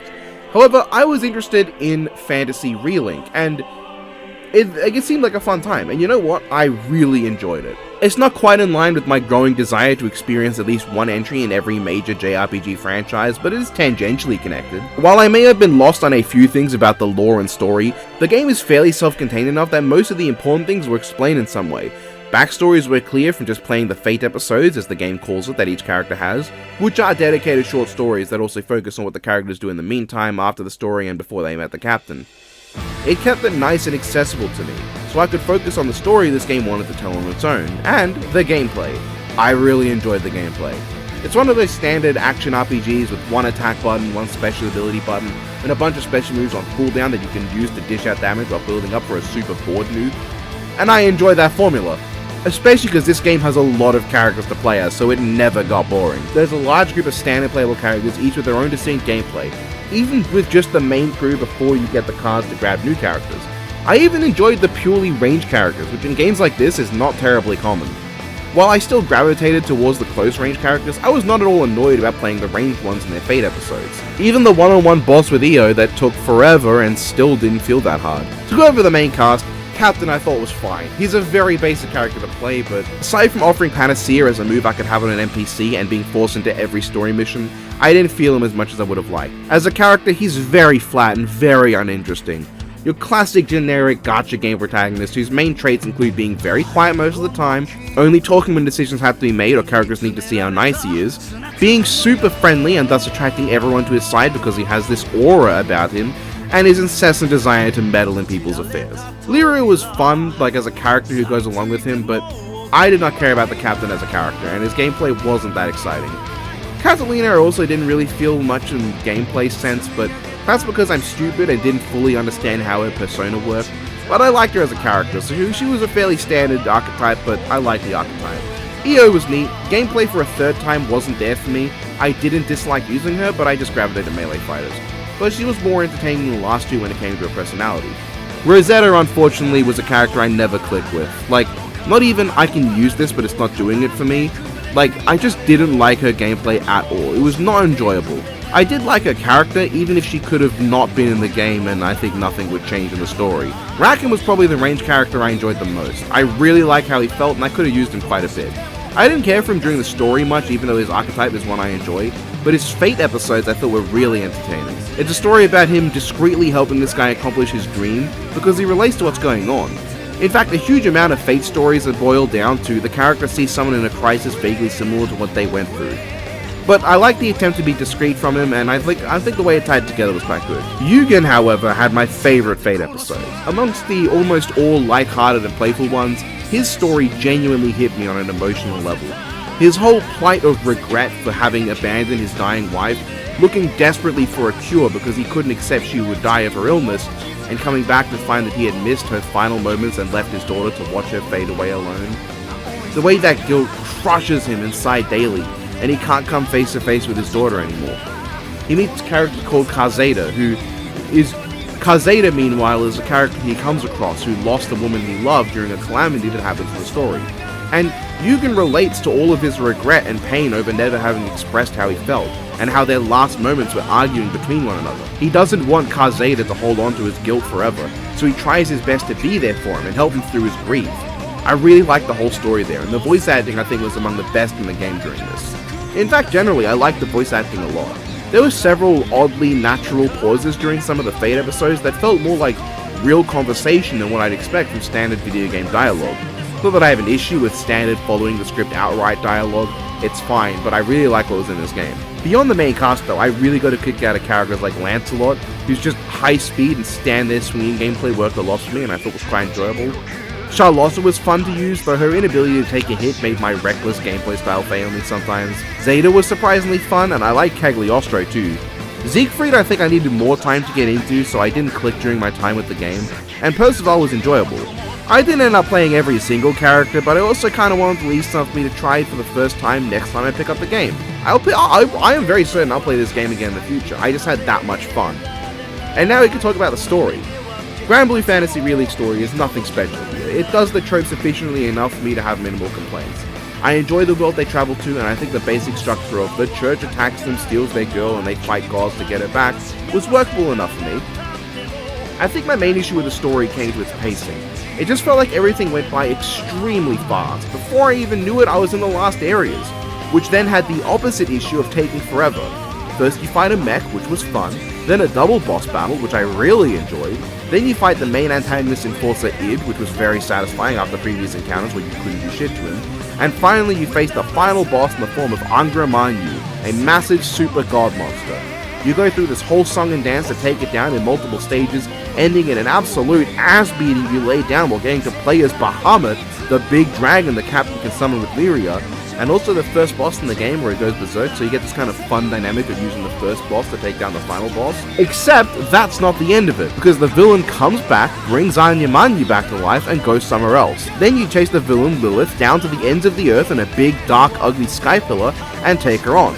You fight the same boss again, but this time without the fun dragon, and boom, she's done. Except no, she's not, because she wakes up Id's super dragon secret thing, and then there's another boss fight at the end, and you take on Bahamut Versa, a giant eviler version of Bahamut, and then after taking him halfway down, he spawns Id in, and you have to take him on again as the real final boss.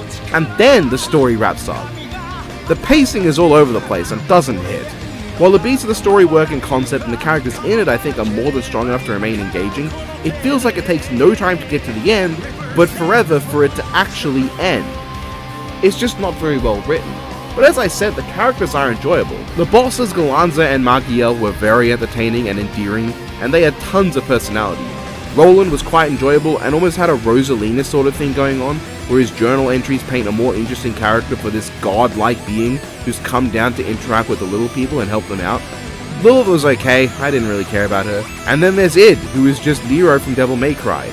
Like, the guy in a church who turns against them after they turned out to betray his trust, with a terrible parental figure who doesn't really show any genuine affection and purposely fucks him up for their own gain. He has a big sword, he has a devil trigger, his fucking super move is called Dead Weight, he looks like Nero, he exists to protect this one lady, he is just Nero if he had more of his dad's energy, and I love it. It is probably my favorite character in the game, especially for his arc and how it continues to affect him as the story goes on past the main campaign. His guilt, his regrets, how things come back around, his desire for redemption clashing with his belief that he could never be forgiven, that feeling of not knowing what there is to do now that what blinded him has been removed. And I really enjoyed his gameplay too, so that helps a lot. While you only get him at the end, there's a plethora of optional endgame content, including a short story where you properly fight Bahamut Versa, now souped up, using your own Bahamut. There's tons of missions to do, things to get, characters to continue unlocking. The game is full to bursting with content, and that's a big part of why I plan to return to it eventually. I like this game a lot, and I think that's all there is to say. Relax, Barbie. It's just a concussion-induced dream. Ken?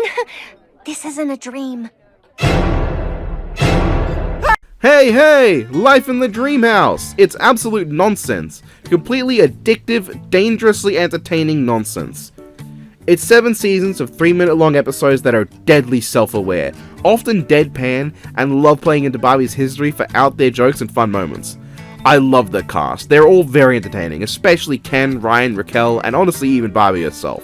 The doll-like world is used to great effect, with the stickers being what they use to make furniture, and the fact that all the basic utilities tend to be giant, except when they're not, which just doesn't get explained.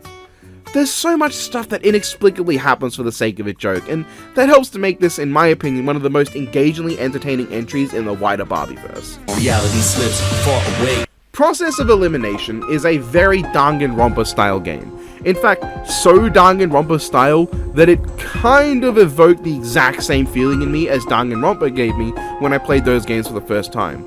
It's truly a wonderful feeling, but also one that I felt might have taken away from the game's own identity. Thankfully, this game has plenty of its own identity, despite how similar some things are. Visual novels like this live and die on their cast, and thankfully I think Process has a very solid one. Without spoiling anything, Senior Detective was the only one I really didn't come around to at any point, and I think also Renegade kind of had that too. He never came around in a way that I could pin down my thoughts on him. He kind of felt a bit confused. Like, I kind of understand that his confusing philosophy and almost contradictory actions which only fit his specific visions of things is kind of part of his character, but it never felt like it was coherently put together in a sensible way.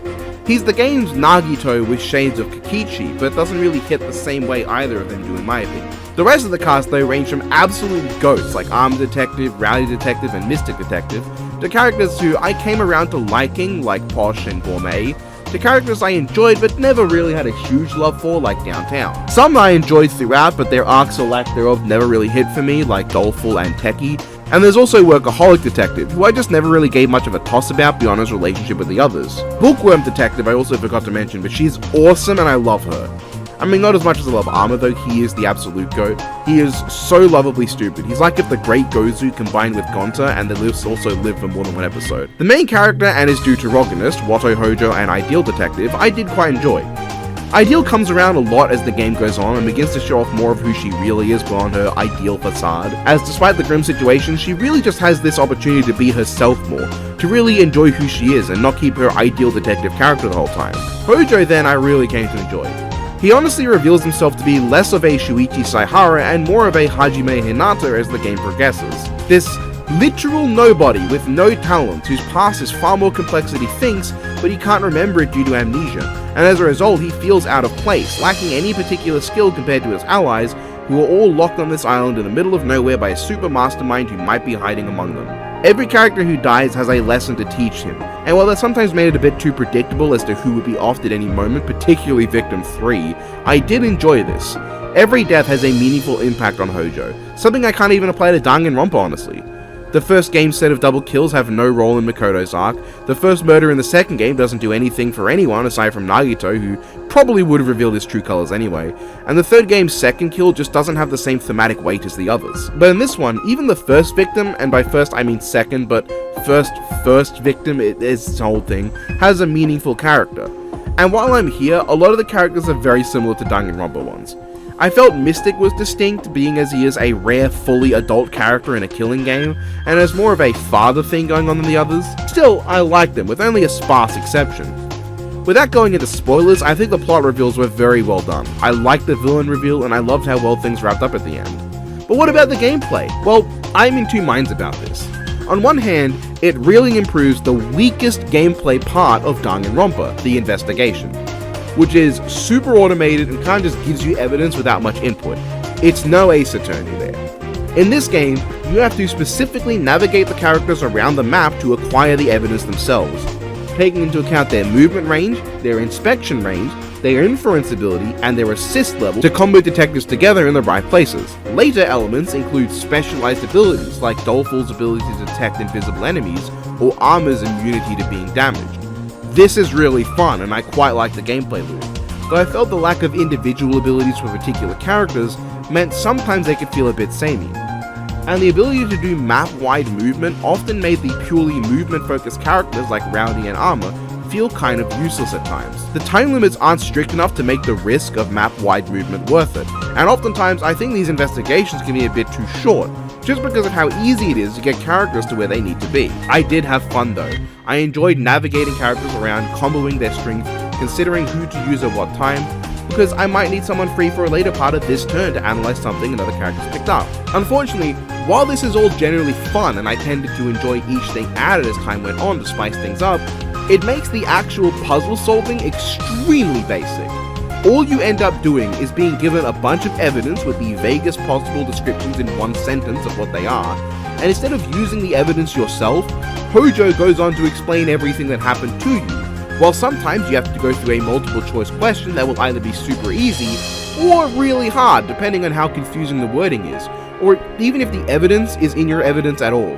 There's an integral piece of evidence in the third investigation that is not in your evidence bar, so if you forgot it, or God forbid you put down this visual novel to do something else and picked it up again later, then fuck you. You don't actually have to do any problem solving, and while there are some really creative and super Danganronpa-ass kill strats in this, not actually putting the pieces together yourself can be very bland. They're either super obvious or impossible to figure out based on the given evidence, with no in-between, and that made me really frustrated. I would have greatly preferred more effort being put into the actual puzzle solving than what we got, because as it is, Hojo does all the work and sometimes you have to answer a trivia question. And as fun as the investigations are, they end up feeling a little more hollow than they should when the fruits of the investigation is Hojo doing the work for you. I do like though how at the end of the game there's a segment in the investigation style that is entirely automated. You see, the point of you controlling the detectives in the earlier parts of the game is they can't work together. You're giving the characters commands to guide them to work as a cohesive unit. So when they do work together in the end, it's them having gotten close enough to do it without commands from Hojo. But that's where my claps end. Investigation fun, problem solving not fun. I think they could have both been fun, especially if care was taken to have you pick out detectives to explain certain elements based on their specific advantages. You do that a few times where you have to choose a detective to explain a certain element. That could have been really fun if that was the main focus of the problem solving. I would love a crossover with Danganronpa, which has this investigation but Danganronpa's trials. Does this tank process of elimination for me? No, I think this is a very solid game, but it does hinder what could have been a fantastic game in my opinion. Still worth what I paid though, I got this super cheap. The Barbie vlogs. Really fun actually. I have little to say though. The writing is really good at capturing an actual vlogger feel, and Barbie does feel real enough. It's very much rooted in the past, but it's super charming and I really enjoyed it. Barbie Dreamtopia is baby food, I didn't like it much. This is just the original shorts though, not the rest. I liked the movie and the actual show a decent bit, but the 4 short stories did not do anything for me. A shame, because I do like Chelsea. At this point after I watched the Dreamtopia pilot movie, and it's on the ranking. And then Dreamtopia Festival of Fun, which I was upset to find out was just the first few episodes of Dreamtopia slapped together. They were okay, better than the original shorts, but not anything interesting for someone over the age of 10. Unless you're over the age of 10 and you enjoyed them, in which case, good for you. Welcome to Minecraft, this world is iconic. The Minecraft movie I actually forgot to document here until after I'd rented out most of the April segment, and that's because it's fucking bad. Now I enjoyed elements of it for sure. I think the time with Jack Black and Jason Momoa as Jack Black and Jason Momoa tends to be fun. Their chemistry is enjoyable and I like their dynamic. They're literally just playing themselves though, like they're not actually playing characters. And I don't know how much of my enjoyment came from the fact that I went and watched this with Huan and a couple other mates, and we just shot the shit a bit because it was a pretty empty theater. The rest of the cast are whatever. The females of the group couldn't be less important if they tried, because they just vanish at one point and come back with no scene in between, which feels wrong. It doesn't help that right before that scene is the chicken jockey scene, which, haha, funny meme line, but after this fight it hard cuts from them underground surrounded by pillagers to running out of the mansion on ground level, and then Jason gets hit with a big fucking explosion and he lives because he had a water bucket, implying the explosion didn't do shit, he just needed some water to survive the fall. The villain was entirely unremarkable, I don't even recall her name, my brain is telling me Malbolgia, but I know that's the Spawn guy. The climax with Jack Black and her feels entirely weightless and bland, the action and effects are bad, the story barely exists, they really hype up the Enderman and then it jobs easily. I really dislike how much this feels like it's trying to be the Lego movie with the whole message of being creative and expressing yourself, except it manages to be even less subtle than the Lego movie, while not actually showing the message. Like, there's no being creative in this movie. They don't build some crazy structure or anything to save the day. They do one weird thing with an iron golem and then just kind of beat up the villain. It doesn't help that her plan has nothing to do with creativity, and she used a structure that isn't naturally spawning from what we can tell, because it has a whole mechanism on it, so she needed creativity to do this too. Maybe I'm just forgetting something, but also I don't care. Bad movie with a few fun moments. And then I watched Dreamtopia, like the series, and it's fine. It's just dream stuff. The Atlier event, huh? Man, I don't know. It's one of those events with a 30-minute cutscene at the start and then none until the very end. It's all gameplay, which sure works because I do like Grand Order's mechanics quite a bit, but I wanted more here.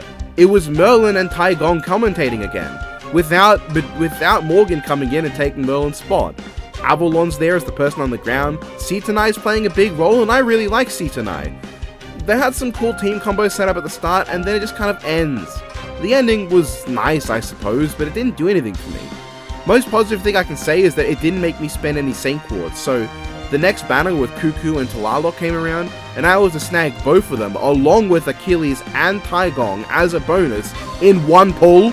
One pull! They got Cuckoo, Tlaloc, Tycoon, and Achilles. My luck peaked in that moment. You know, aside from the time I got Ereshkigal and Mount Nobu at the same time. That was peak. Gurran Lagann was able to live up to the hype and then some. Given the show is almost exclusively promoted in my circles for its insane climax, or I guess the insane climax of its movie version, I was generally curious about how I'd feel on the rest of it. I remember checking out the first few episodes many years ago and not being captured, so I also wanted to see if that was just younger me being stupid, or if it really was just not that investing at the start. As it turns out, no, I think the whole show is awesome. And while the climax is fittingly the most talked about because of how insane and sick as fuck it gets, I really appreciate how good the show is overall.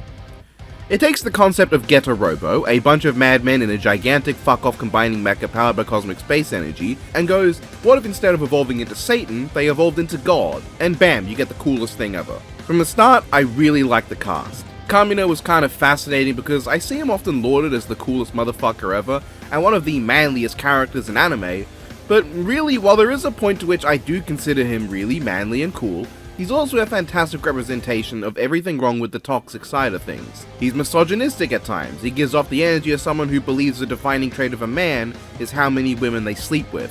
He's a massive idiot who blunders into the worst situations and is inherently self-destructive. He refuses to think and believes in outdated, even for the time, masculine ideals that do nothing but result in more problems later down the line. But that's because he's really not the sick-ass badass everyone thinks he is in the show. He is supposed to be extremely flawed, because while he has many good lessons, he himself is the worst example of them. He genuinely has meaningful and inspirational things to say, all while being the shining example of how not to use the lessons he gives.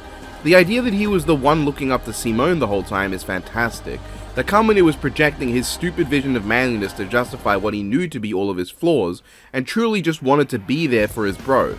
But he does change. He isn't stuck in his ways. And its ability to realize the flaws in his beliefs and actions when confronted with the consequences that I would consider the truly manly part of his character. The capacity to recognize his flaws and work to change them. And then, he dies.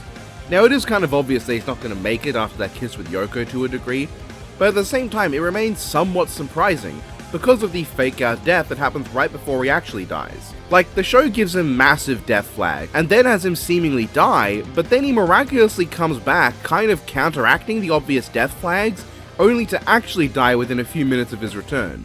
It's such a cool way to go about it, and I appreciate how it went with that. The rest of the cast I also liked, but generally have less to say. I have issues with Yoko, mainly that I am indeed one of those people who doesn't need to see an underage character bearing so much of herself to the camera so shamelessly. In fact, there are 2 truly dire episodes full of that pedophilic crap anime is so delightfully known for, but I still came around to liking her in the end because she is still a cool, confident, and capable character who doesn't necessarily develop much, but still has some development. Viral was a surprisingly compelling character, reminded me a bit of like Mole Beastman from Kamen Rider Amazon, but also with the design of Jackal from Fairy Tail, and to a strange degree, the kind of heroic rivalry stuff of Sage Hapuya from Mega Man Zero. A whole lot of stuff, but 3 characters I range from liking to being my absolute goats. I really enjoyed his arc, which maybe could have had more focus, but I think was acceptable enough. The bit at the end showing his true wish of wanting to have a family and child with the knowledge that that is impossible is surprisingly heartbreaking as well. Simone, however, is the guy. I didn't really care much for him for a while. I thought at the start he was fine, but kind of just there, which was indeed the point. His Shinji arc and self-blame was fine. I think it could have been written more compellingly, though I can't put my finger on what bothers me. I do like how he shows more of who he is around Nia, because she just doesn't exist in the context Simone is putting himself in. You know, the one that makes him depressed. But when he comes around at the end and becomes the perfect combination of what made him special and also what Kamen had preached, truly existing as a hero worth the praise, that made me really love him. This is just such a great show for its character stuff, and I wish the community I was stuck in talked about that, more than just vaguely going, he's the indomitable human spirit and all that. Of course, the show's action is also great. There are so many fucking great action scenes, as well as amazing moments of scale that make this feel absolutely sick. Some of the greatest action I've seen in an anime, which is saying something.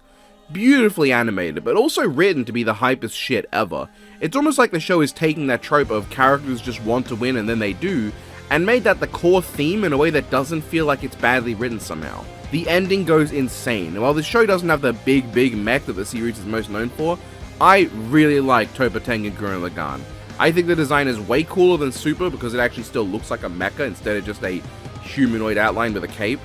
It's my favorite Gurran Lagann design. I think where I have to say the show fails though is in some stuff of the ending. The villain Anti-Spiral is a fucking loser. He's so goddamn boring, and it feels like whatever point he had to make to try and justify himself was just not fleshed out enough for me to care. Kitan is an awesome character, with an awesome final sacrifice that wrapped up his arc perfectly, and the ways in which all the deaths occur and how they motivate Simone, showing the human spirit's capacity to move on and give the final battle real stakes, I think that's all really cool. I have no issue with that, although it's weird that some of the characters don't get to react to Kitan's death. Nor do I necessarily have an issue with Simone not trying to bring Nia back. I think it was stupid to bring it up because him just accepting things as they are does feel like it goes against the overall pushing against the power theme, but I think it fits Simone as a character who has been broken by death and losing people so much across the series to finally be able to move on and accept that it happens.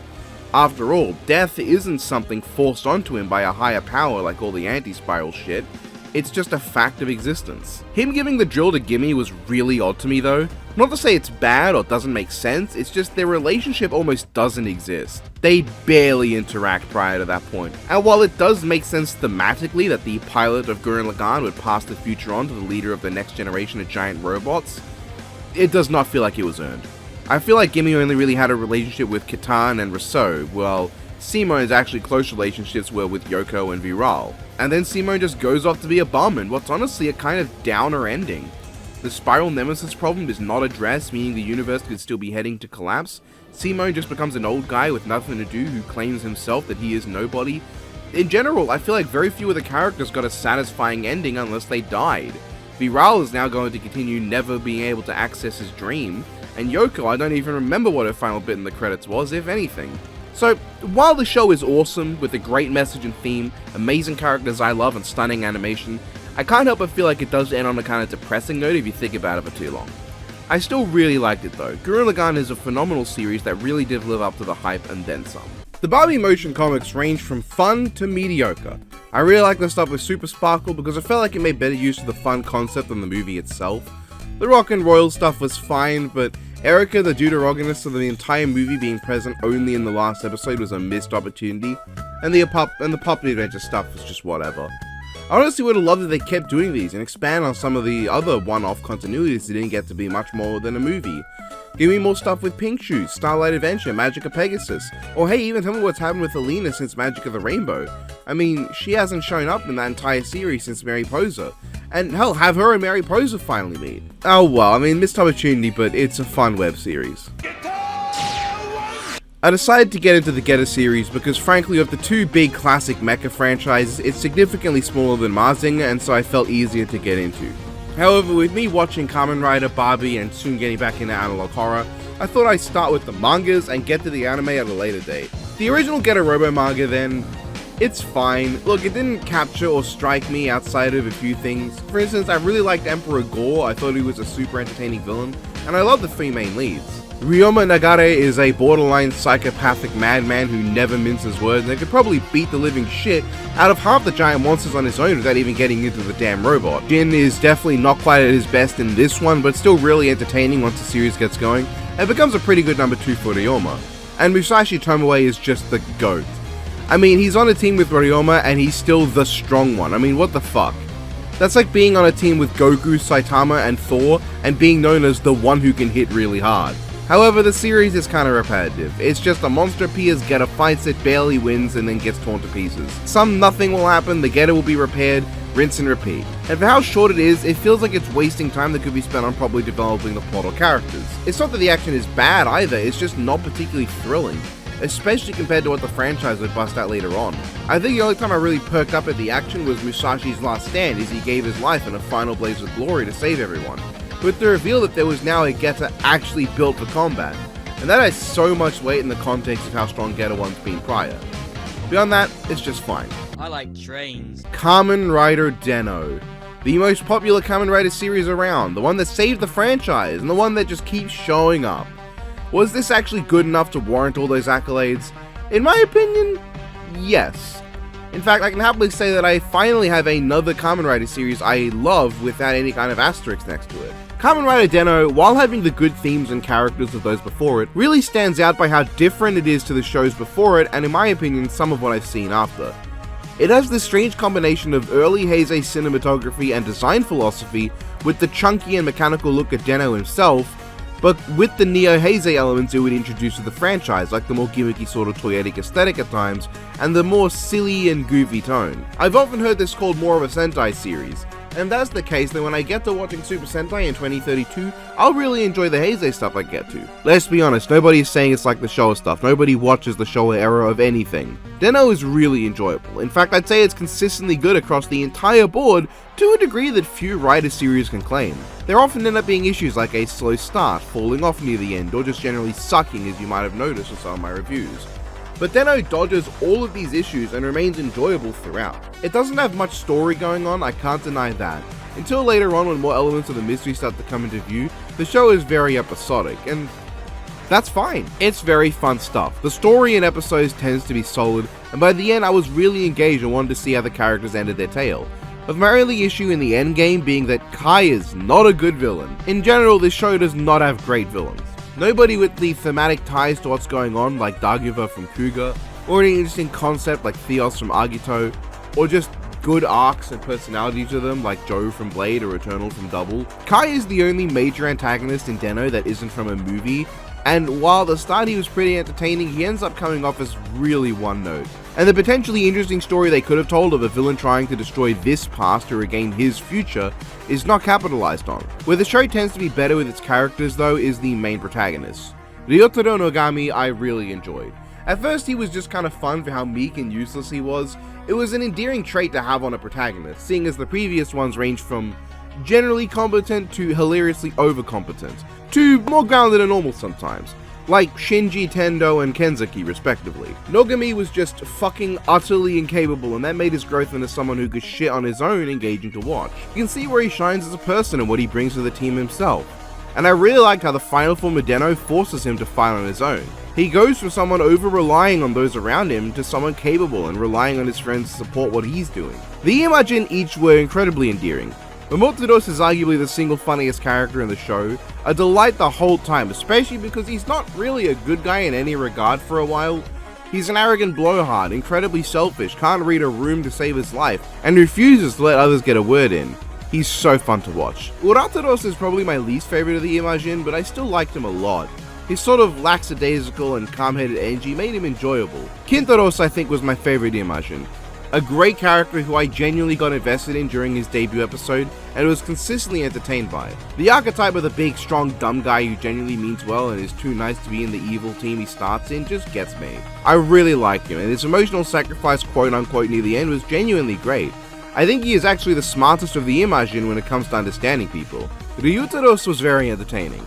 The child of the team who was also the craziest and wackiest. He was very fun, though he took a bit before I really got to like him as much as the others. They make for a fantastic group of protagonists, with the most notable and important element being that they have fantastic chemistry. I love their interactions and how they play off one another. Comic gold anytime a scene took place at the Denliner. And then the Denliner was also Naomi, a charming and adorably likable character, Hana, who is generally fine though I can't say she was a favourite, and the owner, who was also very entertaining. And I also really love the secondary writer. I forgive my man for playing Kiriya in Hibiki because Sakurai Yuto is a great character and arguably one of my favourite secondary writers so far. I loved his arc and story.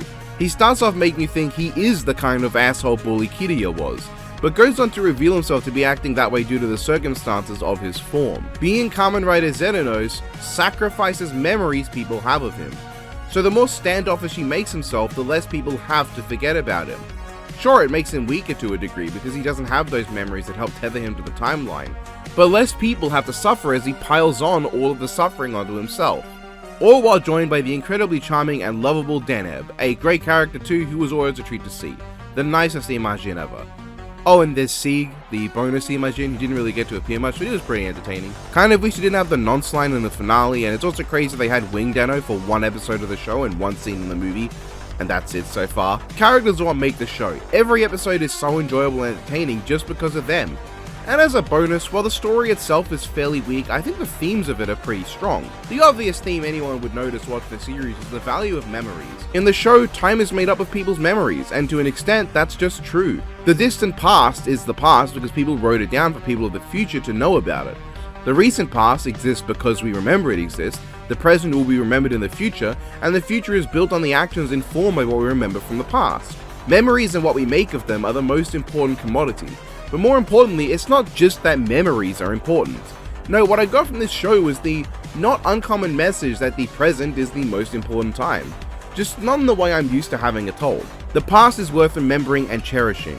The future is worth protecting and looking after, but the present is worth living. All things in the past and future rely on the present. That's the only time we really have. The Imagin appear in the present to manipulate events so that they can attack the past, for instance. Ryotaro has an arc himself near the end about worrying too much about the future, and he gets past this by accepting that he's worrying too much. Yes, his friends will be gone one day, but if he keeps worrying about that, he'll miss the time he has now. Momotaros himself comes to slowly appreciate the present. In fact, the Imagin get scenes showing off that they begin to appreciate what they have, and Yuto plays into this by how he works. Ryotaro is constantly against how Yuto's transformation works, against him fighting solely for the future and essentially erasing his past and present from existence. I also think Kintaro says something that really lays it out for me in the last episodes. He brings up that the Imagine don't have a past to remember or a future to look forward to. They literally only exist in the present, in the now, and they constantly live as if they're in the now. The Ryotaro needs to come to think like them, to enjoy his time and be a hero as Kamen Rider Den-O. It's a lovely little element of the show that I think elevates it for me into greatness. That said, I'm not a fan with how the super forms come into play in this. Den-O's climax form comes about because in the movie, each of the Imagine fuse with different versions of Ryotaros from different points in time. Then they turn into sand, then Ryotaro wants them to come back real hard, and then Urataros becomes a phone, and they all start to come back and now he's got a super form. Liner form comes about when all the Imagines start dying, and then Ryutaros draws a sword and the sword comes into existence. And Zero form Zeranos happens when he gets erased from the timeline because his past self was killed and there's nobody to remember him. Thus, when the timeline is reset, he doesn't come back with it. But then, no, apparently some people remember what he did as Zeranos, so he comes back and now he has a super form, okay. And like, the forms are cool on their own. I just think that how they come about sucks. Like, yeah, Climax looks pretty fun with the fusion of all the Imagine, which also means anytime he fights in it, he brings the fun dynamic the Imagine have with each other too. I love how his strongest finishes are the Rider Kick and Rider Punch. Liner form is also cool, if not quite as much, because it lets Ryotaro take control and be the fighter to force his growth more than it would have otherwise. And there's actually a reason for the goofy toyetic design of the sword, because Ryutaros designed it, and he is a kid. But the way they came about was contrived, and by the end I wasn't sure what the tension was with the Imagine disappearing, because I felt like they would just come back anyway, and then they did. And like, I get it, those scenes still broke me emotionally. Especially Yuto's sudden shock at losing Deneb, and him showing for the first time how much he really mattered. That little moment where we see the last meal Deneb would prepare for Yuto in his goodbye message, and then when Deneb reveals himself to still be around, Yuto just rushes to hug him because he's so relieved. There's no like, oh, I can't believe you would pretend to be dead. Yuto doesn't even register that as a possibility. He's just so happy to see him. And that's a heart-melting scene. It's a fake-out set of deaths I can forgive because it is foreshadowed and it makes sense for them to have survived. Plus, I like how it plays into the memory theme. The only Imagine that remained in the end were the ones that, instead of dwelling on the past and future they couldn't see, actually lived in the now. It went close to being a problem, but pulled it back just enough. So yeah, Den-O was excellent. And then let's talk about the movie, because I watched that on the 12th, but didn't feel like giving it its own entire segment, because I watched it alongside the show, and thought it made more sense to fit it in here.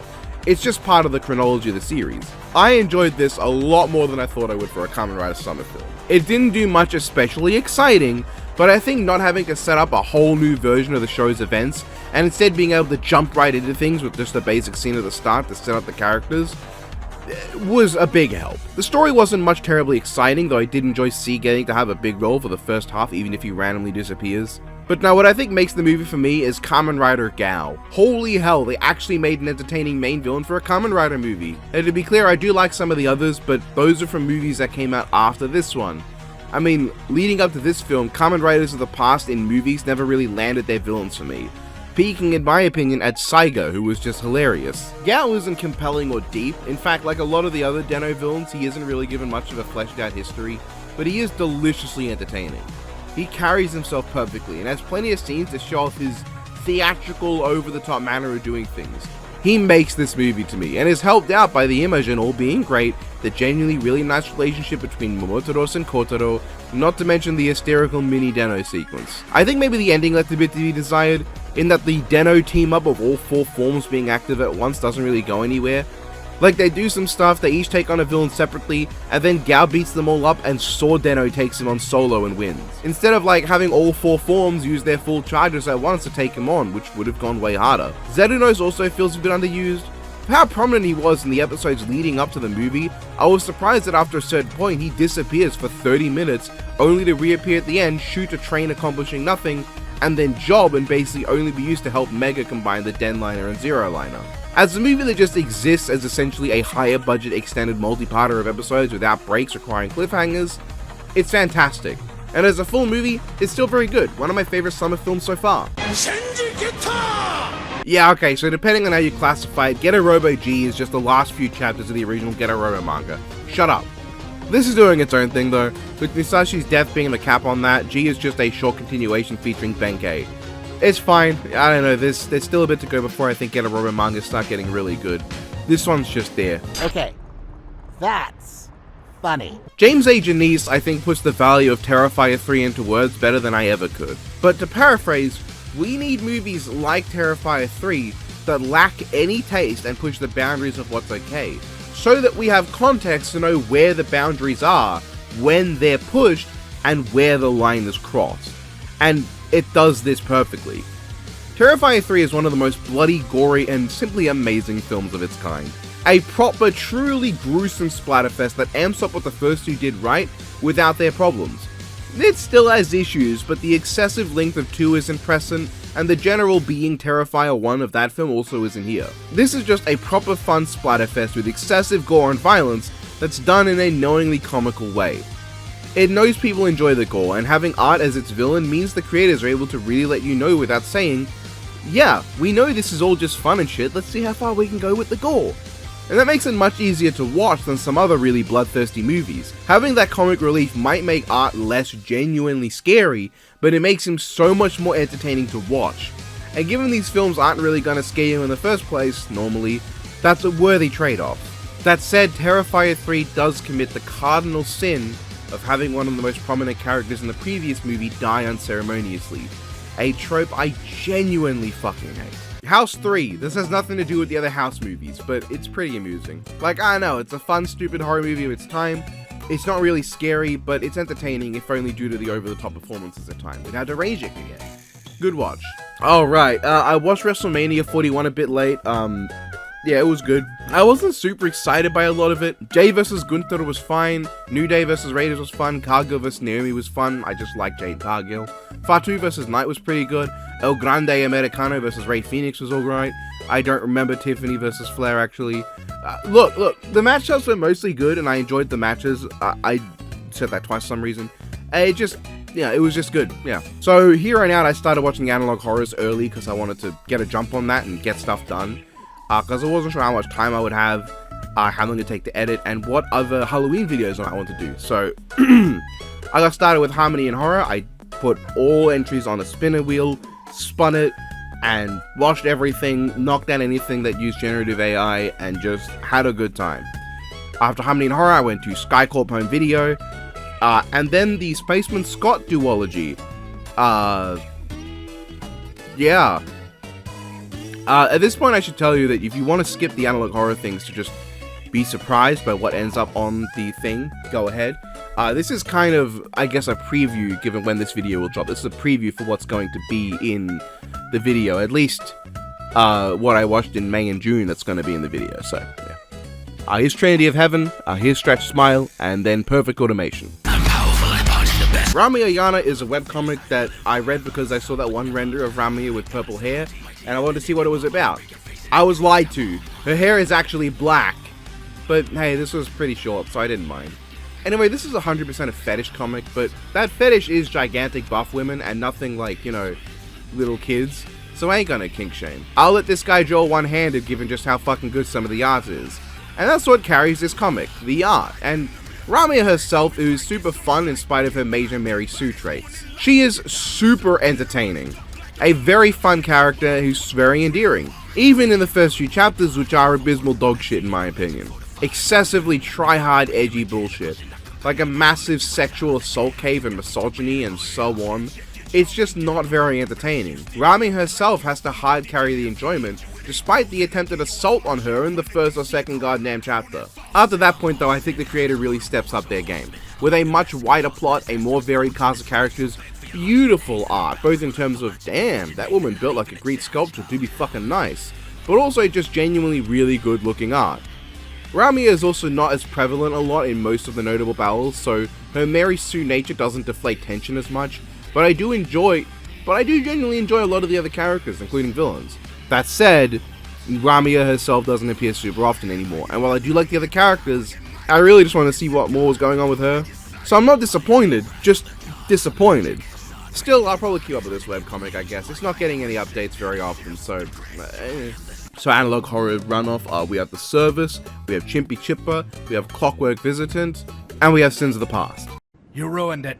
The Gurran Lagann movies are not good. I mean, they're enjoyable enough just because the source material's good, but they really just went and answered the question of what if Gurran Lagann had bad pacing. And unlike the second one, which actually has multiple added scenes, this one feels like it's just a new ending and a new intro. And like, the ending's really cool, not all that interesting, but it looks really fucking nice and it's hype as hell. It's a cool chance to give the characters who weren't there in the ending of the anime to like get in on the big "who the hell do you think we are" moment. But like, it's not good. Plenty of characters don't get introductions. Lord Genome just isn't really a character. It kind of just ends. What am I supposed to get out of this? Fucking Rousseau literally doesn't even get to like really get an intro beyond "Hi, I'm Rousseau," which is great, because if you didn't watch the show and you just go watch the movies, then Rousseau's going to suddenly become super important and it's going to be really confusing. Bodies of the Endless Universe was the next analog horror, and then The Boy and His Camera short, Arcadia TV, and Wormwood Institute. Lost challenge! It took a while to watch through all 5 seasons of Barbie Dreamhouse Adventures, part of it being that I really wasn't into it at first. While the show did have the elements I liked about Barbie vlogs, I wasn't feeling it initially. The comedy was just okay, the writing was just okay, the characters were just okay. However, around season 3, the show really steps up and I think becomes a genuinely entertaining series with fun characters that really cares both about its message and also at making the characters believable enough for the messages to be applicable. By the end, I really came to like this version of Barbie. She seems to be that flawless kind of character often associated with her. A girl too perfect to be real, but her flaws are very relatable. She's a rare case where I don't mind a character's flaw just being she's too nice, because again, it's a very believable flaw here. She's too nice, but whenever it's not believable stress at trying to help everyone, or not knowing how to approach them about things that are not working out, it's played for comedy and over-exaggerated for the joke. And the over-exaggeration is occasional enough that it doesn't feel like the show is overall too silly. It remains entertaining, due to being only occasional. Not all characters get a lot of dedicated episodes, but all of Barbie's friends appear often enough that they get to have fleshed out and entertaining characters in spite of that. I came to really enjoy the cast, and surprisingly enough, even Barbie's sisters. And I say that because before this show, I liked Skipper and I thought Chelsea was okay, but I had no opinion on Stacy. But now I really got to like all 3 of them. I still think Skipper's my favourite of the 3, but the other 2 really got to shine on their own as characters too. Ken as well was great in this. He's not as fun as his Dreamhouse version or some of the movie incarnations, but as his own fleshed out character meant to be a character and not just funny, this version is one of the best in my opinion, being amusing and entertaining many times, but also being a believable, likable guy who, for maybe the first time, I wanted to see get together with Barbie. And the final episode ending on the note that he and Barbie finally got together is the perfect ending for the show. It feels like things have progressed. It's satisfying for them to finally be together. The next show can start out with them already being in a new dynamic. We don't need to worry about any flanderization of making their relationship the entire character, because the show's over now. I also really enjoyed the antagonists. Trey and his Bozo squad are super entertaining. I didn't think much of him in the dedicated Dreamhouse Adventure films, but in the show, Trey is consistently super fun. I like that you can see the good side of him many times too, but you can tell that his parents have raised him in a way that just like, you get why he is the way he is. While she only appears in the last few seasons past her debut, Tammy is really fun. I like that one of the final episodes is based around her becoming a real friend with Barbie. Again, it means something has been accomplished, and we don't need to worry about her being flanderized in later episodes as just another Barbie friend. Because when we next see her, she can be that way and it'll be believable, because it'll be a time skip. As is, the last 3 seasons of Barbie Dreamhouse Adventures are super entertaining, and I really enjoyed them. The first 2 are just okay, but I think it was worth it for some of the most realistic and believable interpretations of Barbie and her friends. Getter Robo Go is a massive step up from the first 2 Getters in my opinion. It's not an amazing, super special, awesome manga or anything, but it has far more in the way of an actual story. There's character development and gorgeous artwork. I got proper into the story of Go and his crew. I liked Sho and I liked Guy, and I really like this new approach to Hayato as a more super pragmatic military arsehole who is mega big balls. I like the army of mechs, even if the most prominent of them is piloted by a super mega racist that's really uncomfortable, and he takes Sho away from the plot. I just really enjoyed this manga overall more than the last one. It has a story, man, that's all I needed. And the reveal of Ryoma near the end and his return was fucking awesome. as was Shin Getter. It takes the idea of Getter Dragon being the cool one because it's the first Getter really built for battle, and goes all the way. The ending is really fucking confusing though, but I hear Shin Getter will solve that. So I'll see when I get there. Still, good manga. So remember my tirade on how much I don't like Souls-likes? Well, I played 130 hours of this one, and I think my issues have come to light a bit more in my mind. I don't think I dislike Souls-likes, as much as I dislike specifically how Black Myth is just a boss rush with nothing in between. Then again, it might just be that this game's boss battles, even when you lose, don't take fucking eternity to defeat in the winning run. Rise of the Ronin, I think, is a fun game. Is it perfect? Absolutely not. But I had a lot of fun. I really enjoyed the basic gameplay loop. I'm a sucker for an open world that I can get immersed in, and while it sure took a damn while, I did get immersed in this one. I enjoyed the combat system to a degree. I think the counter spark is a fun mechanic, though I wish there were more options for defense, because dodging and blocking aren't nearly as useful as you'd hope. The triangle of stance types was a bit weird for me. I think it would have been far more interesting both if more enemies could change up styles on you, and they could do it more frequently, or if the other characters you can play have more than just one, because it feels really out of place when every other character can only have one style each. Now thematically that makes sense with what you are as a character, that you'd be the only one who can switch, but it just doesn't feel right. It makes certain characters kind of useless at times, because oh no, I guess you didn't know that your style of combat was really bad for this mission. Not to mention, there are characters with weapons that you can't use for some reason. You can use them as that character, but not on your main character. And they can also only be playable in missions, not in the open world. But the sheer variety of weapons meant that I never really got bored of the gameplay. I consistently enjoyed fighting things, capturing enemy bases, and taking on bosses. Though they did feel a bit more repetitive than I expected, which is actually where I began to hope the Souls-like energy would become more prominent. By the end, I had settled into using a greatsword, which is weird because I'm not usually one for the exclusively slow and lumbering weapons, but it just jived with me. I of course also used the katana because, I mean, that got way top billing of all the weapons with like 10,000 different styles. Of course I'd use it. I did find the world to be a pretty standard open world, but I don't think that makes it bad, just a bit generic. It's acceptable though. I enjoy traversing it and doing stuff, and that's what matters. It doesn't usually feel too big for its own good, which I appreciate. The story, however, I don't know, I wasn't into this. I think it has merit for sure, and there are some interesting ideas within it too. But with that said, the story also is very scattershot and all over the place. I was constantly acting in the best wishes of both factions, which was super weird when then they'd fight me, not address it, and the next time I see them be completely cool as if nothing happened. Like, it's supposed to be a battle between two sides and you have to choose what side you're on, but you can play both sides and there's no consequence. This does mean you can complete every single mission in one playthrough, and all you need to do is go back to one area and do one mission in a different way, and then you unlock every mission from that side in your main campaign, and you can just do everything. It makes the story incoherent, which I'm not a fan of. I appreciate the attempt, and I do think I got a good ending. I don't know if there are multiple. It just feels like the anti versus pro shogunate thing barely matters, if at all. So I wouldn't be surprised if there was only one ending. But it doesn't help that your character barely speaks. And if this is a case of a silent protagonist, but you can really immerse yourself in them, so I guess it's fine. I'd be okay, even if I'd appreciate more of a character. But they do talk sometimes in cutscenes, which breaks that illusion a bit. Worst of all, I think it's hard to really appreciate this story without an understanding of the real history. I have a cursory understanding of this time period and its relevant figures, but it keeps throwing so many at you that you expect it to care about them all, but it just doesn't work. I came to like 4.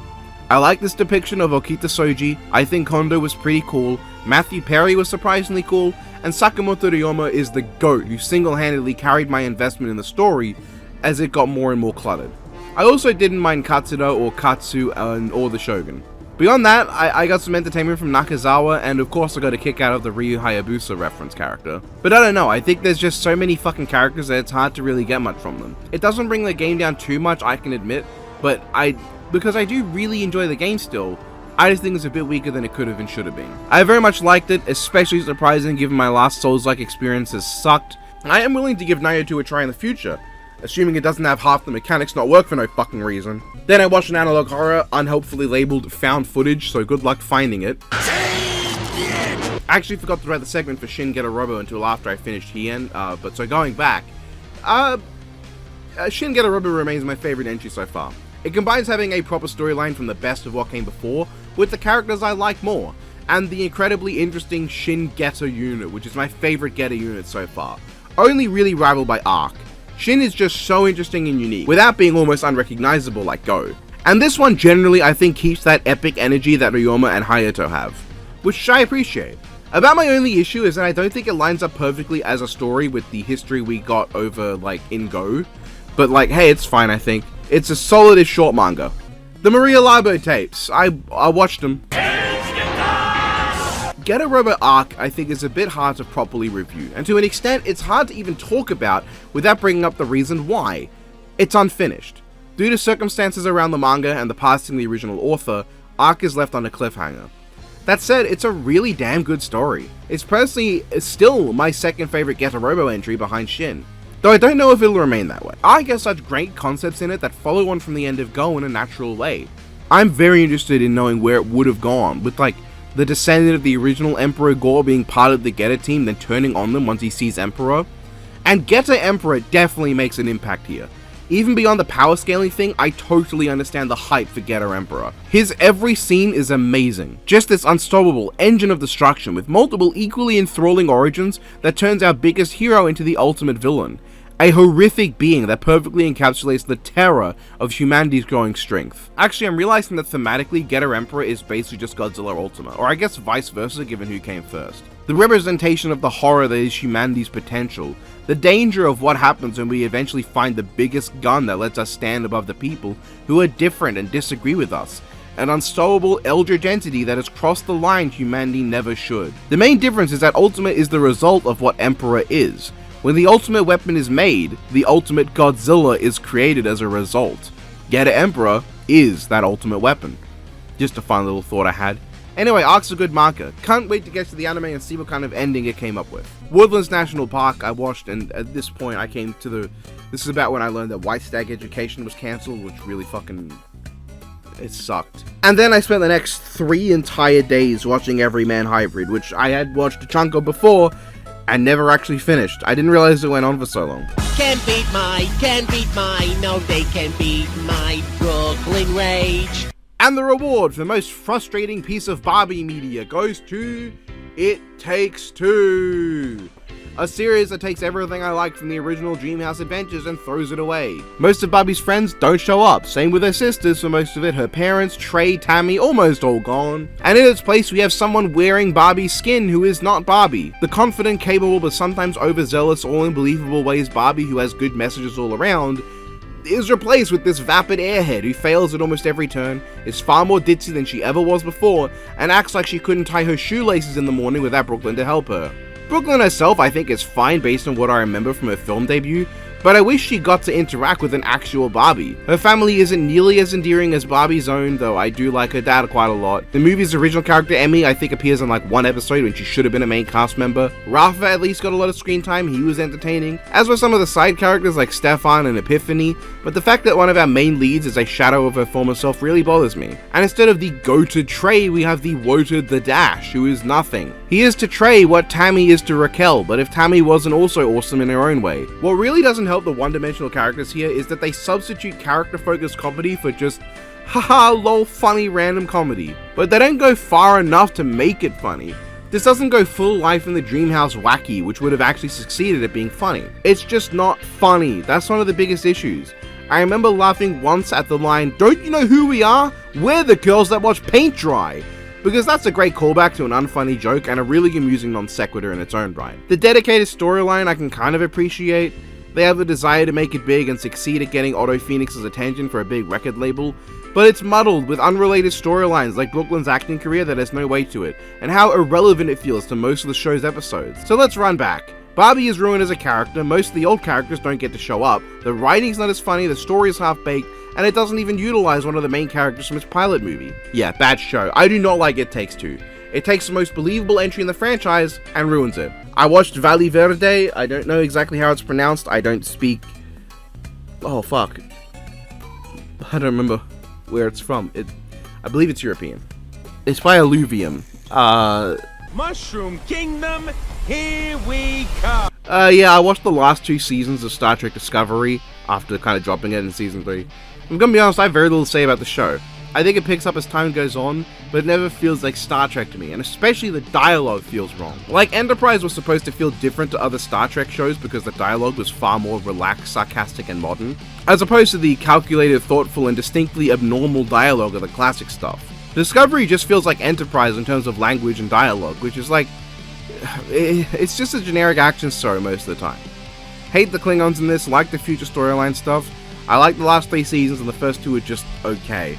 So here's where the analog horrors really take over. So I watched Lucy's Bedroom, and then Marbol's Trench, which was interesting, and then I actually had Tyrant, the voice actor in some of my My Hero Academia Breach stuff, who wanted to watch some analog horrors with me. So we watched the Mannequin Tapes, the Bald Run Phenomenon, Obelisk, and Great Choice together. And then a couple of days later I watched Ekva, which was made by the Marble Hornets people. Here's a close-up of a disgusting foot. Mystic Eye Symphony, or as I call it, the Shoes event, is about Medusa Saber, because we just needed another Medusa that isn't actually giving her a swimsuit form that upgrades her rider form. I'm being snarky for no reason, I do like Saber Medusa. She's endearing enough, though not really up there with like Rider Medusa or Avenger Gorgon or Anna, but better than Chaldea's Lancer Medusa. The whole event story is pretty bland, and I think Medusa doesn't really have much of an arc, but they use a lot of characters, in fact almost all of them, in the cutscenes, and while they don't add much story, it's always fun to see the Chaldean cast just goofing off, especially combos you normally wouldn't see. It's entertaining for sure, and I personally really like these events where you can't use a servant twice in a row, because they get tired. There's a cooldown between battles. It's fun for me because I get to use a lot of servants I normally don't touch. It gives me a break from the nigh unstoppable double Koyan Oberon setup with Morgan, because I don't have Godjana. I had fun with this, thumbs up. LEGO Masters Season 2025. A fun time! Aside from the cringe Harry Potter episode, fuck Harold Potters. The other episodes are pretty fun though, and brought new challenges and brought back more interesting challenges than what last year had. It's also a crazy flex for the Season 1 winners to come back again, and then win a second time in their second go. And yeah, their finale build this year was fucking insane. Don't know it's my favorite of all time, the Titan holding up a city on its back from one of the older seasons, that's still up near the top for me. But like, insane build, really fun season. I'm pissing on the moon! Kamen Rider Kiva, huh? The next in line, and one of the most widely disliked shows in the franchise. Does it live down to the hype? In my opinion, no, but it got close. As a series, I think Kiva takes a bit to really lay its groundwork. The show's gimmick, in theory, is 2 concurrent storylines being told at once, with the show switching between the current day with Wataru Kurenai, battling against the evil fungi trying to consume humans, and the past storyline with Otoya Kurenai that focuses on the mystery of what happened to him, who Wataru's mother is, and how things ended up how they are. And this is where the show fails to me to an extent. First of all, it's really confusing at first. The show just kind of does it without much warning, and you have to get used to it. But also, Wataru's storyline is so uninteresting in this series. He's our primary protagonist, but most of his story is fucking dull. At first I liked it. I liked Wataru going on his journey, learning about who his father is, being given the lessons that his dead dad never gave him through the people that his dad helped in the past. The idea that Otoya isn't around anymore, but the people he helped are, repaying his kindness by giving the wisdom he had to his son. And that only strengthens the mystery of what happened to Otoya. It's obvious he's dead, but how did he die? And at the end of the show, I really liked Wataru's conflicts over his mixed heritage. Is he human or fungi? And his resolution to choose to live as neither but instead go his own way, that eventually develops into a more educated desire to go his own way but live as both and fully accept who he is. However, between these elements is a lengthy teen drama romance subplot that is so droll. I was really bored for a decent chunk of Wataru's story, and only ever invested with Otoya, because Otoya is not a good person, uniquely for a protagonist, secondary as he is. Otoya is a morally corrupt person who constantly chases for women and is a total menace. So getting to see him mature and develop with time from a morally dubious asshole to a man willing to go through excruciating pain and sacrifice his life to protect the family he's made for himself was great. And as for that mystery, I'm kinda satisfied. Otoya's death itself is the highlight scene of the show for me. Seeing him use the last of his life force to protect his son, fight for the people he loves, and then with what little's remaining once the battle's over, seeing the people he has met and bonded with across his story one last time, saying goodbye without really saying goodbye, and then at last dying in the embrace of the woman he loves, that hits. I felt something. That's how well he came around as a character to me. On the other hand, the question of how Wataru got to be where he is as a Kamen Rider aren't really answered. More importantly, the arms monsters are just tacked on. They're the things that let him use his various weapons in Kiva form. They just kind of get sealed at the end, and then Otoya tells them to help out, and they do. That was the big reveal as to these mysterious individuals living in a dragon castle that help Kiva out all the time. And really annoyingly, they barely have any relationship with Wataru, as it turns out from most of the show, he had no idea they existed. This show cannot be talked about without mentioning the missed potential. Kiva has 3 main weapons and a combined weapon form. The combined weapon form he uses once. He gets his ultimate final form in episode 24 of 48. And from that point onwards, he almost never uses his weapons outside of the sword. Once he gets the Mega Super Sword, he doesn't use any of them at all ever again. One of his weapons is a gun, and I'm pretty sure he never uses it in his Emperor form. He uses the hammer a few times, but it's really just the sword and then the second sword. Then there's the other characters. Nago I couldn't stand for a while, and I'm still not super into him. I think he's a very flat secondary rider who doesn't offer much of anything to the story most of the time. Saga is a last minute addition who feels like a waste. As a villain, he's ho-hum, and his whole storyline with Wataru I think was only interesting for what it brought to Wataru. Dark Kiva is an awesome design, but King is just a okay villain and character, though he does his job of allowing the really cool final battle. Well, okay, hold on. The final battle for the past timeline. The one with Otoya and the time-traveling Wataru where they combine their powers, with Otoya now wielding Dark Kiva to take down King. The actual final battle is the revived King showing up after 1 episode of build-up to be the final boss of a storyline he has no place in. Only for Wataru and his brother, who ditched the power of Saga to become Dark Kiva, to combine their powers and easily win. Okay, beyond the characters and story, well, the action is nothing special. At first it's cool with one of the best rider kicks of all time, but that awesome rider kick that Kiva is most well known for happens in 2 episodes, with a couple builds up to different things or references to it that don't go the whole 9 yards. Once Kiva gets Emperor, the fights become pretty played out and boring, with minimal interesting in scale, spectacle, or actual cinematography. The gothic horror tone and vibe of the show goes from prevalent to semi-there to just not present at all. Once Kiva gets Emperor, the fights become pretty played out and boring, with minimal interesting in scale, spectacle, or actual choreography. At least the fun guy consistently look awesome the whole way. The overall themes of the show I think are a bit confused. I think the overarching concepts would be like, hey, discrimination's shit, people from different groups should be allowed to coexist and love one another, and the narrative that different people being incompatible is only used as a weapon by those in power. But like, again, it's one of those themes that doesn't work when you consider one of those species is a monster race that have eaten people and genocided 11 other odd species that we only see 4 of, 3 of which only have 1 member, and 1 of which has a whole 2. I just don't know what to think with Kiva overall. I really like some elements. I enjoyed half of the show a lot. It picked up a lot at the end and started on a decent foot.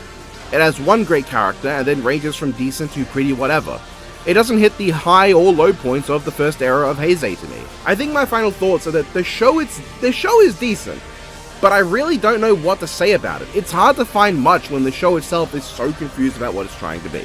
Pow, I watched Dog Nightmares. See what I think in the video. You ruined it and I'm leaving. The second Gurran Lagann movie is kind of both better and worse than the previous one. It's better in that it adds more scenes that are new, with a few that I think actively enhance the story, like Kitan's sisters reacting to his death, and Simone at the end, shown doing good basic deeds to help out after the show's conclusion.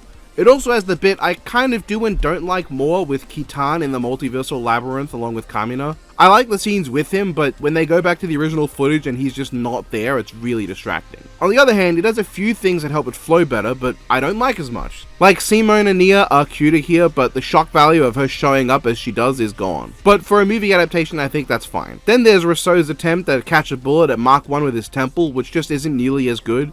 Simone still talks about being hit, but he doesn't actually hit Rousseau, he just kicks the door down and yaps at him. And the symbolism of Rousseau losing faith in himself, and thus going back to the place where he had the most faith regardless of how real it was, because he felt safest during that time and needs that feeling again, isn't there.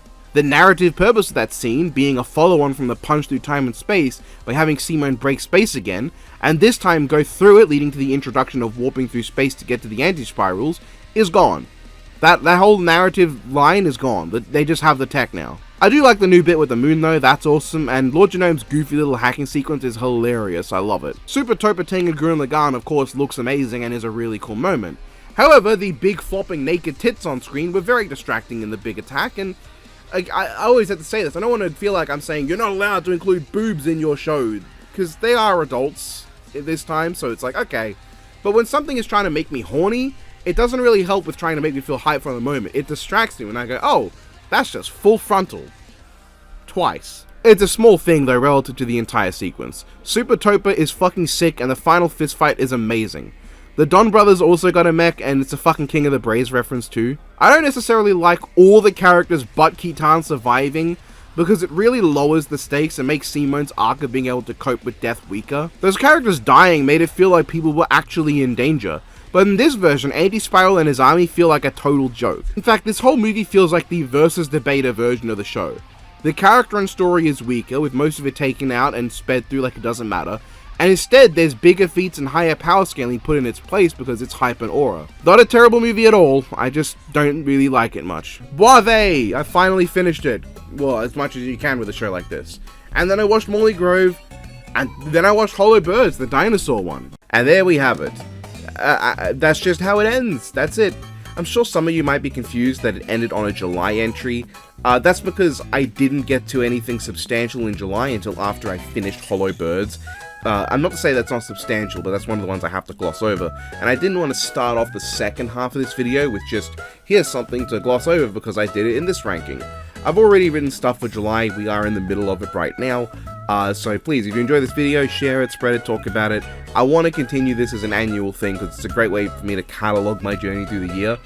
And I'll make a tier list down below on everything I watch to rank if you want. Here's the tier list for me, though without any of the entries that I rank in other videos, both to avoid spoilers for the future, and to encourage you to watch those, wink wink nudge nudge.